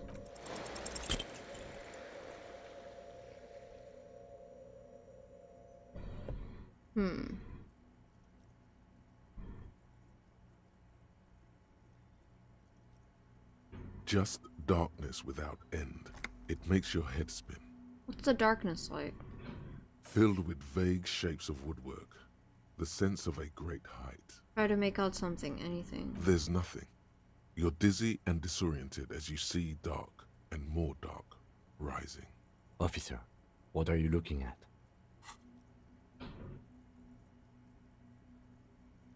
Oh my god. You see something hanging from the rafters, looking straight at you with dark eyes. Oh, so that's the crab man.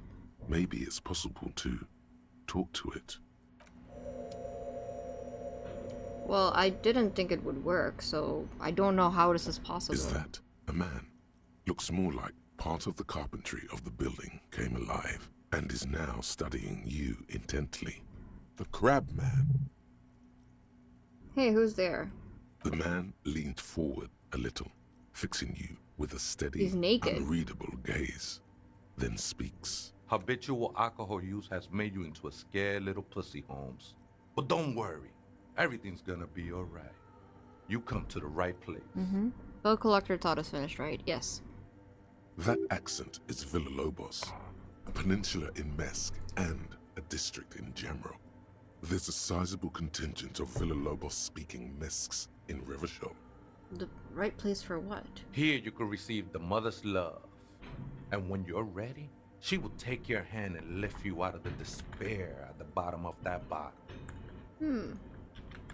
That sounds nice. This man is obviously a habitual narcotics user. Do we really need to question him? Hey, and what was that about, the bottle again? You haven't even drank that much lately. Lay off it already. Shish.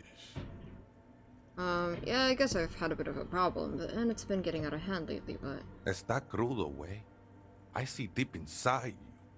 Your body and your spirit are suffering greatly from overindulgence. And you don't even know it. I'm actually here on behalf of some young people looking to establish a nightclub. I know it's hard to admit that you have a problem. I was like you once. Couldn't take an honest look at the damage Albino was doing to my mind and my spirit. You know, actually, since we're here, you may want to pay attention to what the ceiling climber is saying. Okay, who do you think you are? Some crazy guy on the roof? What is this shit? Alright. Don't trust me. Trust the mother. I'm only the messenger, Holmes. This is the Church of the Mother of I don't know what Silence. that is, Captain. You are welcome here. He sways gently on the beams, waiting for you to take it all. You have no idea what the fuck he's talking about. Is he just trying to throw you off your game? Whatever it is, he's quite confident about it. Just look how gracefully he sways. 'Tis not an act, my liege. Save him perchance, he hath deceived his very self. I see. Is a zealot. Some ravers want to turn this place into a nightclub. The ones in the tent outside, right? I see them. Think they scared of me. Wait, do they have a reason to be scared? Nah, man. They look pretty funny. And I don't harm no one anymore. Anymore. So what do you think about the nightclub, that is? Why not? They wouldn't bother me none. I'm usually way up there, imbibing. Ain't no music on earth that can reach where I go. Might even be nice to have some company.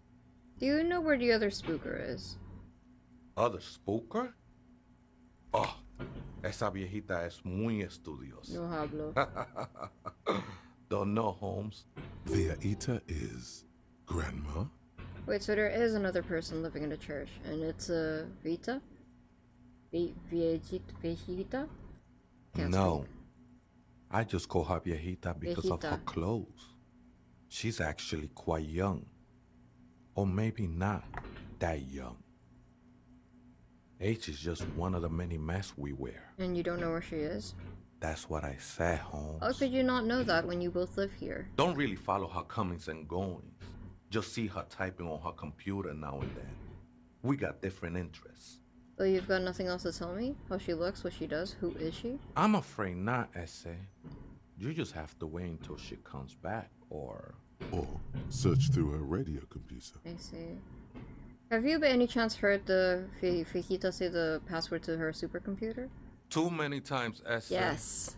You need it for something. I do, Tiago. Surveys are a good way to fish for personal information, especially in the name of public safety.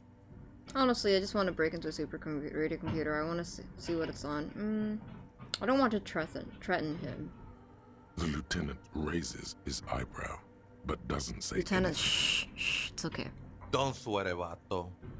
The password is afterlife death. What I figured that might be it.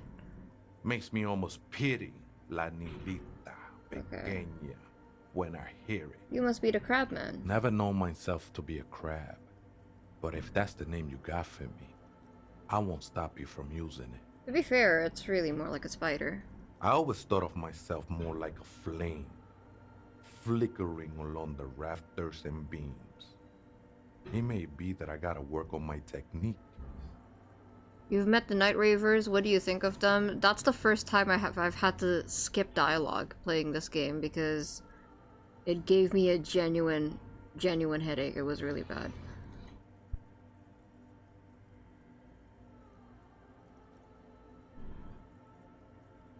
That's not the only technique he's working on. Look at those carved sculptures. And is that a satchel of tools over there? Wait, did you also carve all those sculptures? What were you before you became a crabman? Hold on.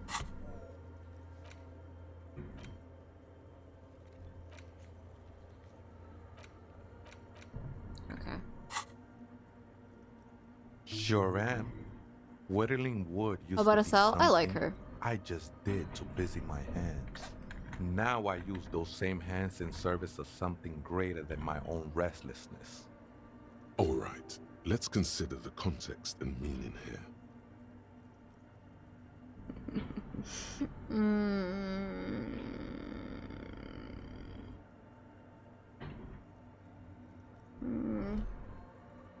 Honestly, I don't get it. All these figures look all finished. It's all just for the mother, man. No need to overthink it. What were you doing before you became a crabman and a woodcarver? I was in a gangway, but my memories of that time are fading. Most of them are already gone. I lost my memory too, and it haunts me, but I like it. It's like I get to create a whole new me, start again from scratch. That's not really the point, I say. You gotta give yourself over to service. Service of the mother, that is. What does he keep calling me essay? What does that mean? Do you remember your name, sir? Tiago's my name. Tiago. But those syllables don't mean much to me these days. A name isn't just your identity, but also, so to speak, your place amongst your fellows. Your place in the world. I ain't got no use for such a place anymore. My name's Harrier Dubois, and my place in the world is Lieutenant Double Yeferator. That's just the thing, Holmes. None of that matters. What are you doing here? This is a special place. There's a perforation in the world up there. A way out into nothingness. This church was built around it for purposes of veneration.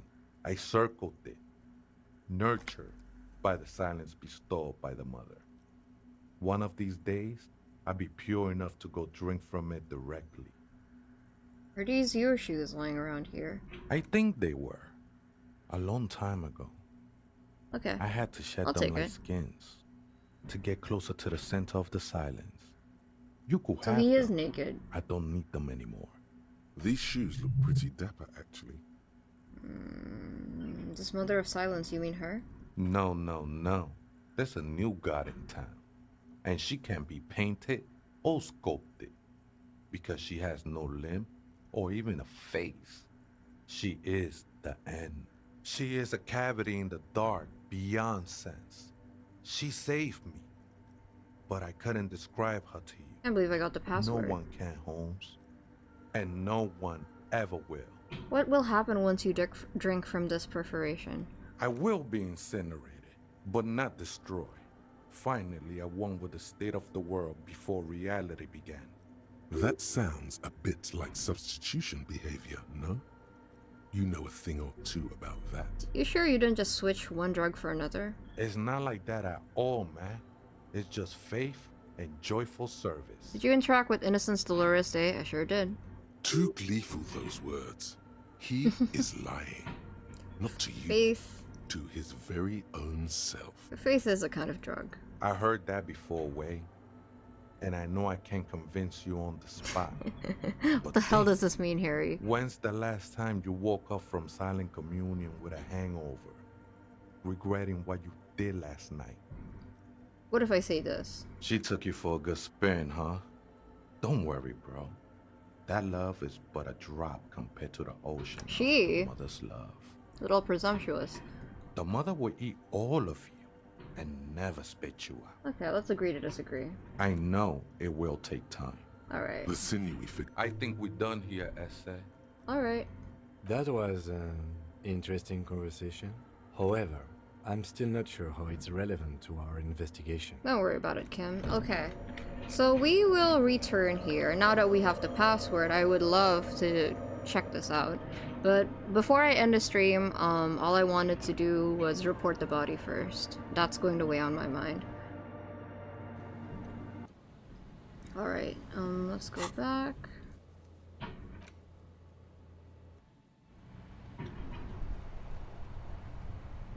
Alright. Inside, you see a set of steering levers, a radio microphone.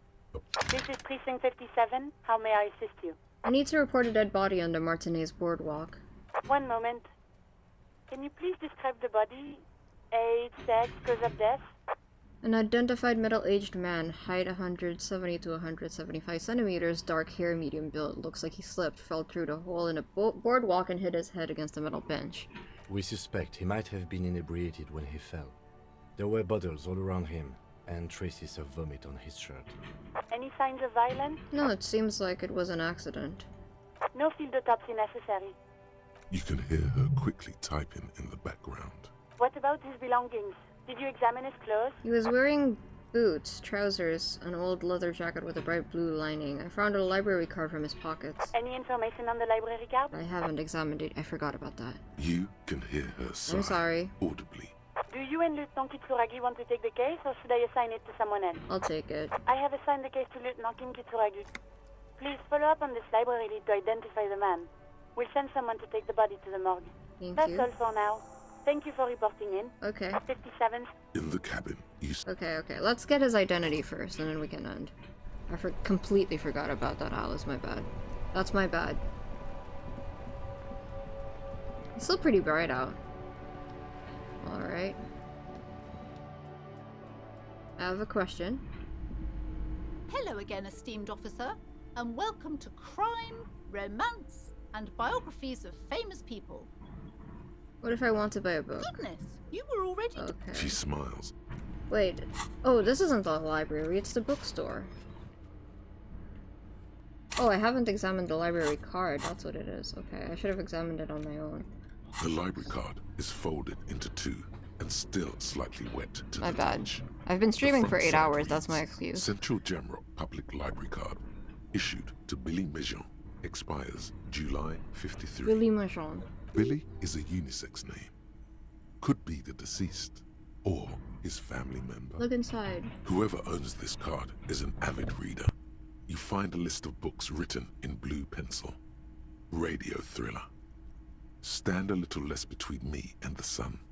The last one in the list is The Glinton Curve by M. Theobald. A library stamp indicates that the book has been returned.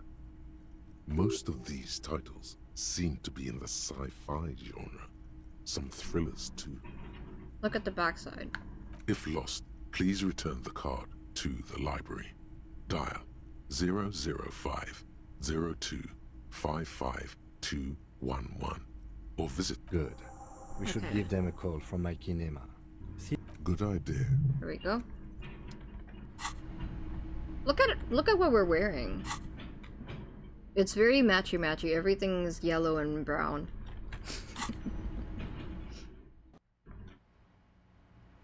We can do karaoke next time.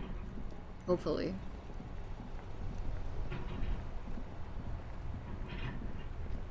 Inside, you see a set of steering levers, a radio microphone. Okay. This is Precinct 57. How may I assist you? Connect me to Jamrock Public Library. I'm afraid they're closed. It says here that the library is open from 10 a.m. to 6. We should try again during business. Anything else, detective? I'm done for now. 57. In the cabin. Alright. Lots to do next time. Okay. I think that would be a good place to end the stream. We've learned surprisingly a lot this stream, huh? I mean, there's a point of no return I'll warn you about, but you are far off from it. Okay, good to know. Yeah, there's a lot for me to chew on, I guess. There's a lot that we learned. And a whole other place that we just discovered. My brain is a little fried after today, I will be honest. I will try to be more present next time I stream. But I'm glad that we finally got to go to the other side of the town. And got to do a lot of the things. I think we managed to finish quite a few tasks today. I'm pretty happy with that, actually. Alright, I'm going to take a nap now. It's been here, Kiko. Thank you for coming. I appreciate it, and I'll see you next time. Bye!